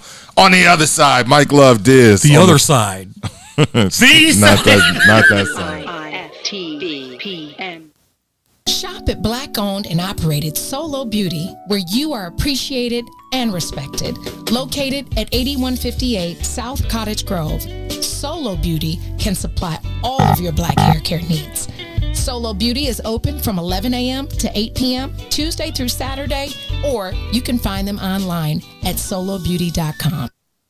When you need vibrant, colorful gear that offers high-performance material that keeps you cool, call Agent Huff Custom Gear. Let us take your expressions and create something new for your everyday wear, your bedroom, or bath. For all your needs, we offer custom sublimation, silkscreen, vinyl, and embroidery. You can reach us on all things social at Superhero Huff. www.superherohuff.com or 630-476-9191. Funeral expenses are costly. The Casket Store wants to help you save hundreds of dollars. You do not have to purchase a casket from the funeral home. Call now for a free in-home consultation. Call 773-445-6900. 773-445-6900. WIFTVPN.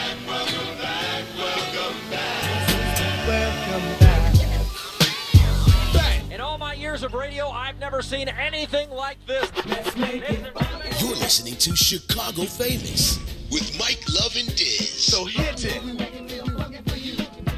I'll make it real funky for you. Somebody said, Diz, no smoking. I don't smoke. I've never smoked, so No, you're not gonna. You ain't smoke then. You're that's not not a gonna smoke. concern. Don't smoke, don't drink.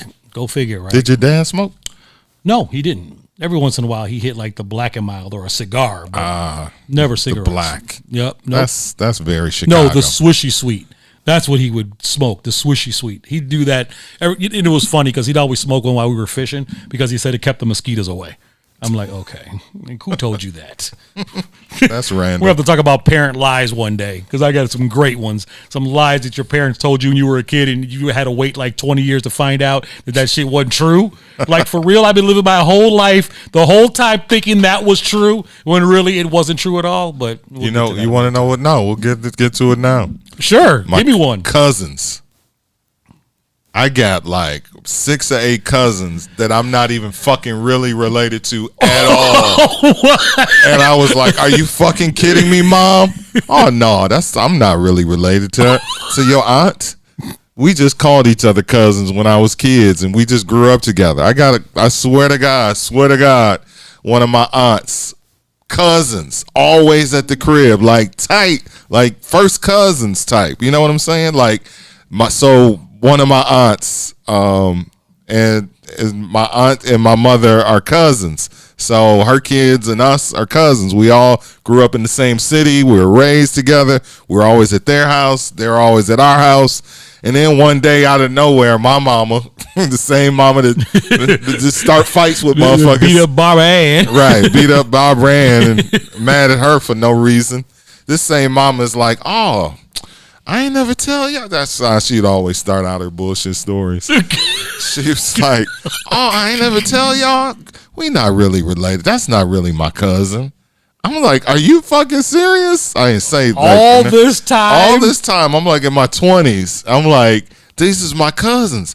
No, we not really related.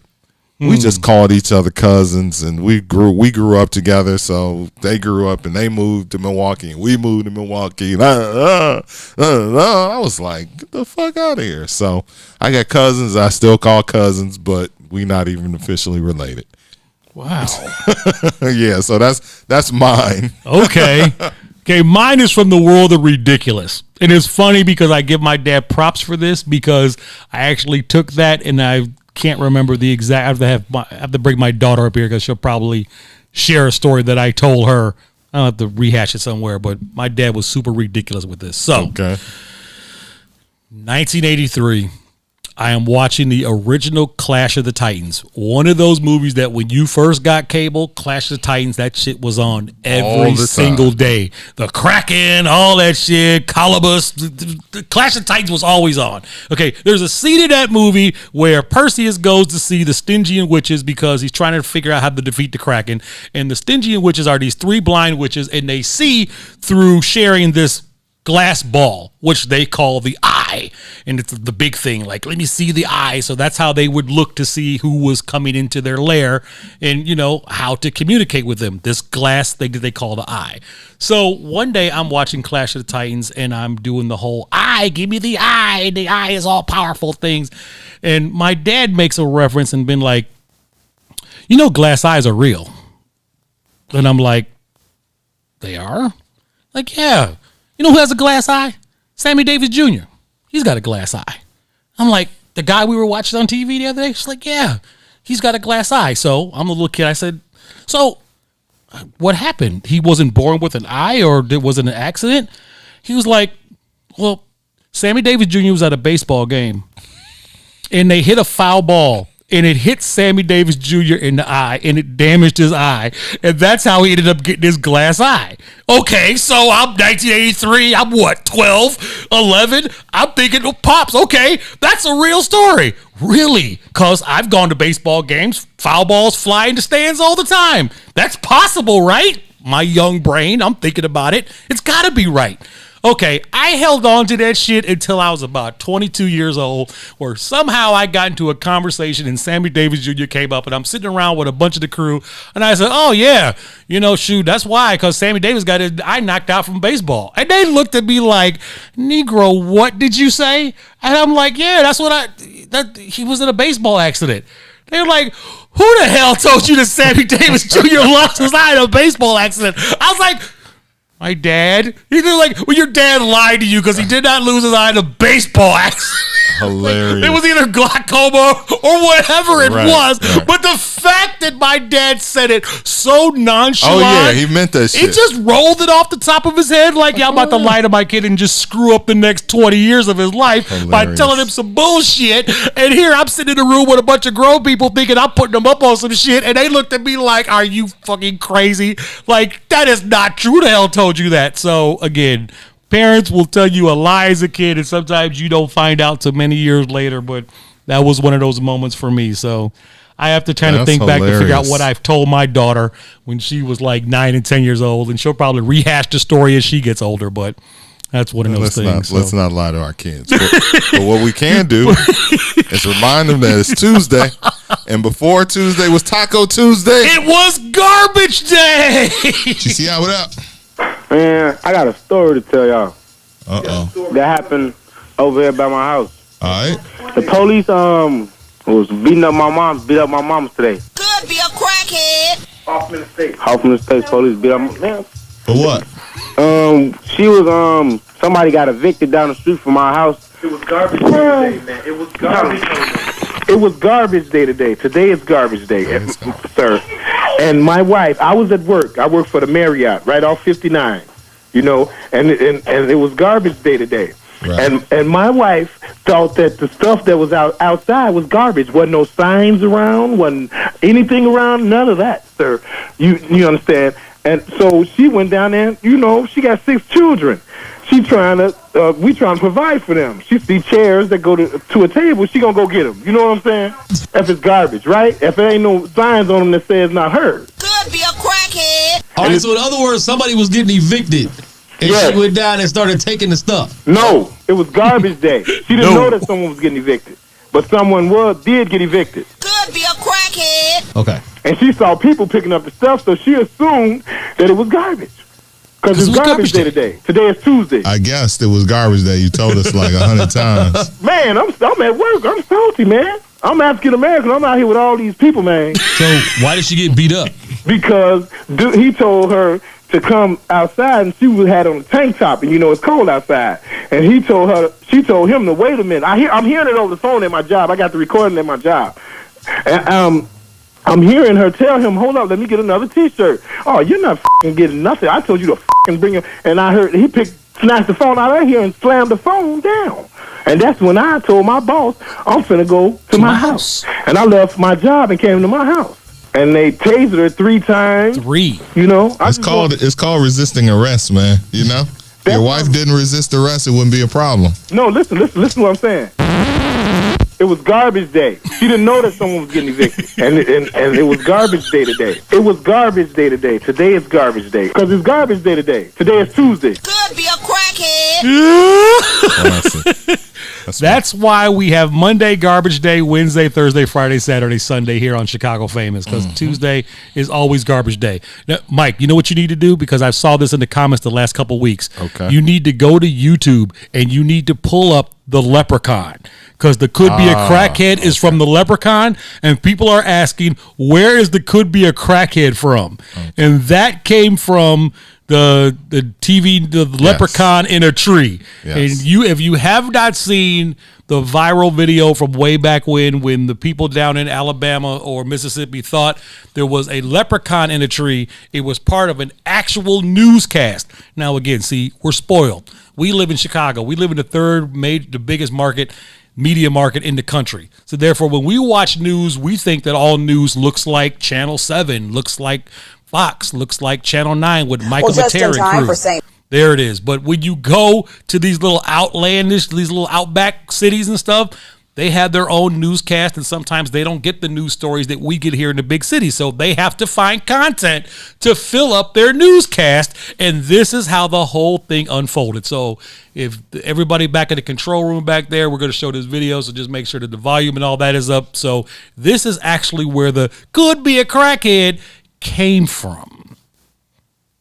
Well, just in time for St. Patrick's Day, crowds are coming by the dozens to get an up-close view at what some say is a piece of Irish folklore. Some people in the Crichton area of Mobile say a leprechaun has taken up residence in their neighborhood. A leprechaun. NBC 15's Brian Johnson has more.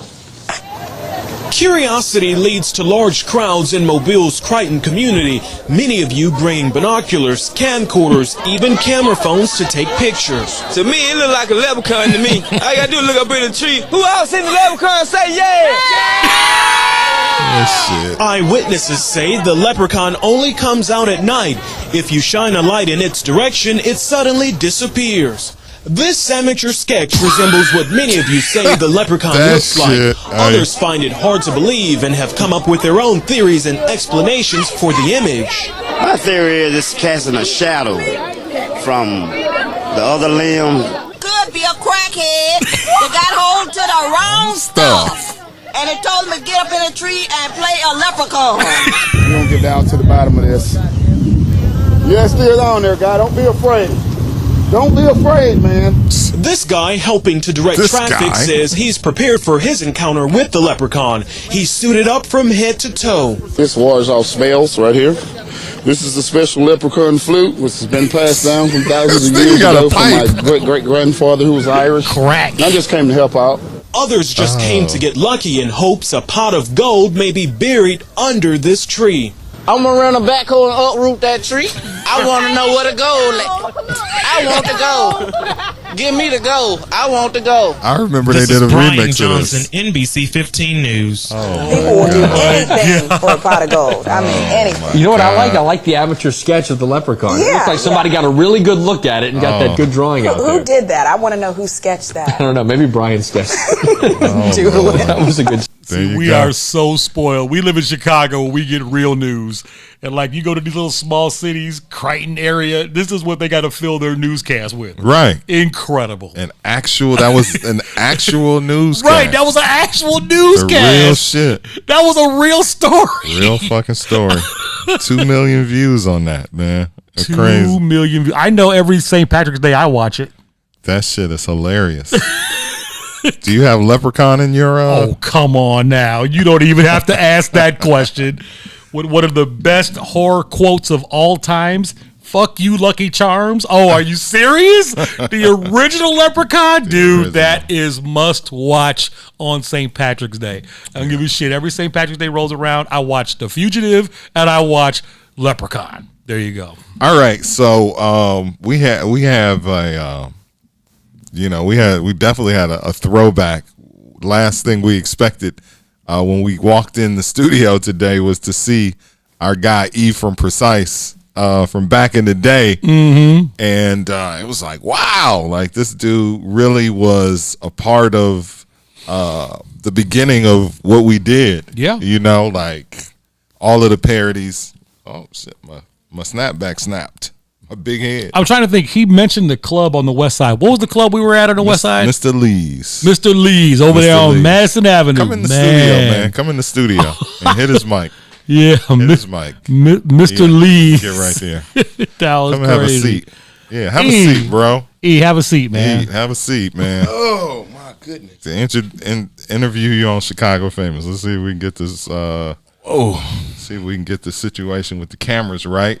How you doing, brother? I'm great, brother. How you doing? You're not afraid of any leprechauns, are you? Of course not. You know Sammy Davis Jr. didn't really lose his eye in a baseball accident.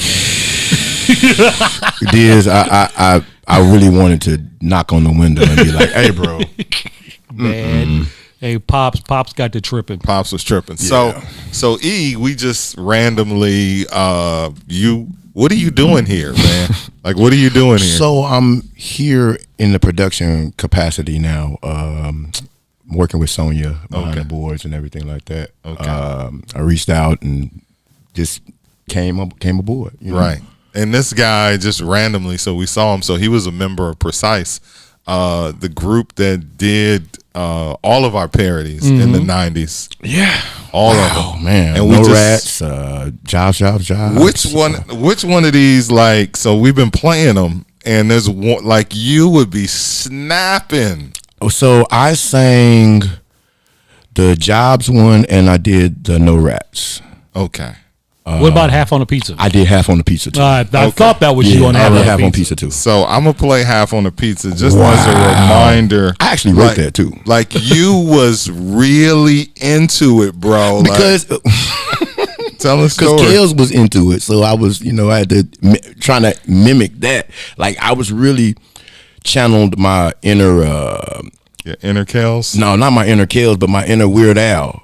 Okay. Right. Because I had to sell it. Like, yeah, we saying silly stuff, but I still had to sell it to the people, making it sound like, Right. And you did that because when we listened to it, like, because Diz hadn't heard it in years. Yeah, when I pulled this it will back probably out. be the first time I've heard it in about 20 years. Myself, okay. so. I wish you had headphones, but we'll, actually, yeah.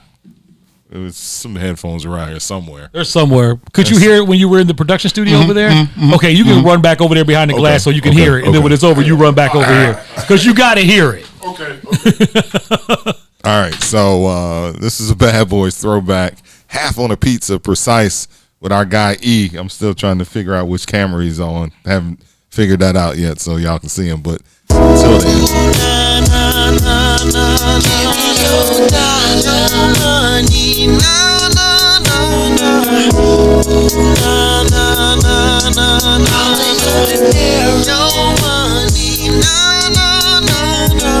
Girl, I heard about you and how focused you are with your big hair weave and your navy blue scarves. Girl, I know you're hungry, but ain't got no money, so won't you hustle up food? I ain't splurging on you.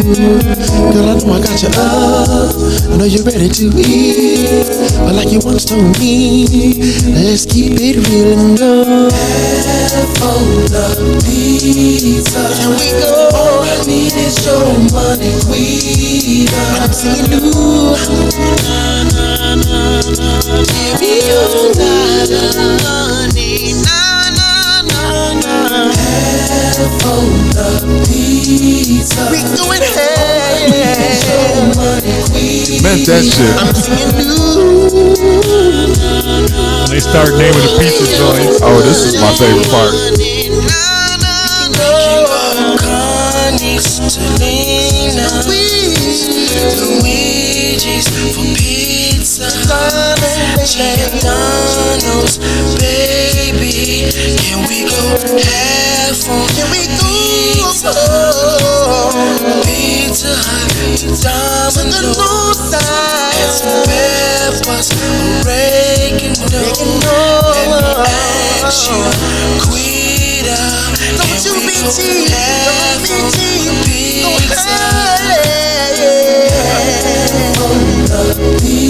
A little sausage and cheese, a little mushroom.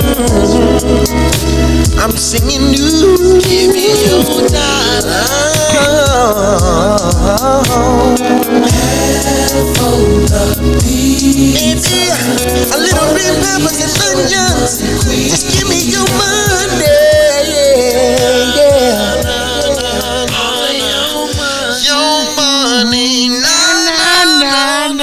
Wow, man. Half on a pizza. Still got a little left. Mushrooms, red peppers, garlic, banana, oregano. Right, all that. You meant that. You meant that shit, bro. I had to because we had to sell it, and, right. And then y'all kept coming with them. Y'all kept coming with the songs. Kept coming with them. Yeah, that was a great time, though, man. It was a beautiful time. Yeah. You guys off the west side of Chicago. Yep, we all from the west, originally from the west side of Chicago. I'm from K-Town. K-Town. I was just telling my man in the booth that you two, out of all of the personalities that we saw on GCI or whatever, you two were the first two that I seen physically DJ. Right. Yep. Right. So like everybody else was just in the party. You all were doing the party. Yeah. Right. And that was really huge. Yeah, I think that kind of definitely helped especially Diz, because Diz was like the first to jump. I didn't jump on the turntables initially because Diz was like just a madman. So, and it was like, I'm not coming behind. And he was the worst guy to come behind because he played everything. Everything, dude. Everything. Like before that was even a thing, like Diz Serato DJ before Serato. Like in the there would be vinyl records everywhere. Like I would bring like 3 or 4 crates, and by the time I was done, there were just records littered all over the place because I was playing parts. Because especially with hip hop, it's all about playing the hypest part of the record. And like now, that wasn't even a thing back then. Think about how that's a thing now with Serato and the DJ. Well, Instagram. Look at how D Nice does it on Instagram. They play the parts of the record. Certain parts of he was doing that hype shit. The crowd and everything. And all those fucking parts, you couldn't come behind him because he played everything. Like you played all the house records, all the stepping records, played all the hot R&B, all the hip hop. It's so crazy now because now I could walk into a party and I may have maybe 15, 20 records with me, and I'll play for 3 hours. just with that. Like, you'll let a record play. Like now I will ride a record. If that is a jam and that's 9 minutes long, I'm riding that bad boy for 9 minutes. We are bumping it for 9 minutes. I will stretch it out and we will just be kicking it. Whereas back then it was just one after another. Pow, pow, pow, pow. Yeah. We get older, That then you had the hits from the Go CD when we all we all came together. You guys were on that with Hula put that together, Hula and you guys were doing. Was it Rats that was on there? No, it was Jobs. The Jobs. Jobs was on there. Jobs was big. The Bills. We had a write up in Billboard behind that. Really? I want to say the same year that we were on the air with that, we had a write up in Billboard behind that. They were talking about how the parody thing was bubbling or whatever, and somehow we got recognized. That was dope. That's dope. Pretty well, dope. I mean, at that time, you think about how big GCI was back then. True. I mean, GCI was a trendsetter, especially when it came to music. I mean, if Elroy put a certain song on GCI, a lot of other urban stations across the country were like, well, GCI is playing it. Right. We better play it. Right. So GCI would set the tempo a lot of times for stuff, and because we had what we had going on the night show, and we got you guys involved in that, people were hearing your parodies, through what we were doing. You were playing the parodies right behind that original song, and Bills was probably the hottest song in the country at that time. Yeah, That's you know what I'm saying. And we jumped right on that. Right, Scrubs with Rats. I mean, shit. So. What was their name? Sporty Thieves or something like that? Oh yeah, they did No Pigeons. They did No Pigeons. We was like, I was so hot behind that, bro. Yes. How they gonna do our song? Exactly. I was so hot behind that, man. How they gonna do our song? And people would be calling them like, we ain't playing no damn pigeons. We playing Rats. Right. It's Chicago. Home of the Super Rat. Right. We're playing Rats. Fungish. Yeah. Right. That. Let's hit that, man. Let's pull that one up. Let's pull the Rats. Let's pull the Rats off the sky. We taking it back. Man. I know milk. We got milk. Oh yeah. Oh, we got milk. We got all of them. Well, we don't have all of them. The ones we don't have. I don't think we have Quita, and I don't think we have the Rome. The very first one. You. Them damn kids belong to you. Yeah, they cut that. Y'all did those like I see your face, you make me wanna scream, and every time I get them, kids drive me crazy. Man, we had some good times. We man. had really awesome times, bro. All right, so we were pulling up Rats. All right, let's see. There we go. No Rats. Oh yeah. Okay, here we go. So. Our man E from Precise back in the day in the studio. Let's hit some of these joints that they starred on and he starred on singing lead. Wow. Chicago famous Mike Love and Diz. Most wanted. Alright, is a girl that's bogus, cause she wears the same drawers all week, claiming she's got so much money with them raggedy shoes on her feet. Girl, I know you ain't got no money. Yo, leave this pin too tight, and when you come around you smell funny. And you had that on last night. No, I don't want no rat. That is a girl who's very, very, very dirty. Thinking of my best friend right on the passenger side. Stop trying to holler at me. I don't want no rat. That is a girl who's very, very, very dirty. Thinking of my best friend right on the passenger side. Stop trying to holler at me. She's got a homemade Tweety tattooed on her knee, and the gel in her hair is crusty.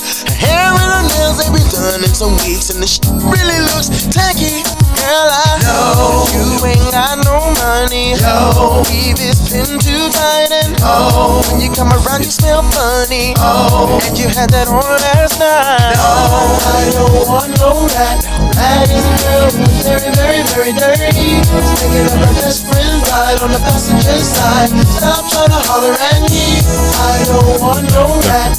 That is a girl who's very, very, very dirty. Thinking of her best friend right on the passenger side. Stop trying to holler at me. You got 14 babies, fathers. Oh yes, rats. I'm talking to you. You buy liquor with your platinum link card. Oh yes, rats. I'm talking to you. When you bills in your baby's name. Oh yes, rats. I'm talking to you. You get no cheese, you are ready. Hell no. No. Yo, I don't want no yo, mini skirt, gym shoe wear, scar little man, kitchen knife carrier, dookie blue, bounce in the bottom speaker, flea market shopping, 6 foot wig,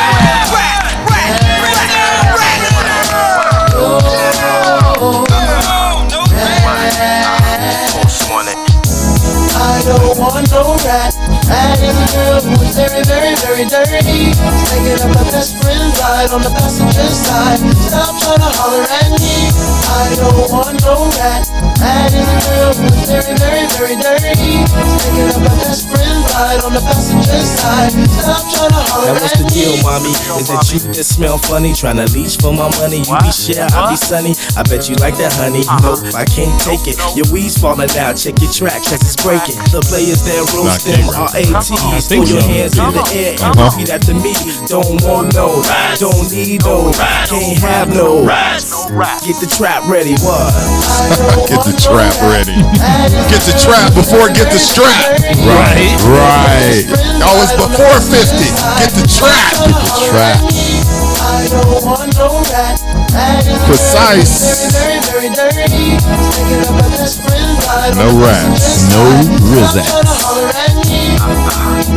Most wanted. That's why they gonna say that. See, even back then, old girl had the platinum link card.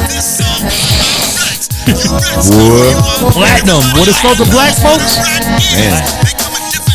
Yeah. Platinum. Oh, wait, I forgot this part.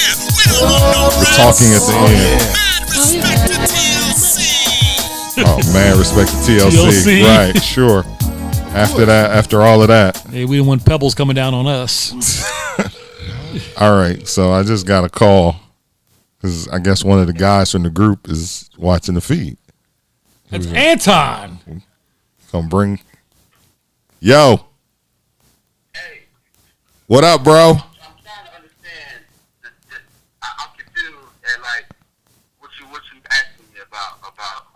You on the area, and you on the speaker, and you on Chicago Famous. So are you trying to play me, bro? Bro, will you say something to? What's up? He is sitting directly across from me. But that's not how you do it. You don't just say, you don't text me and like, then you say I'm on the air. Oh, I'm sorry. I didn't know that I had marching orders on how to do this. I hit you back, bro. Mike. Wait a minute. Wait. It's all good. What happened right there? I don't know. He reached out to me. I'm not making this up. Okay. He reached out to me and was like, "Hey, man, let's see what we can do about bringing the guys together." And I'm like, "Oh, okay." Well, see, you would have to want to have the conversation with everybody to bring everybody together. But that's a whole nother situation for another day. It is what it is. It is what it is. All right, let's take a break. All right, yeah, let's take a break. Wow, let Mike go answer his phone in private. FTBPM. Shop at Black-owned and operated Solo Beauty, where you are appreciated and respected.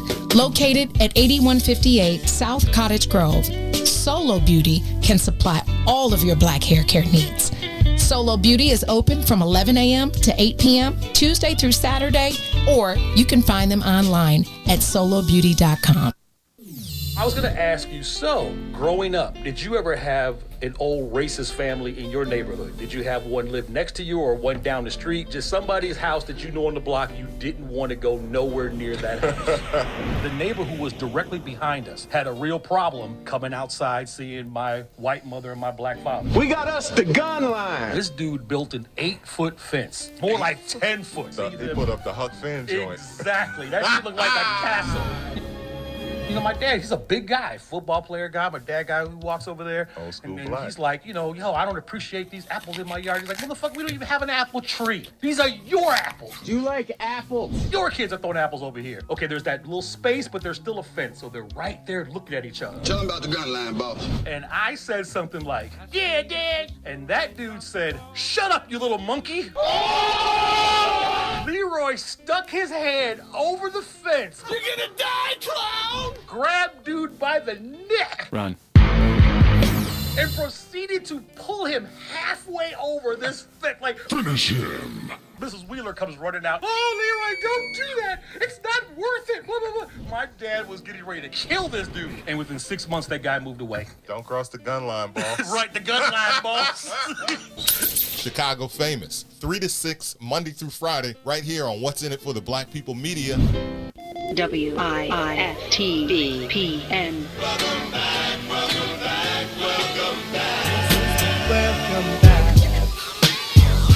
In all my years of radio, I've never seen anything like this. You're listening to Chicago Famous with Mike Love and Diz. So hit it.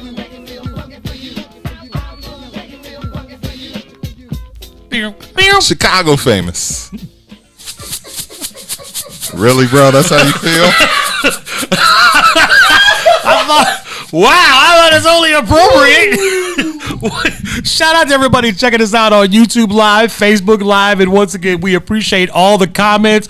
Man, we love to read y'all comments late at night, so whatever you see going on the show, whatever you put in there, we appreciate it. I try to read every one of them, like them, heart them, smiley face them, whatever it is, because, man, you all crack us up. All right, so here's the backstory.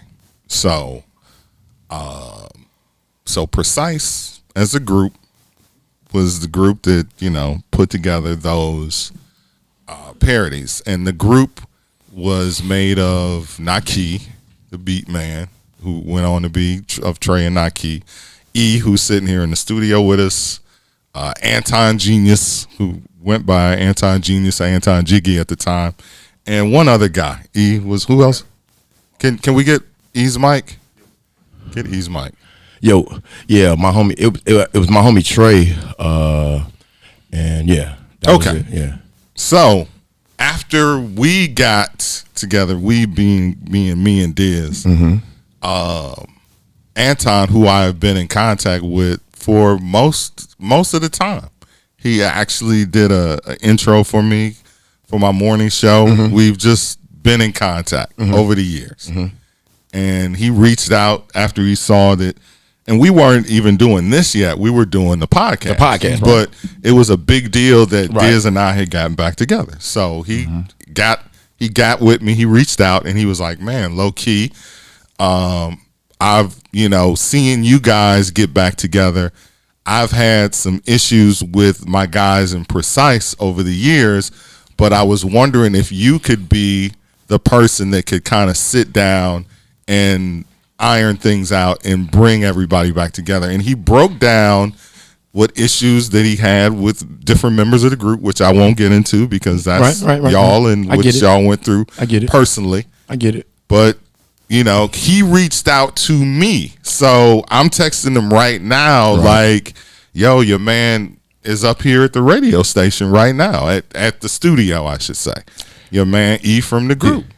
Mike. And he's responding to me as if he has no idea what you're talking about. Exactly. Mike. So he's responding to me like I'm texting the wrong person. Now this is funny because he's told you that he's had issues with everybody in the group, right? Now you have to want to have that conversation with people. True. You're grown. We almost 50. Why do I need to reach out to you to have a conversation with people that I grew up with? Because we are Mike Love and Diz, so we are the guys that initially brought y'all together. So we are the guys that are going to be a part of bringing y'all helping to help mend the fences. And I can understand that, but I don't know. I didn't know that. So we're here to fix your life, like oh girl. You know what? This can, What's her name? Be perfectly honest, Mike Love did fix my life. Well, first of all, again, you got to want it to be fixed. Like you gotta seriously sit yourself down as a grown up and say, "Hey, that's true." And say, "Hey, what was my part in this?" Not you, because the key word you said was, "I've had issues with the guys in the group," but all the other guys in the group can talk to each other. Everybody only has the issue with you, sir. So why is there a huge rift? Yeah. Why is it needed to have a mediator for something that everybody else can talk to each other? Everybody else can reach out to each other. You're the only one. So it is what it is. It is what it is. It is. We had a beautiful time back then, though. It was. Y'all did. Wouldn't change it for the world. Somebody asked me if I had it to do all over again. Would I do it again? Probably not. Probably not. Because you guys didn't really get anything out of it except what was happening in that moment? No. I think that I held on to something too long that I knew I should have let go a long time ago, but because my loyalty to my friends was so deep to where, I mean, there were few instances that I turned down, the few deals that people were trying to backdoor and say, hey, come go this way. But, it is what it is. No, I probably wouldn't do it again, but I had a ball, though. It was definitely a good time. It was definitely a great time. And you guys did work. And you guys brought a lot. You brought a different dimension to our show.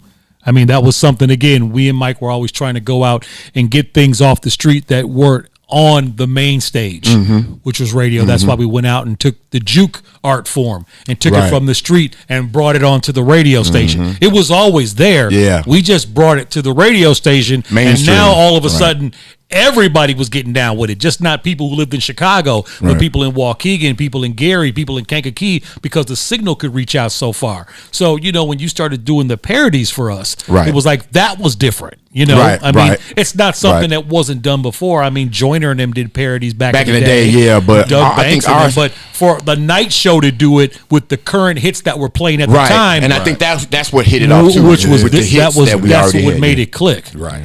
Yeah. All right, let's hit milk. Let's go with some milk. Oh, this was great. One of my favorites. No milk. A little salt with the milk. Little salt with the milk. Why you ain't bring no milk? Why you ain't bring no milk? You ain't buy no milk, no. Went to your kitchen and eat. Found some cereal that's sweet. It was dry and incomplete. You ain't buy no milk, no. You went and bought new clothes, put paint up on your toes. Went to the river, but you ain't buy no milk, no. Look at your little kid Marvin, crying cause he's starving, cause you ain't been shopping. You ain't buy no milk, no. Come home real late. Big ass girl, you stink. Look, your son needs a drink. No milk, no. No milk, no milk. I'm thirsty. Look at you. You ain't buy no milk. Mama, you bogus. Why you ain't bring no milk? You ain't bring no milk? I'm sitting here hungry. My parents are crusty. Shouldn't have laid up heavy. You ain't got no milk? But my siblings and I, mouth scratchy and dry, got caught up in mine. You ain't got no milk? Sometimes I be scared. You break out like my dad. That's the last thing he said. You ain't got no milk? That was hold on. We'll talk about it afterwards. Dude, you look strange. Give mama some change. Go get some milk. Hold up. Do I look like y'all daddy? Y'all mama out there spending all that money, ain't doing nothing for y'all. Y'all sitting around starving, no food, no milk. Hey, who turned that to life? And did you pay your light bill, girl? Get off me. Girl, get your kids. Get your kids. Get them off this stuff. Get my watch back. Come on, with your please, buy these kids some milk. Man, milk was big back in the day. That was huge. Now kids like, don't give me no fucking milk. Cow pus. You gotta keep that shit. sell them on milk nowadays. Right. Like my kid. I don't even drink chocolate milk. My kid can't even do that. My kid don't drink no milk. All right, we got E in the studio from Precise. Yeah, so give us some backstory. What do you remember from No Milk? That was one of our favorites. No Milk. Okay, I remember. Okay, the little girl that we got to rap was Manny's daughter.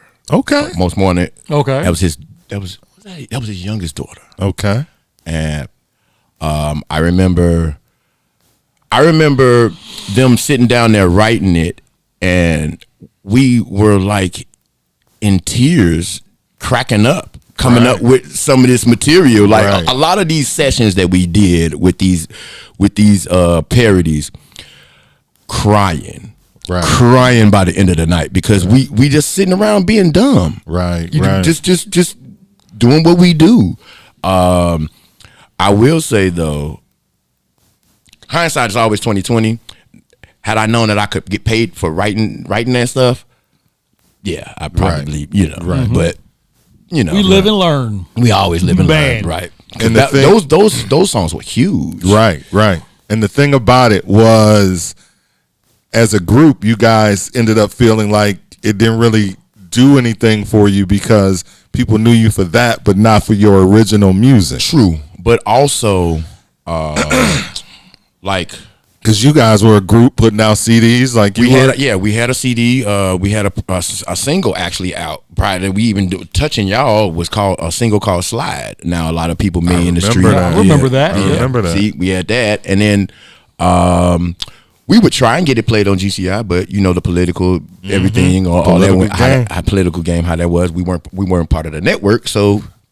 Right, and even with our cosign, we could hit it on home jams a few times, but other than that was it. Right, yeah, wasn't no rotation. So that was how when y'all did the competition, the We'll Be Right Back competition. That's how we really kind of maneuvered our way into it, because we was like, okay, well maybe if they'll hear us here, they'll probably, and we ended up winning anyway. But but it was just at that time Now, understand this: no social media, no cell phones, no none of that. It was either word of mouth, and we were throwing parties. We would throw parties on the weekend. We had our manager Dave had a building. We had a basement parties over on Augusta and Keeler. And if anybody from the West Side know who I'm talking about, KTM parties, y'all know exactly what I'm talking about. All right. So we used to throw parties to really supplement all the stuff that we were doing. Studio time, clothes, different things of that nature. People just thought we were automatically rich. No, nigga, we had to hustle. We out there hustling. We out there hustling just like, we wasn't selling drugs, nothing like that, but we was hustling, parties, this, that, and that. I learned how to DJ through DJ D-Man, working with him. Okay. So, dookie booty, all that good stuff. So, it was a great time though. I can't, It is. And it was, man. And you can't run from it, really. Like we talked about it was like, as much as, sometimes we get tired of people saying, oh, it's the birthday bash. We still own it because it's a part of our history. And you know what? No matter where we go, somebody will always bring it up. And that particular segment, I'm going to talk about the birthday bash here, it didn't do nothing bad to us. True. It pretty much made us famous. Right. So for that, we owe that gratitude. So, it brought us nothing but good. So I'm not going to look back on that, 20 years from now and be like, don't talk to me about that. Don't ever mention that, because that was actually a big part. I was like that at first. When we first separated and started going our own way, I was like that. I was like, man, don't talk to me about that, because it was what it was. And I and people would bring it up, and I'd be like, but that's not doing nothing for me right now. Because a lot of the people who actually knew us and know us doing music don't know nothing about like the people now have no clue of who we are, unless y'all bring it up, or unless somebody that like a Crucial Conflict or somebody like that of that ilk brings us up. Outside of that, nobody know who the heck Precise is. So I don't bring it up like right. It's, I used to be in Precise. For what? Like who? Right. I'm like, oh, that's why we, y'all are part of our legacy. So we keep it alive because y'all was a big part of what we did. I appreciate that. Truthfully, I'm not gonna lie. The very first time I saw the Chicago Famous thing on the podcast before y'all got here, I was so excited because I was like, man, thank you. I need to reach out to these guys because, like you said, we were a part of your legacy. So I wanted to be a part of that. And here we are. Look at it. Right here. So he telling the story from his perspective. Right. So I have a documentary that I'm doing. Okay. About Precise. Majority it's majority of a perspective of mine because again I try to reach out to people to try and do it, and that's what it was. But they're gonna see a view of not only us messing with you guys, but from the very beginning when we started out in church, all that. We're gonna see all of that. I got a few people who was around, a lot of the managers and the old. really would love to interview you guys. You know, to No get doubt. your version of it. No doubt. I got a couple of Cole Hard. He had mentioned that he would mess with it, so I'm reaching out to him. A couple other people in the city that I really, you know, that were around us at that time, Right. You know that. So it should be here by the beginning of the year. Since we were, Diz and I were kind of like the guinea pig of putting shit aside and getting back together. Let me ask Diz.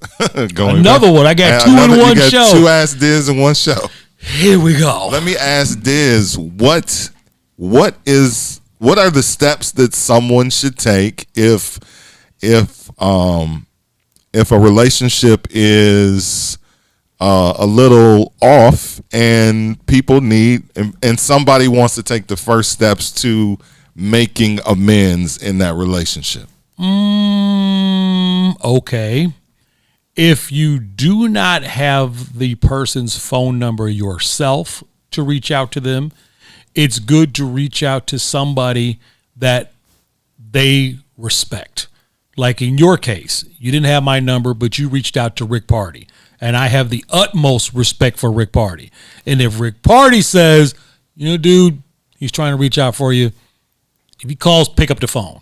I'm like, all right, Rick, I feel you. Because I respect Rick, and I was like, okay, if he said it's cool, then okay, I'm down with it. Then you took the opportunity to arrange a face-to-face meeting. You didn't want to do this on the phone. You didn't want to go back and forth with text messages and emails. You were like, look, let's meet up face-to-face and let's talk this out. Because then I could look somebody in their eye, and they can look me in my eye, and I can really judge if this person is being real or if he's running a con on me, and if he understands what I've been going through, and I can look at him and see kind of where he's coming from and what his perspective is. And that I truly respect it. Like, I'm like the round table guy. You know, you want to talk to me? We're not going back and forth on a text message. We're not going to go this email thing. Right. No, you tell me, tell you what. Right. Let's have a dinner. Meet me at such and such, and we'll be at this table, and we'll sit down and we'll hash it out, or do what we got to do. That's how I look at it. And I mean, and again, it's my business mind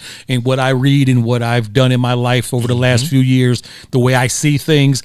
If you want to gain my respect and you want me to take you serious, then that's how I expect somebody to come at me. Right. I don't want this, you know, oh man, I'm gonna send you a message on Facebook, or, you know, call me, whatever. Be like, no, you want to talk to me? Come see me. Be like, come see me. Matter of fact, we can have dinner. You can meet me here, sit down across from a table from me, and let's have a conversation. And maybe we work it out, maybe we don't. But at least I'm looking at you dead in your eye, and you're looking at me, and here we are. Exactly. Not this whole tick, tick, tick, tick, tick, tick. But you said, because like I said, everybody gets crazy when their fingers get to rolling on their Instagram or their Facebook or their Twitter or their text message. But you sitting across from me looking at me is a different thing. And that's how me and Mike were able to, you know, come put our differences to the side and come together and put this Chicago Famous down. And I respect him for that. And I'm pretty sure that if the right thing happens, and you know, you want to reach out to me, and we can, I'm always willing to sit down. So you talk. are willing to sit down? Yeah, I'm willing to sit down and talk to anybody. Okay. But come the right way though.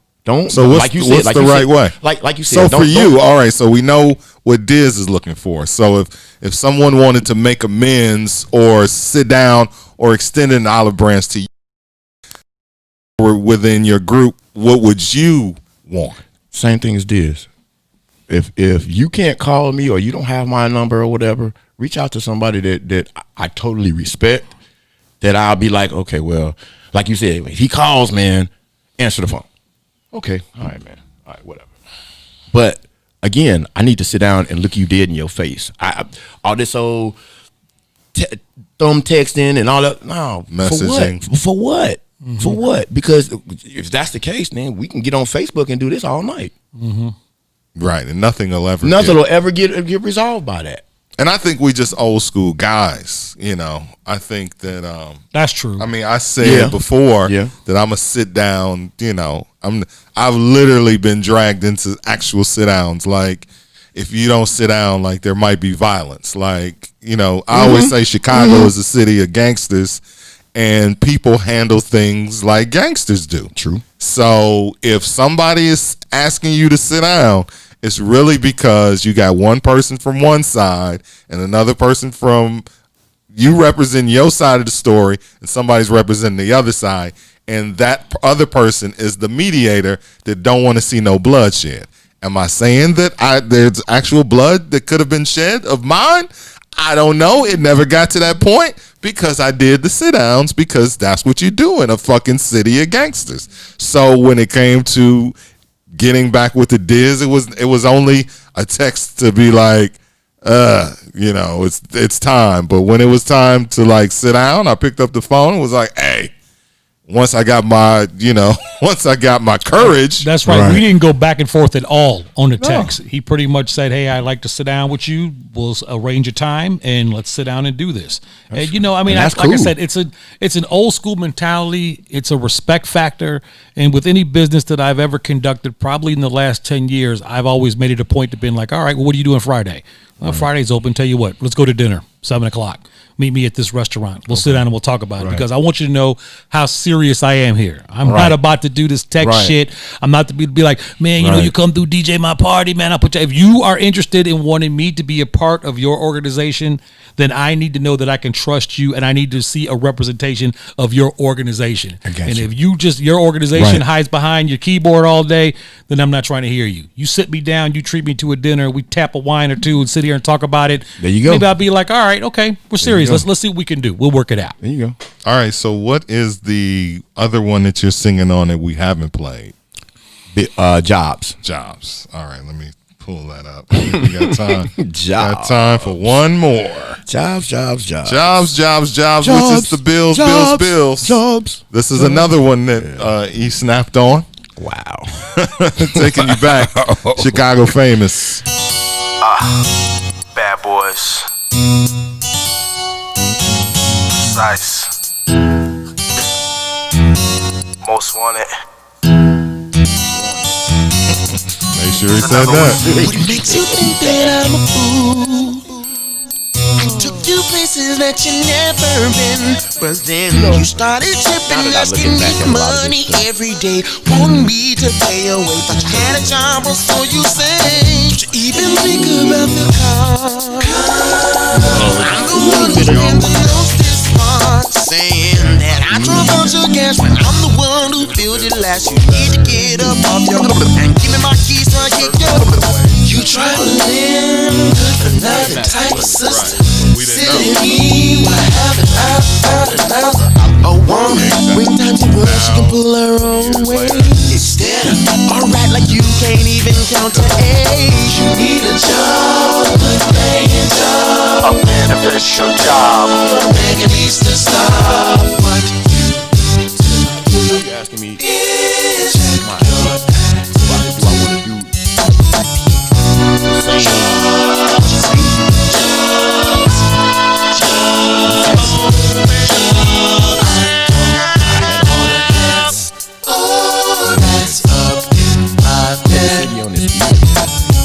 Say you got a credit card, but link will only get you so far. I treat your kids like they my own. Can't talk to them, they think they grown. Co-sign for your telephone, cause you still owe for your student loan. I think you better call Tyrone. Ain't that your baby daddy you disown? You ain't got no milk, you can't even feed your thirsty son. Stand around looking down, got your kids on the streets and give me some. You try to live another type of system. Silly me, why haven't I found another? A woman with time to rush, she can pull her own way. Instead of alright like you, they can't even count to 8.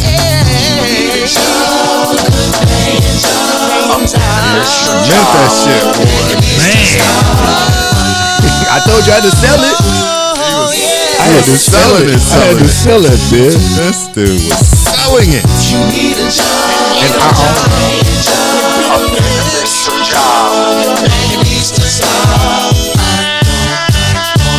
Go to hell. What the hell was that? Go to hell.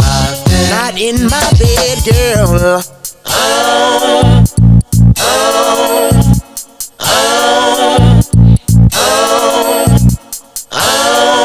Boom, boom. I know, we got the mics on. Sorry, Eddie. We're a live show. We're supposed to do reaction to these, like a reaction video. Tomorrow. I wish we could figure out the camera situation. We could have had a camera for E, but he's in the studio.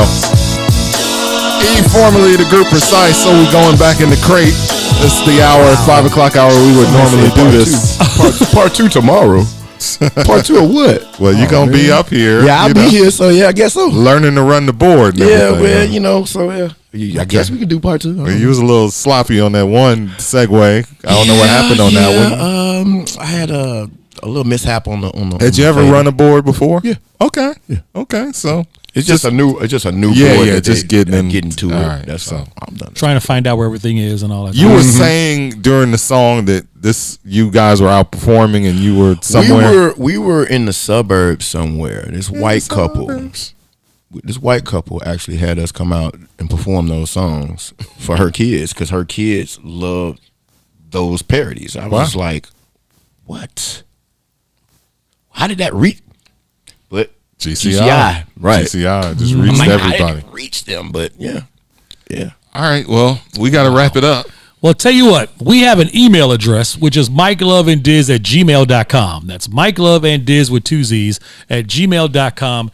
And if you need to get your life fixed, we will fix your life too. It's so funny. I'm reading the comments. They're like, oh my God. I ain't spoke to my sister in 10 years, Mike Love and Diz. Can you arrange to sit down? Oh my God. We can arrange to sit down. Y'all come up here on Chicago Famous. Have a kumbaya. Right. Just leave the fucking guns at the door. Right. We'll be patting motherfuckers down before they come in. We'll fix your shit for you. Yep. We'll arrange to sit down and we'll just kick back and we'll be like, here it is. You're here. Turn on the mics. What y'all got to say? We'll be back tomorrow with Chicago Famous 3 to 6.